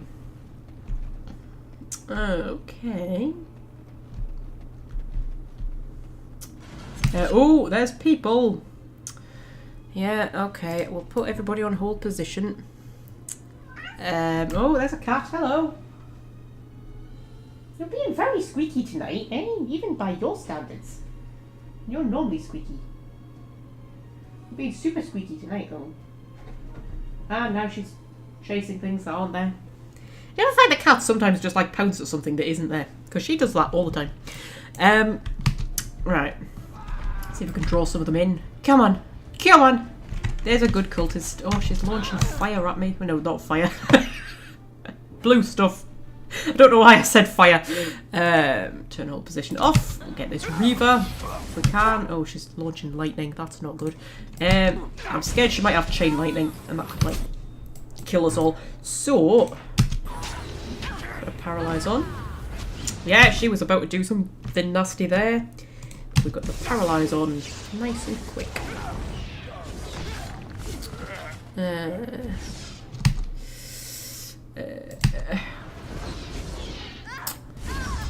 we go. And there's more people running in. Yeah, this is definitely the best like Dragon Age Origins tactic. It's just like when you have a big room like this, it's going to be full of enemies. Just like stand at the entrance, leave your team behind, and just like edge in a bit at a time, just to, you know, get them to come at you in small groups.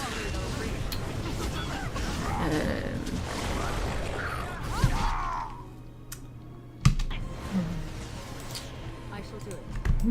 There's been a lot going on the old kitten drinking game tonight, hasn't there?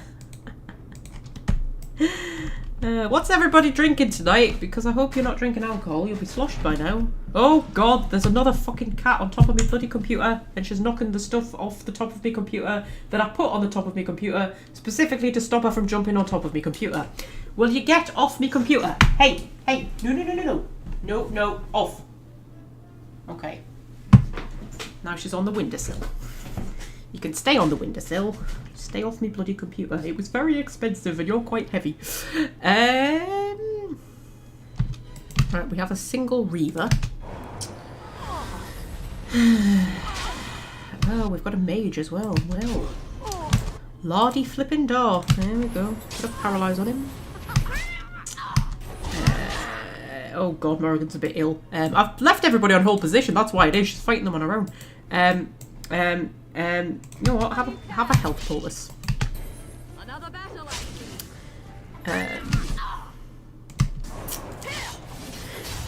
Drinking tea, Welsh friend. Fair enough. Tea's good. I'm drinking orange squash today. That's what I'm drinking. I pretty much live off squash, to be honest. It's kind of what I drink. I drink flavoured water and squash. That's basically what I drink. And then, like in the winter, I drink tea. But I don't really. I kind of stopped drinking tea over the summer when it's warm.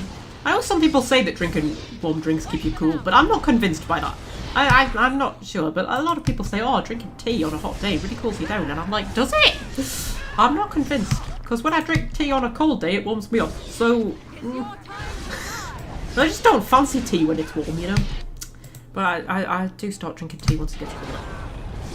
But generally, I just live off flavoured water and squash. That's all I drink.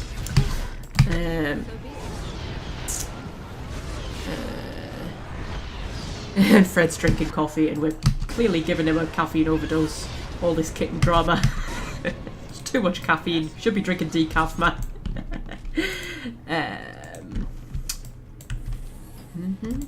I'll get on it. Right. So. Yeah, this is where it forks off into two, and I think up that way is the drakes, and then up that way is like the way you actually meant to go. Drink some of me squash.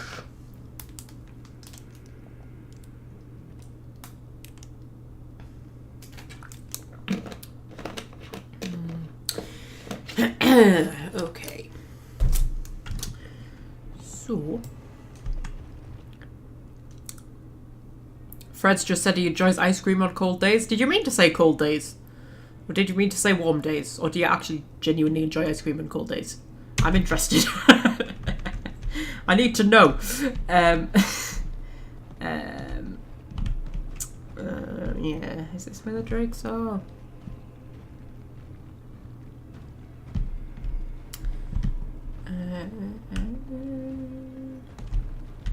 Is this the drake? This looks like the drakes. I don't know if I want to fight the drakes. We could try and fight the drakes. We'll have a go at fighting the drakes. I'm going to take Morrigan in first, because we need her... drop a quick save, actually. We need her cone of cold. You wrote what you meant, did you, Fred? You like ice cream on a cold day? Okay. Interesting. You see, I like warm things on cold days. Oh, they come from behind us, don't they? When we come and loot the room, and then they ambush us as we're going out. Yeah, I like, you know, warm things on cold days and cold things on warm days. I'm just funny like that. Right, cone of cold. Cone of cold. Excellent. Wonderful. Brilliant. If we could, like, we shattered one. We shattered one, guys. We're one Drake down already. And then what we're going to do, we're going to do a Death Hex. And we're going to do a Paralyze. And we are going to all attack this one with everything that we've got, because it's Death Hex, so it's basically already half dead. Oh my god. This fight is turning out really easy, and it's like not normal. I don't understand why the fights are so easy in this playthrough. It can't just be because I'm on normal difficulty, because I'm sure I've played on normal difficulty before and they've not been this easy. I mean, I don't know. I mean, I suppose I normally play on, like, whatever the one below Nightmare is. I think it's difficult. That's what I normally play on, rather than normal. But still, it's been, like, weirdly easy. Like, normally that fight at least takes a couple of goes, right?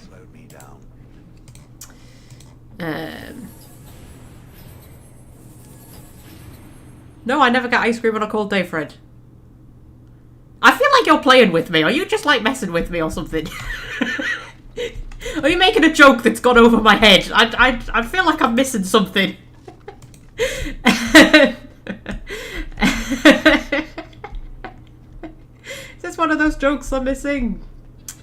I can hear sheep. It's always weird here that you can hear sheep, but there aren't any. I mean, obviously they're like feeding them sheep, and that's why you can hear sheep. But then there aren't any sheep, so why can I hear sheep? Yeah.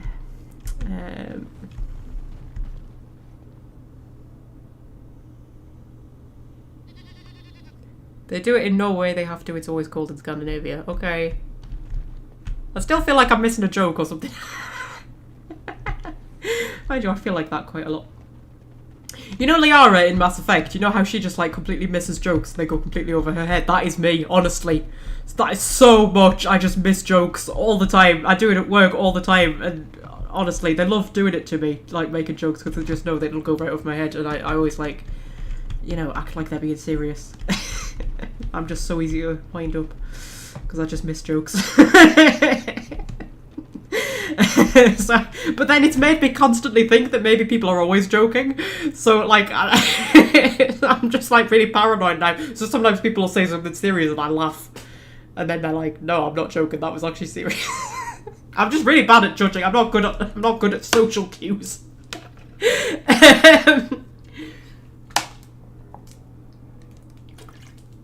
Okay. So, right. Nip through here.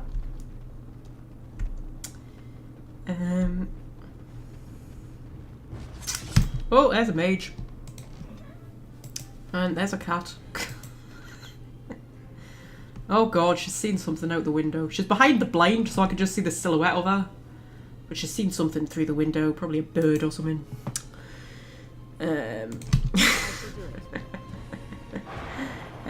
Right, okay, let's deal with this mage.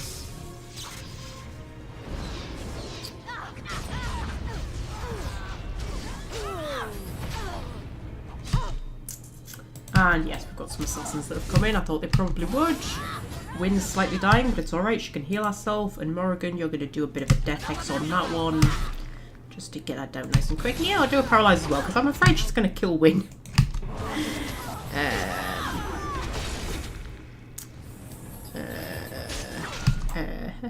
Sorry, I've got half an eye on the chat, and I really shouldn't have, because we're being attacked by assassins. They can be quite nasty. There we go. Oh, the cat's on the move. You alright, Putty? You staying still? Okay, that's fine.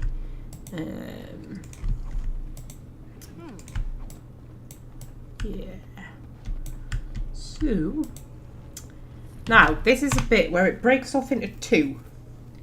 And one way is the way to go, and the other way just leads to like a dead end, but it's got quite a lot of stuff in the room, and I can't remember which way is which. We'll head this way. See where we end up. We've almost been going 3 hours and it doesn't feel like it. Like, I don't actually feel like stopping yet. I know we normally stop at the 3 hour mark, but I'm quite happy to keep going. Because I just don't feel like stopping. I think we've gone off on so many bloody tangents. Right, I think this is the dead end room, I think. Leave everybody there and we'll head in a bit. Yeah, because like drakes attack you here and stuff, don't they? I think you kill everybody in this room and then more enemies appear, I think. And there's a guy with like a force field around him or something. Oh, it's a bit of an arsehole room.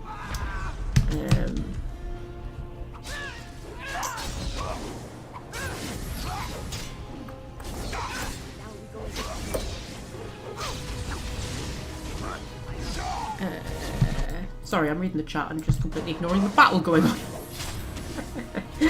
Hey dear, I'm the worst commander. I'm just constantly getting distracted. Oh, we had a Lyrium potion on him. That's good. See if we can lure anybody else in.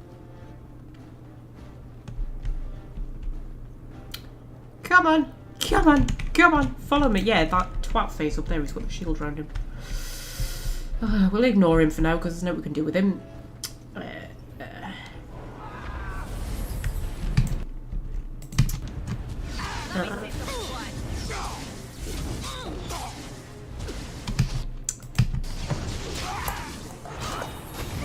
Way! I got knocked over. That's not very nice. Don't like being knocked over. Ah, there goes. Okay. And then see if I can lure somebody else out. Yeah, there's him. I see a trap. Oh, there's a trap.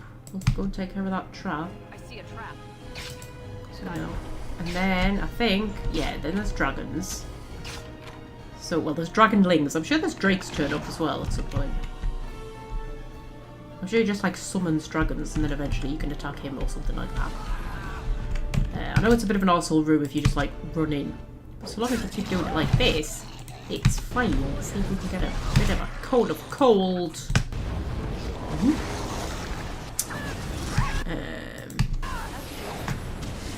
Another battle.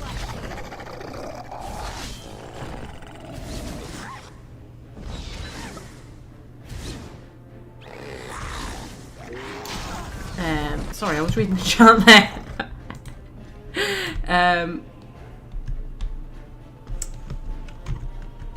Okay. So,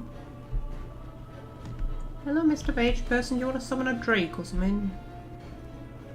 Yeah, yeah. No, that's a dragonling. Okay, I can probably take care of the dragonling on my own.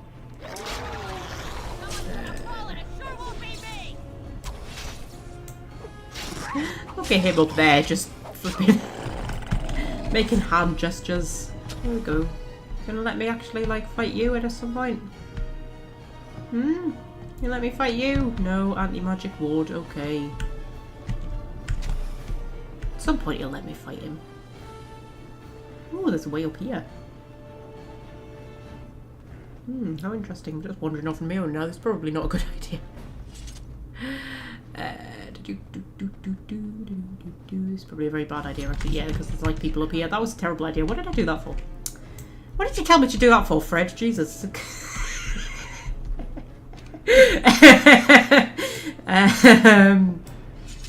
I'll tell you what, I'll get my team in. I see enemies ahead. And see if we can actually attack this idiot. Now's better than later. Oh yeah, I can stab him. I can stab him. I was just sure that he summoned a drake at some point. Oh, he's summoning more things now. Oh, yeah, okay. Yeah, so no, he does summon drakes. We'll get a bit of a coat of cold on those drakes. And then we'll get a... we'll just, you know, keep stabbing this guy.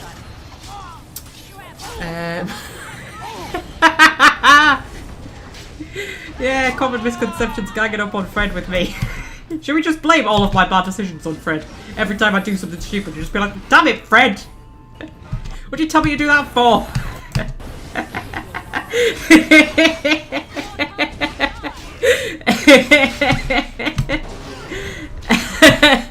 Oh, Shale's dead. That's unfortunate. God's sake, Fred, what do you let Shale die for? Bloody hell.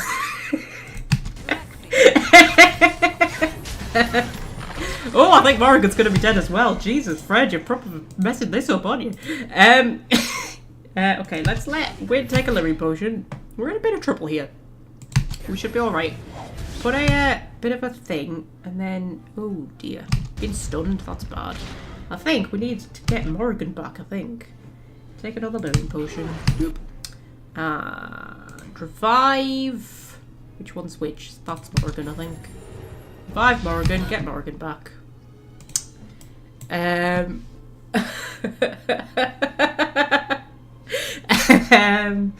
Oh dear, fights kicking off in the chat. Jesus, this is drama, this, man. Drama. Right, okay, I'm gonna let you have a living potion. I'm gonna let you have a lesser health potion. And I'm gonna let you do a Cone of Cold. Which it resisted! Bloody hell. And down it finally goes. Jesus Christ. Right, you can take a lesser health potion. A lesser injury kit even. You can take a lesser injury kit. Nobody else died, did they? No. Alright, alright. Get some more Drake scales that we'll give to Wade at some point.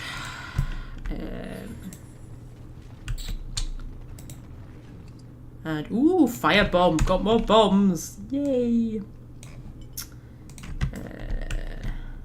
Right. We'll head up top and take care of that other mage.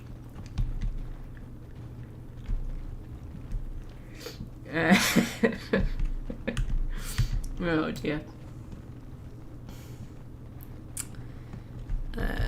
You know, according to YouTube, there's actually only one person watching right now, so I kind of like the idea that there's actually only one of you and you're just arguing with yourself. That oh god, there's more drakes. Jesus, man. How many drakes do you need? Oh, what's the bigger threat, the mage or the drake? That's a good question, actually. Might get Morrigan to paralyze the mage. So be it.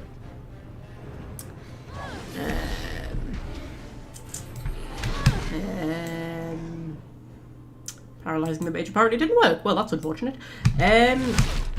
Okay. Morrigan, I just need you to take care of this mage. I'm going to let everybody else take care of the Drake, but you take care of the mage. Actually, Drake, probably put a Death Hex on the Drake. And let Dora take a health potion, because she's a bit dead. And we've almost got this mage down. I just don't want him doing anything nasty while we're attacking the Drake. You know, like chain lightning or something.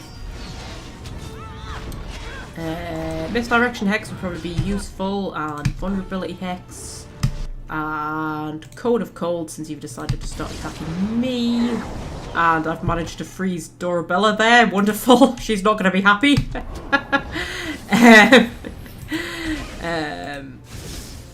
Get this guy down there. Got him down there. We've got an assassin as well. Really? See if we can get a paralyze off on the assassin.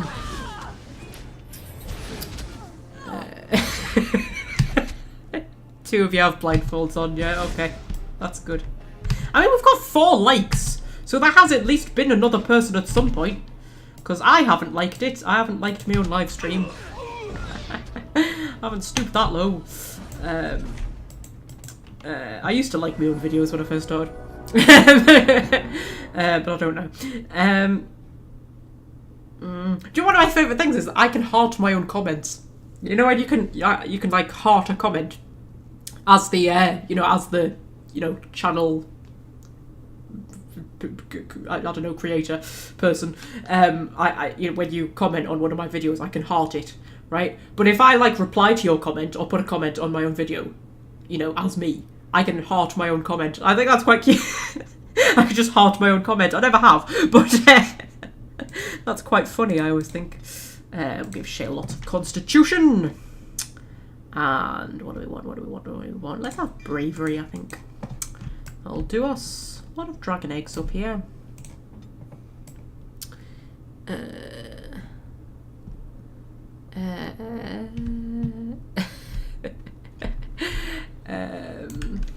Yeah, take a dragon egg. Well, we don't take the dragon egg, we take stuff from the dragon egg.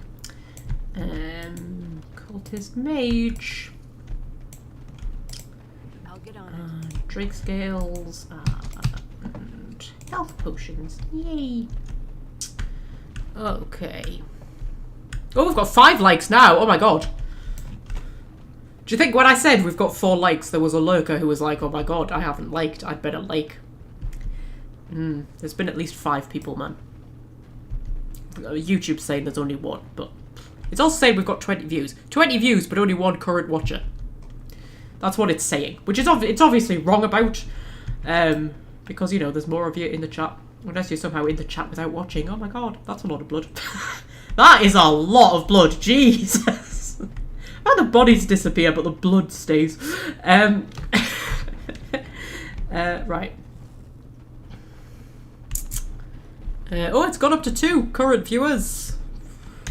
I mean, how many does that mean there actually is? Like 1,200? I don't know. Could mean anything. YouTube's crap. They're telling me like how many people there actually are. Right. So head up here.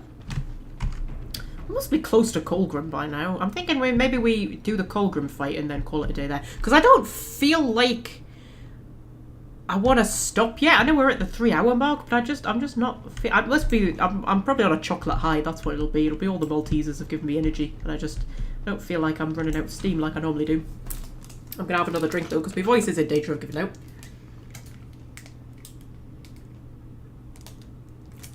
I think we'll keep going for a while. But at the same time, I don't know if I want to do, like, all of Haven. Like, I don't know if I want to go right the way through the gauntlet tonight. Might be a bit sick by then. We might get as far as meeting the Guardian, because I quite like the Guardian. Oh, I remember this room. I remember this room. Guys, get back, get back, get back. You don't want to go into that room. There's traps and an ambush waiting for us. Trap. We'll get that trap. And that trap. And then I'll let everybody come in. And I want everybody to attack that mage. Where Dora's just been punished while she's disarming the trap and she's just like not even a bit bothered. I know there's a mission in Inquisition. I think it's Cassandra's companion quest, I think, but I'm not 100% certain. But you're sort of there's a fight, and then you loot after the fight. You loot a letter off one of the corpses, and it triggers a cutscene, and it's like a conversation with Cassandra. But there was one time I was doing that fight, and yes, I was doing that fight, and I accidentally looted the corpse before the battle was over. Like, I just misclicked and looted the letter off the corpse, and it triggered the cutscene, but there were still enemies alive. And I think it was like 2 archers or something like that. So we were in the cutscene, me and Cassandra, talking to each other, and in the background there were archers just firing arrows at us, and there was just arrows were just like going into Cassandra and into the Inquisitor, and they were just like not even a bit bothered. They were just having this conversation while like arrows were just like hitting them in the head and stuff like that. It was so funny, honestly. It was just like we were just like so not bothered by these 2 archers. Just like, guys, we'll get to you in a minute, alright? We're having a very important conversation. I love it when things like that happen.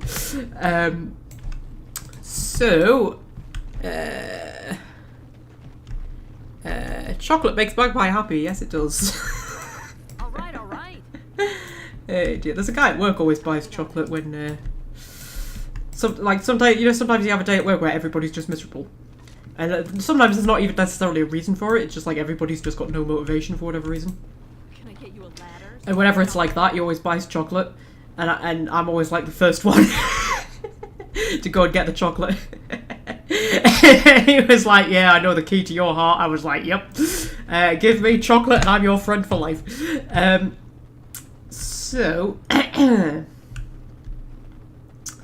it is the one thing I can't give up. Like, over the years, I've sort of tried to become healthier.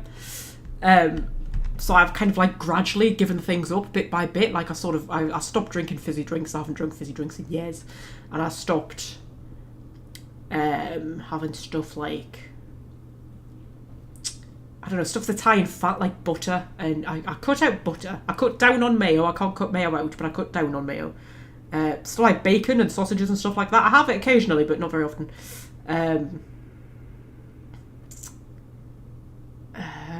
Takeaways, I don't have takeaways anymore, except the occasional fish and chips, but like we're talking twice a year. Just like there's just loads of things that I just like cut out gradually, not all at once, just like gradually I just like cut out lots of like stuff, but like chocolate, I just can't do it. I can't survive without chocolate. I just can't cut it out. I've just made peace with that. I'm not even gonna try. I'm just like, chocolate's just me thing. I need chocolate, alright? Oh, this is Colgrim, isn't it? Is this Colgrim? This is Colgrim. Okay. I'm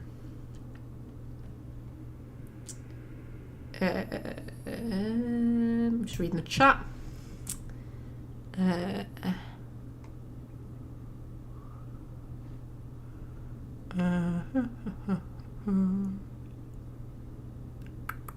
Cook carbonated drinks and bread. I did cut out bread for a while, but I really like toast.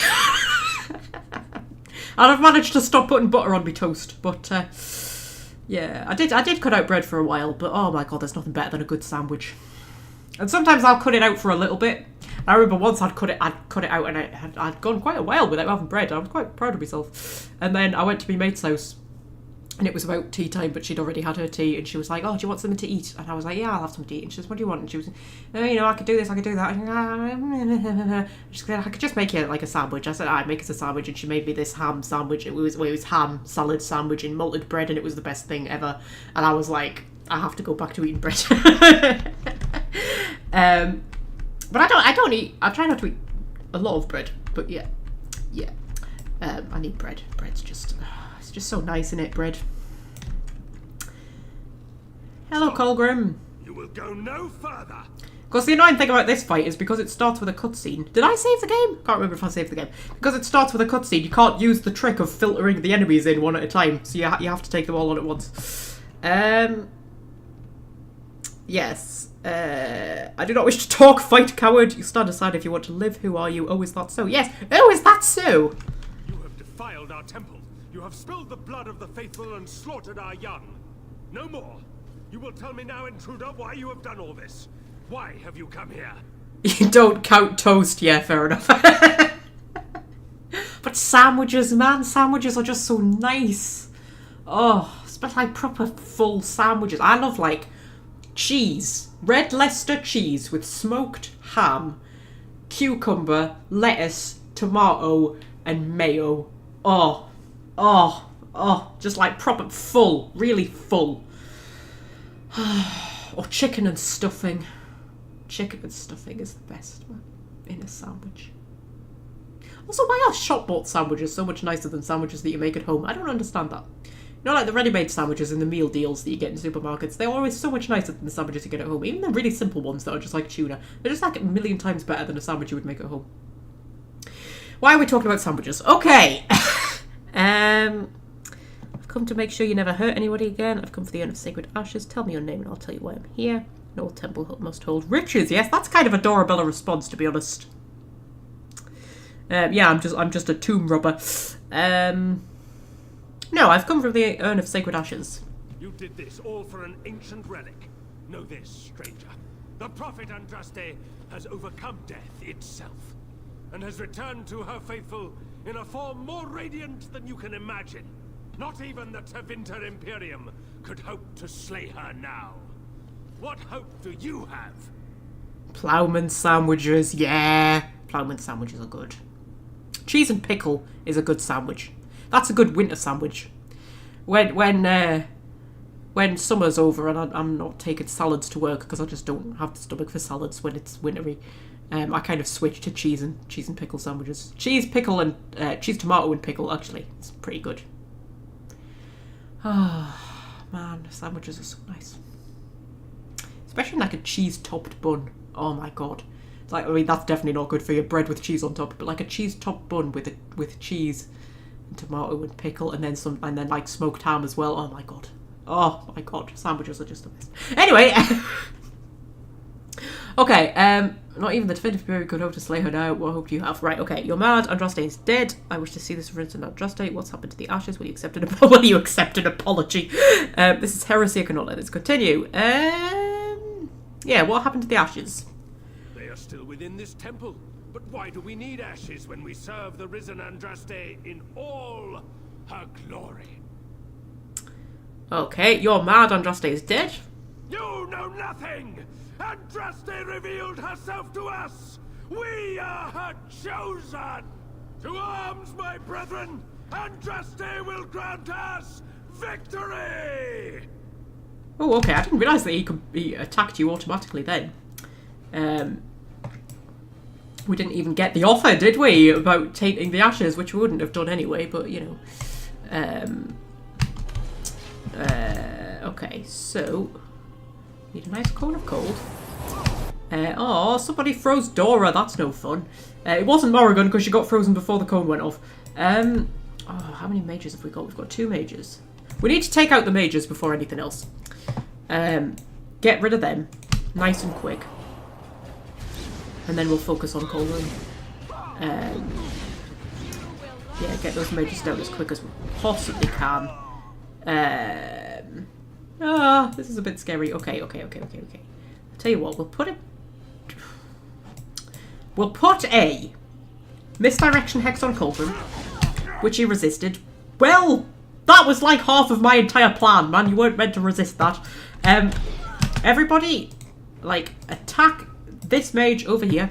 Get the mages down, because the trouble is they can just pick us off far too easily. And Wynne, I want you to heal Morrigan.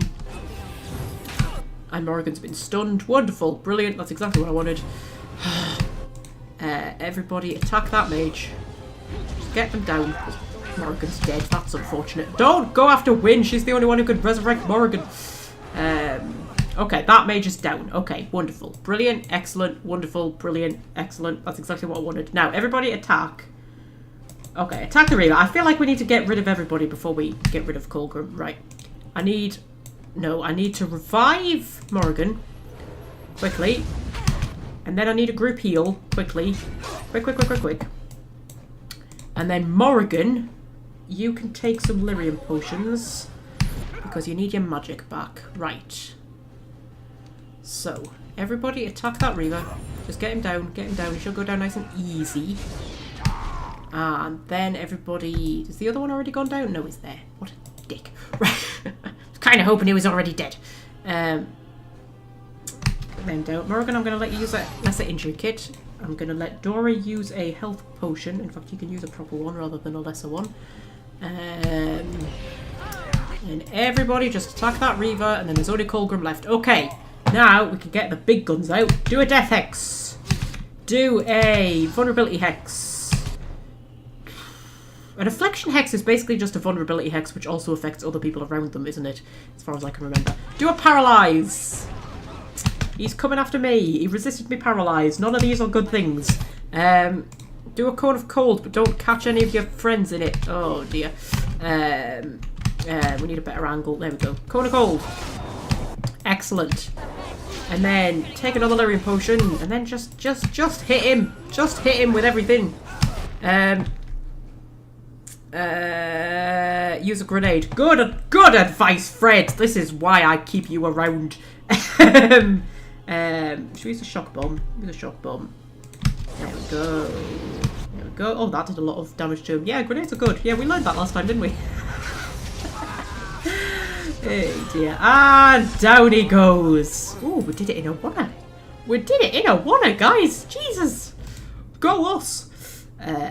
Give Wynne some magic and some willpower. And...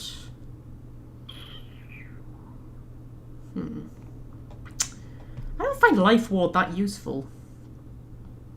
Cleansing Aura's good though, isn't it? Because it heals injuries and stuff, so you don't need injury kits anymore. We need Fireball though. We'll go Fireball. Okay. That was good, wasn't it? Yeah, that was good. That went quite well. That went quite well. I'm quite pleased with how that turned out. That fight can be a right bitch sometimes.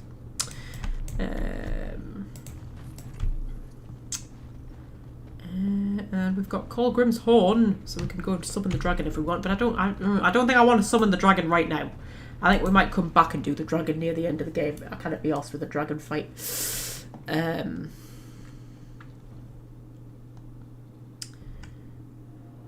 Ooh.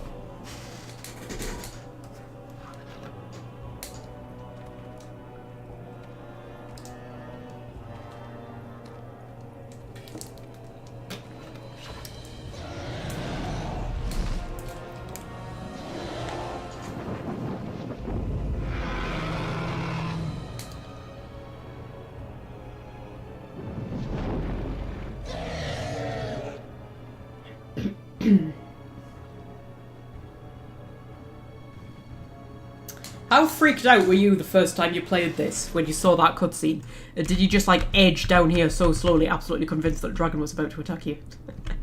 Because I did. I still kind of do a lot of the time. I'm sort of like, oh, is the dragon going to attack me? It's not going to attack me. Also, do you think Morrigan's cold? I feel like Morrigan looks cold. Like, we're at the top of a mountain, it is snowing, there is snow on the ground, it's clearly freezing cold, and she's just got her tits hanging out. Like, how are woman? We'll go and get these chests. There's the dragon. Hello, dragon. Oh, you disappeared. There you are. And gone again. And back. And gone again. Yeah, right. So, in fact, I don't think I even figured out how to fight the dragon until about my 5th or 6th playthrough. I don't think... Because it's not like a quest or anything. It doesn't pop up in your quest log. And if you look at Colgrim's horn that we picked up, it says, this horn, emblazoned with a modified chantry symbol, belonged to Father Colgrim of Haven. When he wished to commune with the high dragon that he believed to be Andraste reborn, this horn would sound out from the mountaintop. Sound this horn from the top of the mountain overlooking the village of Haven to summon the high dragon. But if you never read that, you never know that that's what you need to do to summon the dragon. And me being me, I often, just wouldn't read it.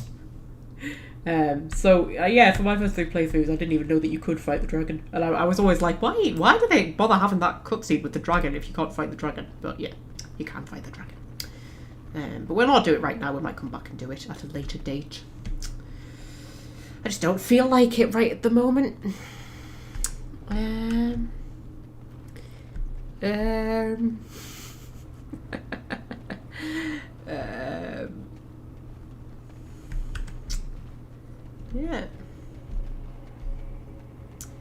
Head into the gauntlet.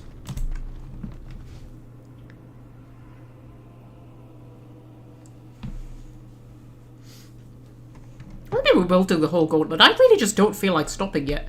Like, this is weird. I'm usually running out of steam by now, but I'm on a high, man. I'm feeling good. This part is unblemished, untouched. Put the sound up a little bit because there's going to be a lot of talking in a minute. Just loot everything before we go and talk to the Guardian. Oh, hang on. I wanted to get that book first, man. Okay, stand aside. I've killed Colgrim and I will kill you too. I mean, I know you can fight the Guardian. I've never done it. Oh, actually, I might have done. It's not something I've done very often, I know. Do you think Dora would fight the Guardian? Do you think she would say I've killed Colgrim and I will kill you too? I mean, I know I'm playing her as quite a stabby character, but I kind of like the conversation with the Guardian. Yeah, who are you? I am the Guardian, the protector of the urn of sacred ashes. I have waited years for this. Okay. Yeah, for someone to take the ashes? No one can take the ashes. They belong here.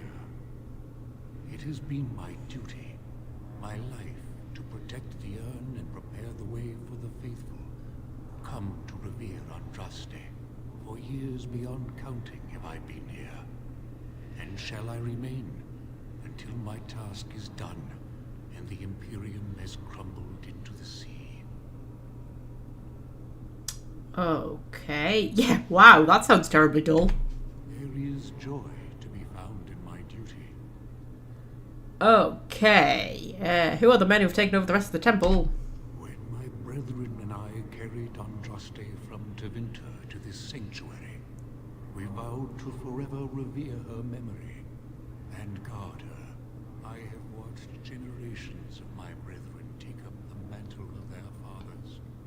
For centuries they did this, unwavering, joyful in their appointed task. But now they have lost their way. They have forgotten Andraste and their promise. Yeah, they've got a bit nutty because, you know, they've lived at the top of a mountain for ages, isolated from the rest of the world, basically. And they're probably quite inbred by this point, because I don't think there's been, like, you know, an influx of new blood coming in at any you know, point. So, you know, that's probably quite a big factor. Inbreeding does tend to create quite a lot of, you know, mental illness. As the ancient Egyptians can attest to. They just got progressive. The Egyptian pharaohs just like got progressively madder as time went on. Oh, there's a cat. Hello. Okay. Are you leaving now? Yes, she's left. She's decided, you know, she no longer wants to be in our presence. Okay, so the dragon is not Andraste then.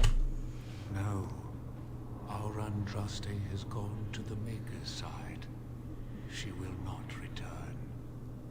The dragon is a fearsome creature, and they must have seen her as an alternative to the absent Maker and his silent Andraste. A true believer would not require audacious displays of power.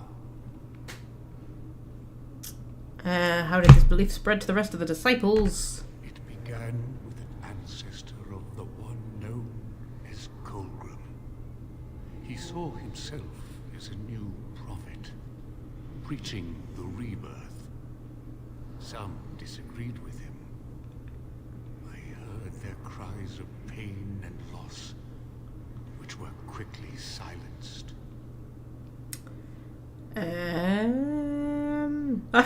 Would you like me to get rid of these disciples? Like, I've already gotten rid of them. I don't think there's many left, I'll be honest. Okay, I would like to see the urn. You have come to honor Andraste, and you shall, if you prove yourself worthy. Okay. Yeah, so do I have to fight you? I think Dora would automatically jump to the conclusion that she has to fight him. It is not my place to decide your worthiness. The gauntlet does that. If you are found worthy, you will see the urn and be allowed to take a small pinch of the ashes for yourself. If not... If not... ...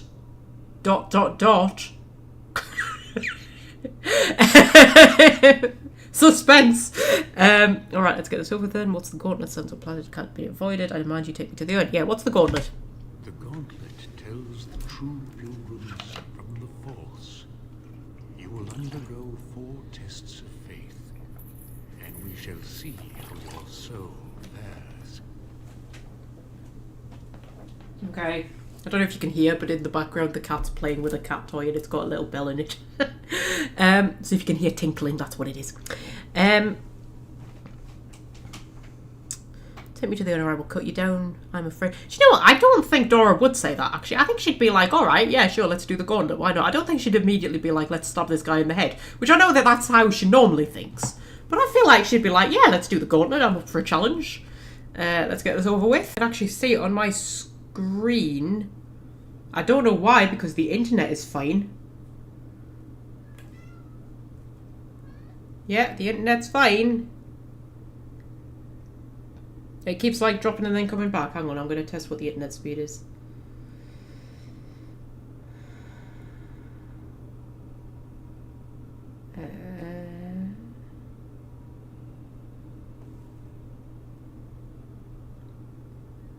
Seems to have calmed down. I'm just checking the internet speed. I could see that it was buffering because it was freaking me out and it was doing the whole kind of... The stream will end if the stuff doesn't come back up. Internet, it's fine. It does go up and down a bit, but it never like drops out completely. Yeah, the internet's fine. I don't know what happened there. But I mean, it was saying the internet was fine. I don't know why it was buffering. You know what? Let's not worry about it. We're going to carry on. It's fine. Did I fail who? I wasn't listening to any of that conversation because... because I was too busy freaking out over the state of the live stream. Did I fail who? I don't know what this question is with the Common Dwarf because I don't play as the Common Dwarf often enough. Although I do find it very cute that Dora has to look up to see him. That's quite cute, isn't it? Even if I'd stayed, they would still be miserable.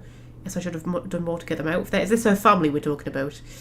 Yes, I should not have left. No, they said I should go anyway. How do you know of my past? My answer is my own guardian.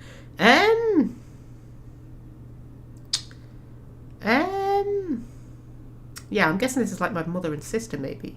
Maybe less. I don't know. Oh, I don't know. What do we think Dora feels about leaving our family behind? Even if I'd stayed, they would still be miserable. Yes, I can hear you, Cat. What's the matter? You're being so squeaky. I should have done more to get them out of there. I should not have left. I don't think she would say I should not have left. I don't think she would say that because, you know, by leaving... Thing is, she can leave, make a good life for herself, and then come back and get them, you see? I should have done more to get them out of there. She might say that. Oh my god, this cat has got herself stuck on my bloody cables. Look, lift your leg. Lift your leg. There you go. I swear to God.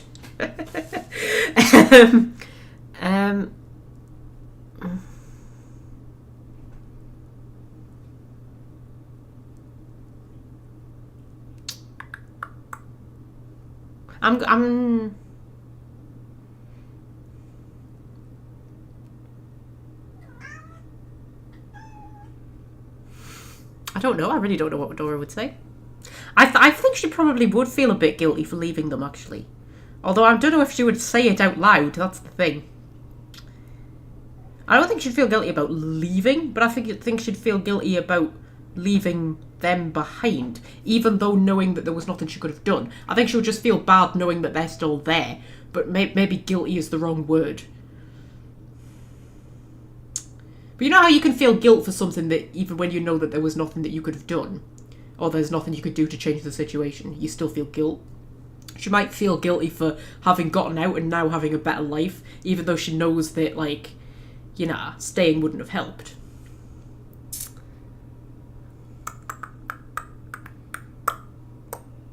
I don't want to say that my answer is my own guardian, because Wynne tells you off if you say that. Plus, I don't think Dora... I think she'd be fine with just, like, answering him. I don't think she'd be like, you know... I don't think she really cares what other people think of her, so I think she'd just answer.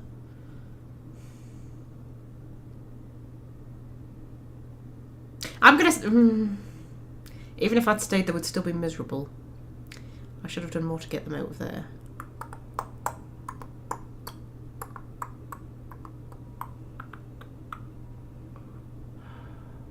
I'm gonna say, even if I'd stayed, they would still be miserable. Then you do not dwell on past mistakes. Neither yours, nor someone else's. One wonders what this Guardian's purpose is. Be wary of his traps. It is sometimes difficult to see how our actions affect an outcome. But that does not mean our actions had no effect. It seems that reflection on past mistakes is a constant preoccupation of the religious mind. Is there any religion that does not thrive upon guilt, like a glutton at his lunch? No, I thought not. Accept your failings, but do not let them govern your life. And what of those that follow you? Ask your question, Guardian. I am ready. You are ever the advisor, ready with a word of wisdom. Do you wonder if you spout only platitudes, burned into your mind in the distant past? Perhaps you are only a tool, used to spread the word of the circle and the chantry. Does doubt ever chip away at your truths? You frame the statement in the form of a question, yet you already know our answers. There is no sense in hiding, is there? Yes, I do doubt at times. Only the fool is completely certain of himself. Shame the stone giant. There is so little I can draw from you. I feel the distant echo of a soul, dormant for so long, now awake. Good for you. And the slow realization of all you have lost.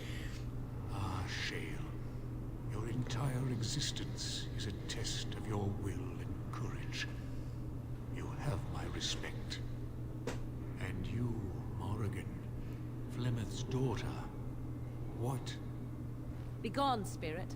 I will not play your games. I will respect your wishes. The way is open. Good luck, and may you find what you seek. I've never brought Shale on this quest before, so yeah, that was a new one. He didn't even ask Shale a question. He was just like, "Oh wow, I love you, Shale." That was basically what he said. I mean, I'm paraphrasing, but that was more or less it. Okay, we're gonna get this Codex entry, which I tried to get before. Okay, right, we're gonna take a quick break. We are gonna do the gauntlet because I just don't feel like stopping yet. But we're gonna take a quick break. Hang on. If I remember what buttons to press, I'll put me thing on. There we go. I'll be back in about 5 minutes.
Oh, that break was a mistake because all I've done is woken up the other cat and now they're both going to be running around.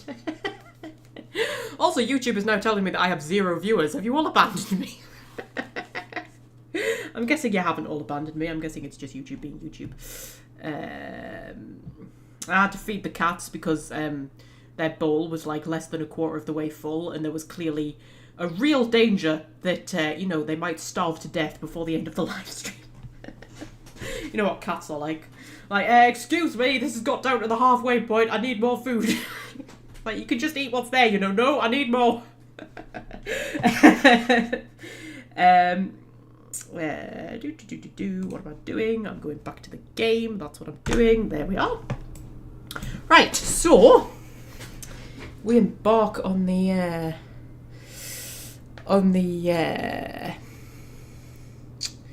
yes. Sorry, I'm reading the chat. Oh, we're up to 1 viewer. Wow. YouTube just does not know what it's doing with these viewer counts, do they? Right. Okay. So we've walked into a room full of ghosts. How exciting! Should we talk to some of the ghosts? Hello. The smallest lark could carry it, while a strong man might not. Of what do I speak? Yes, this is the riddle room where we have to solve riddles. I love things like this. I love a riddle. So that would be a tune, my love. The trouble is I know what all of these riddles are because I've played this so many times. I just automatically know what the answer is. Yes, that's a tune. Yes, I was Andraste's dearest friend in childhood, and always we would sing. She celebrated the beauty of life, and all who heard her would be filled with joy. They say the Maker himself was moved by Andraste's song, and then she sang no more of simple things. Okie dokie. Yeah, we basically just get Andraste's life story in this room. Hello! An eye for an eye, a tooth for a tooth. The debt of blood must be paid in full. Of what do I speak? That would be vengeance. That's not even really a riddle, to be honest, but alright, yeah, that's vengeance. Yes, my husband Hysarion would have chosen a quick death for Andraste. I made him swear that she would die publicly with her war leaders, that all would know the Imperium's strength. I am justice. I am vengeance. Blood can only be repaid in blood. Okie dokie. Next. The bones of the world stretched towards the sky's embrace, veiled in white, like a bride greeting her groom. Of what do I speak? What happens if you get a riddle wrong? Asks Fred. They attack you, I think. Yeah, I think, I think whichever ghost it is that's given you the riddle attacks you. And you just have to kill them. But then you can carry on going through the riddles. It's not like they all attack you. You speak of the mountains. Yes. I carried Andraste's ashes out of Tevinter into the mountains to the east, where she could gaze ever into her Maker's sky. No more fitting a tomb than this could we find. Oh, is it ash wraiths that attack you? Yeah, I knew it was something like that.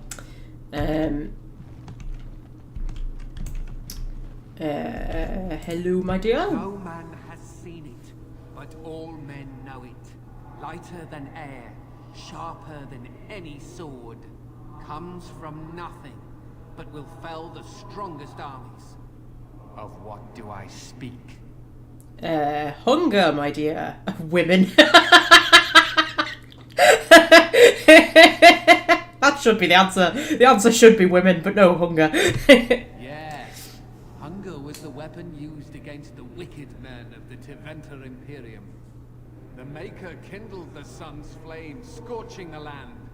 Their crops failed, and their armies could not march. Then he opened the heavens and bade the waters flow, and washed away their filth.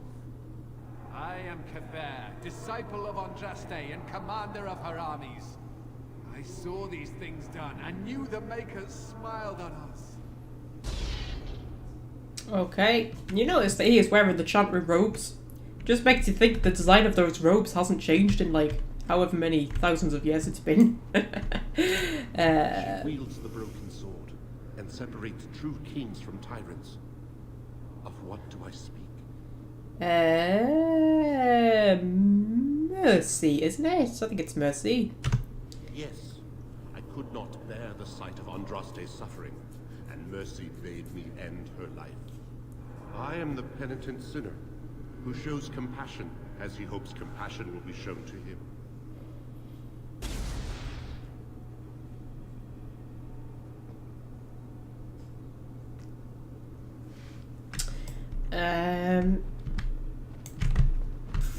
Mafarath? Poison of the soul, passion's cruel counterpart. From love she grows, till love lies slain. Of what do I speak? Jealousy, children. Some of these answers are just weird. Like, why would it be children? Passion's cruel counterpart. Yes, jealousy. Yes, jealousy drove me to betrayal. I was the greatest general of the Alamani, but beside her, I was nothing. Hundreds fell before her on bended knee. They loved her, as did the Maker. I loved her too. But what man can compare with a god? Okay. And you, my dear? I'd neither a guest nor a trespasser be. In this place I belong, that belongs also to me. Of what do I speak? That's my favourite one. I think that's such a cool riddle. Yes, that's home. It was my dream for the people to have a home of their own, where we would have no masters but ourselves. The enemy of my enemy is my friend, and thus we followed Andraste against the Imperium. But she was betrayed, and so were we. And finally... Echoes from a shadow realm, whispers of things yet to come. Thought's strange sister dwells in night, is swept away by dawning light. Of what do I speak? And that would be dreams. A dream came upon me as my daughter slumbered beneath my heart. It told of her life, and of her betrayal and death. I am sorrow and regret. I am a mother weeping bitter tears for a daughter she could not save. Okay, dokie. And... oh, there's Lesk. Hello, Lesk, love. Are we about to have a deep conversation? What's shaping? You're not Lesk. Hello, Lesk. Just adventuring looking for some human relic. Yeah, should we say that? Like he's just rocked up and we're just not going to question it. Like, yeah, I'm just looking for some human relic. Adventuring. Hey, I did that today. Ran from another bunch that Jarvia sent after me. She wants to take me apart layer by layer. Didn't know I had that many layers. Did I mention she's real upset about Barat? Okay. Yeah, what's the purpose of this charade? Don't you remember what you said? You don't think you failed us. You've forgotten us. That's the way it goes, isn't it? You can't afford to think about the past. You have to look forward. I'm proud of you for moving on. Aww. Here. I found this lying around and I've no use for it. I know you'll do something good with it. Goodbye, my friend. Remember me. Aww, that was sweet. What did he give me? Oh, I'm not gonna know, am I? See if we can guess what it was he's given me.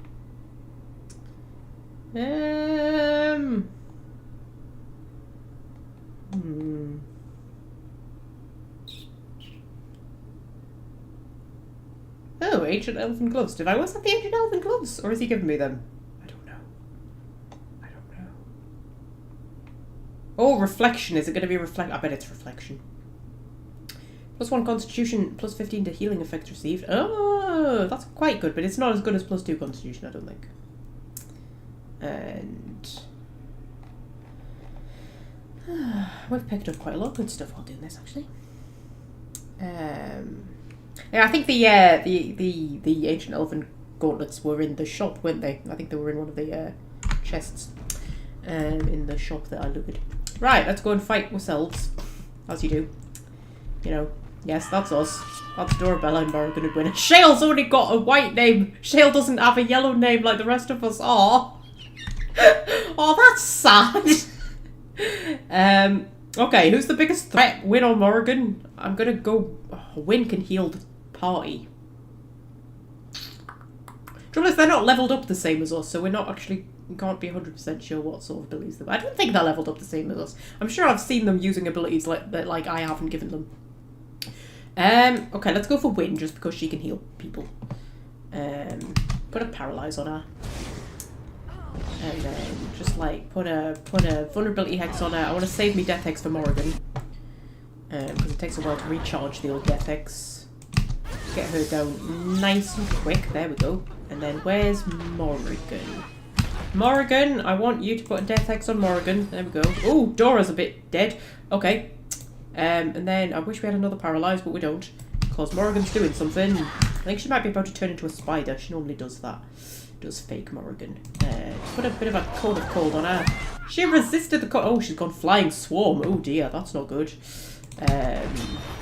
You do a freeze. Shale is fighting Shale.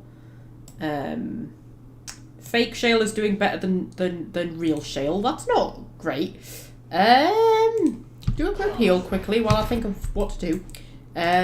You can have a health potion. Morrigan's done a misdirection hex on somebody. You know what? Resurrect Dora. That would be a good idea.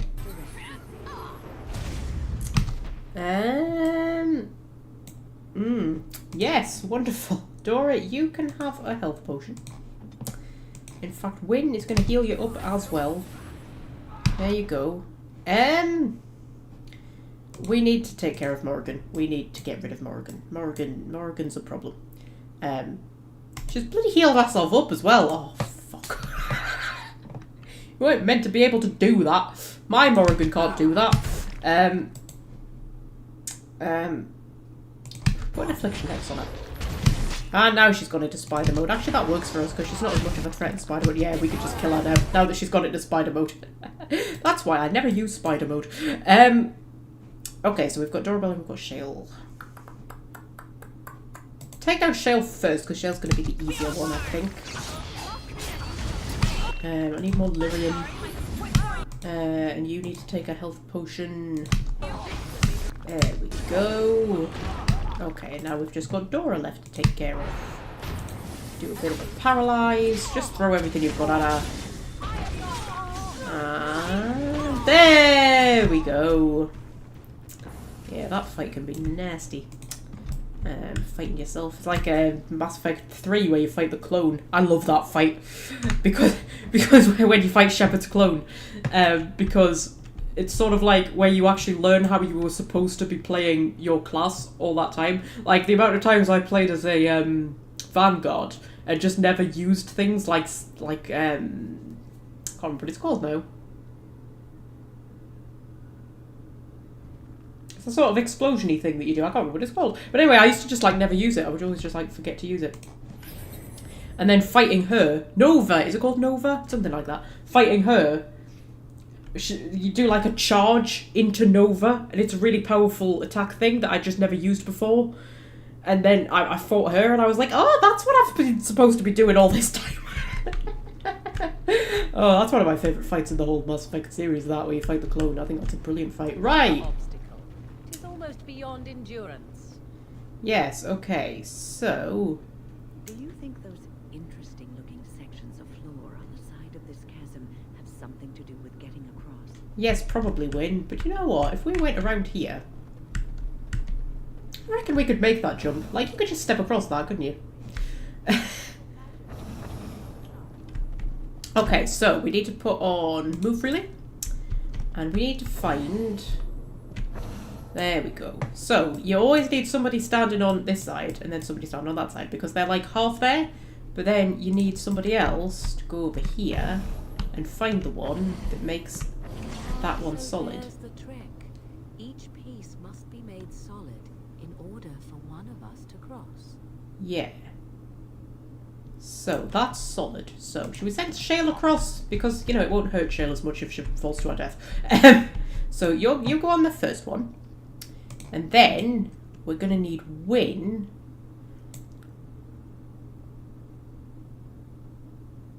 Because, oh, hang on.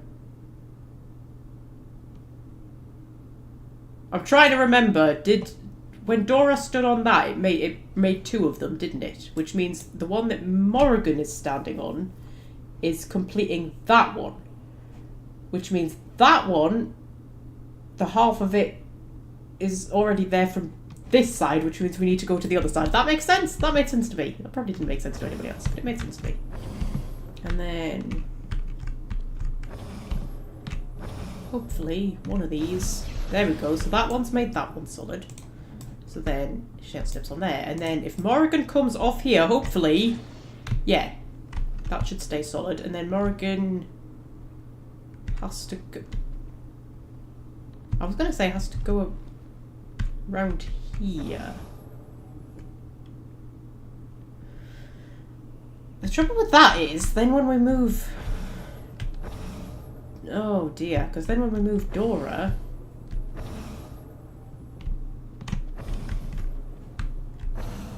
that one will disappear, right? Oh, I'm confused. I'm confused already. Hang on.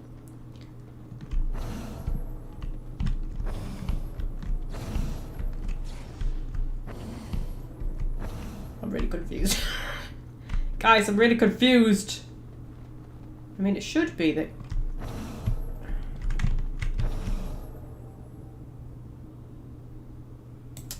Okay. Okay. Drop a quick save.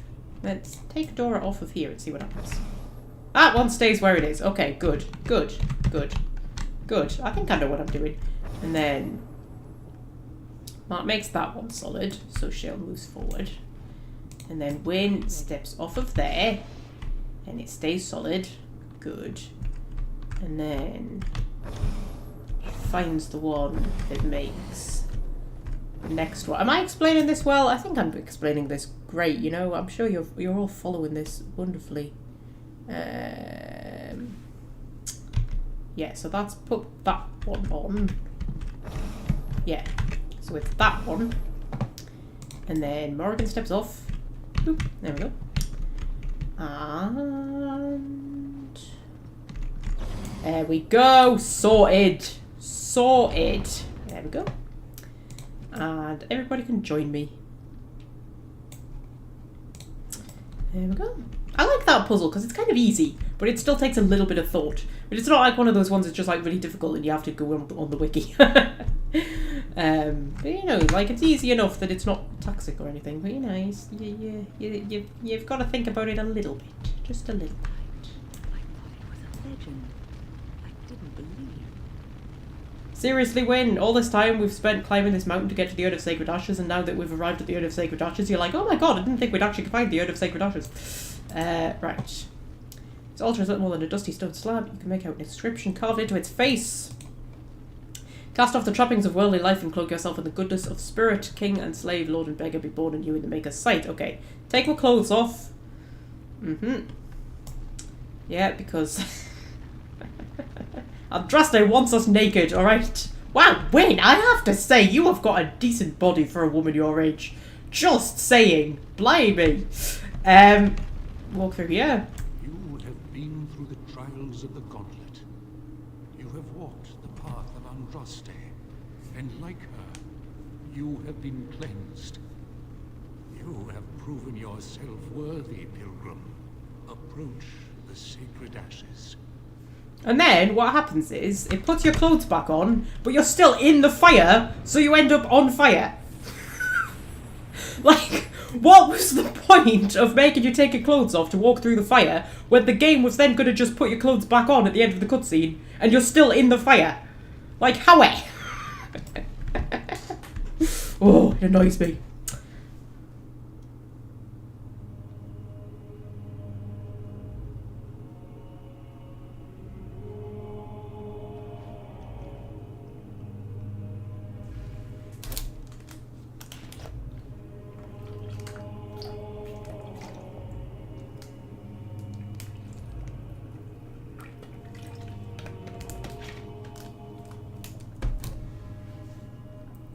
I stand in awe. Really? What an odd thing to do with the honored dead. To store it in a pot. Bizarre. I could not have asked for a greater honor than to be here. I will never forget this feeling. Okay, these are the earthly remains of Andraste, prophet and bride of the Maker. Take a pinch of the ashes. Oh, dramatic music. We just need to take a moment to appreciate the absolute magnitude of what we've just done. We've put some ashes in a pouch. Leave the urn alone. Okay. Magic. Yeah, Urn of Sacred Ashes. We can interact with it again if we want. But we don't, we don't want to do that. Okay, let's just go and loot the place before we leave. Important. Unfortunate adventurer. Oh, you tried to walk through the fire with your clothes on, you silly boy. Belt of the Magister Lords, Journeyman Paralyzed Rune, Gold Demon Pendant. Lovely. And then we can just leave.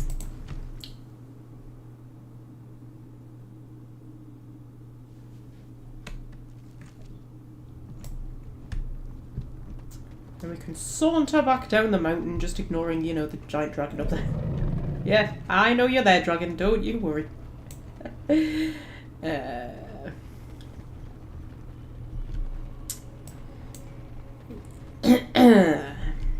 down this way, and it should get us down quick, I believe. All right, all right.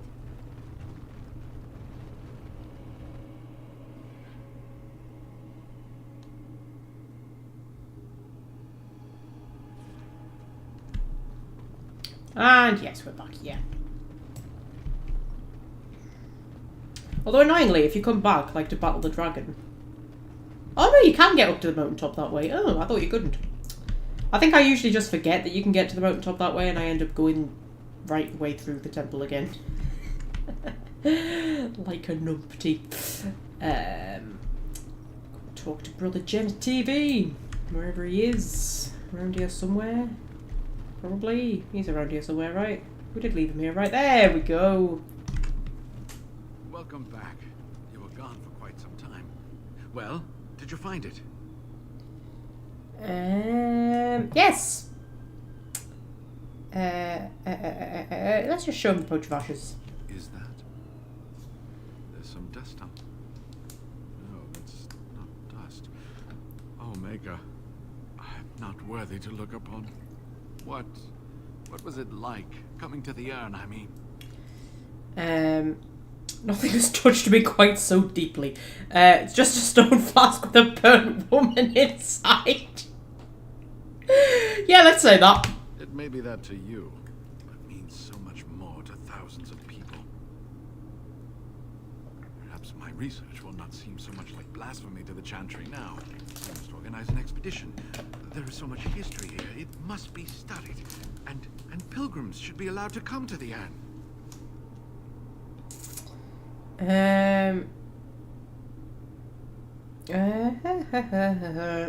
Yes, the urn of sacred ashes must be shared with the world.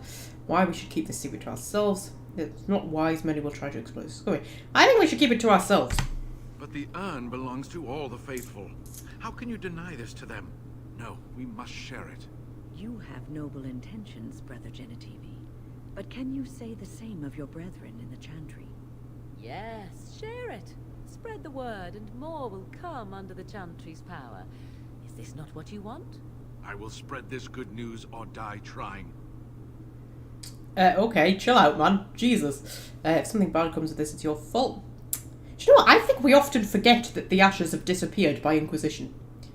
And it's weird that, like, you get to Inquisition and there's a codex entry that just says, oh yeah, the ashes kind of disappeared and nobody really knows what happened to them. But it's never really talked about or mentioned, even when you're at Haven. It's just a codex entry, which is just like, yeah, the ashes kind of disappeared. Nobody really knows who's got them or where they've gone or anything like that. Do you think that's something that's going to come up in later stories? Or was that just like a plot device to get rid of the ashes because, like, it was kind of a bit awkward having an urn of ashes that could, like, cure anybody of anything?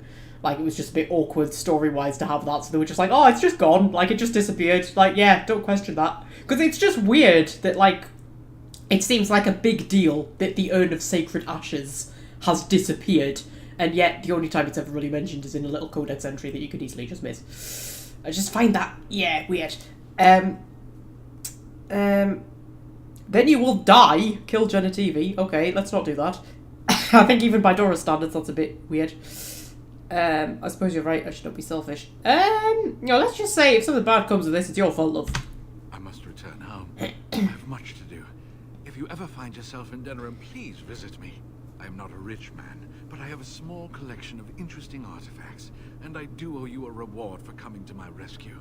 I hope to see you soon, my friend.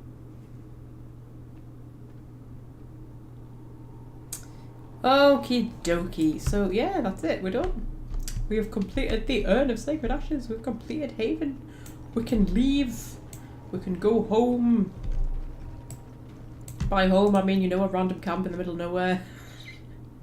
We can do that. Oh god, the map's filling up a bit, isn't it? Yeah, right, we'll go back to camp. I believe we'll call it a day here. We've been going like 4 hours, 1 minute and 17 seconds. That's how long we've been going. I mean, it'll be longer by the time you've heard that because there's, you know, latency. Yeah.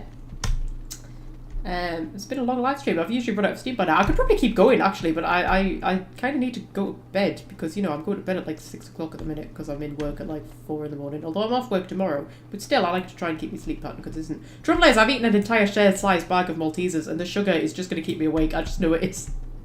It was not a wise choice.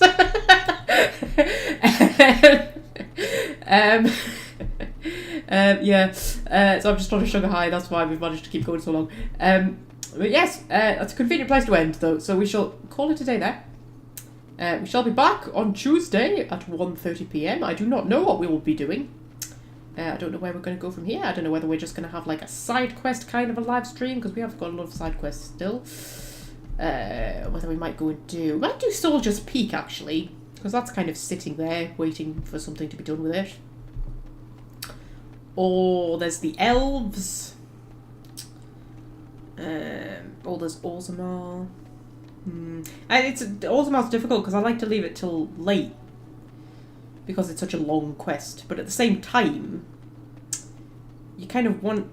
You don't want to like get Oghren and then be straight into the end game. You kind of, you know, want to be able to actually do some stuff with Oghren. So I'm always a bit But yeah, we'll do something. We'll figure it out, man. We'll figure it out. 1:30 GMT on Tuesday. I shall see you. Yes, those 4 hours did fly by. They did, Fred. It does not feel like it's been 4 hours. Yeah, so we'll decide what we're going to do next time. God, you know what? We're probably halfway through the game and I haven't even started other kind of romancing Zephyrin thing. Maybe need to like invest some time in doing that. I also still haven't Googled a guide for it, which I really should do. Right, okay, anyway, yes. So I shall see you at Tuesday on Tuesday at 1:30 GMT. Be there whether you like it or not. I don't care if you've got plans, cancel them. You should be prioritising these live streams over everything else in your life. I demand it. Anyway, I'm going to leave you with this beautiful view of the moon. And yes, I shall see you on Tuesday, my darlings.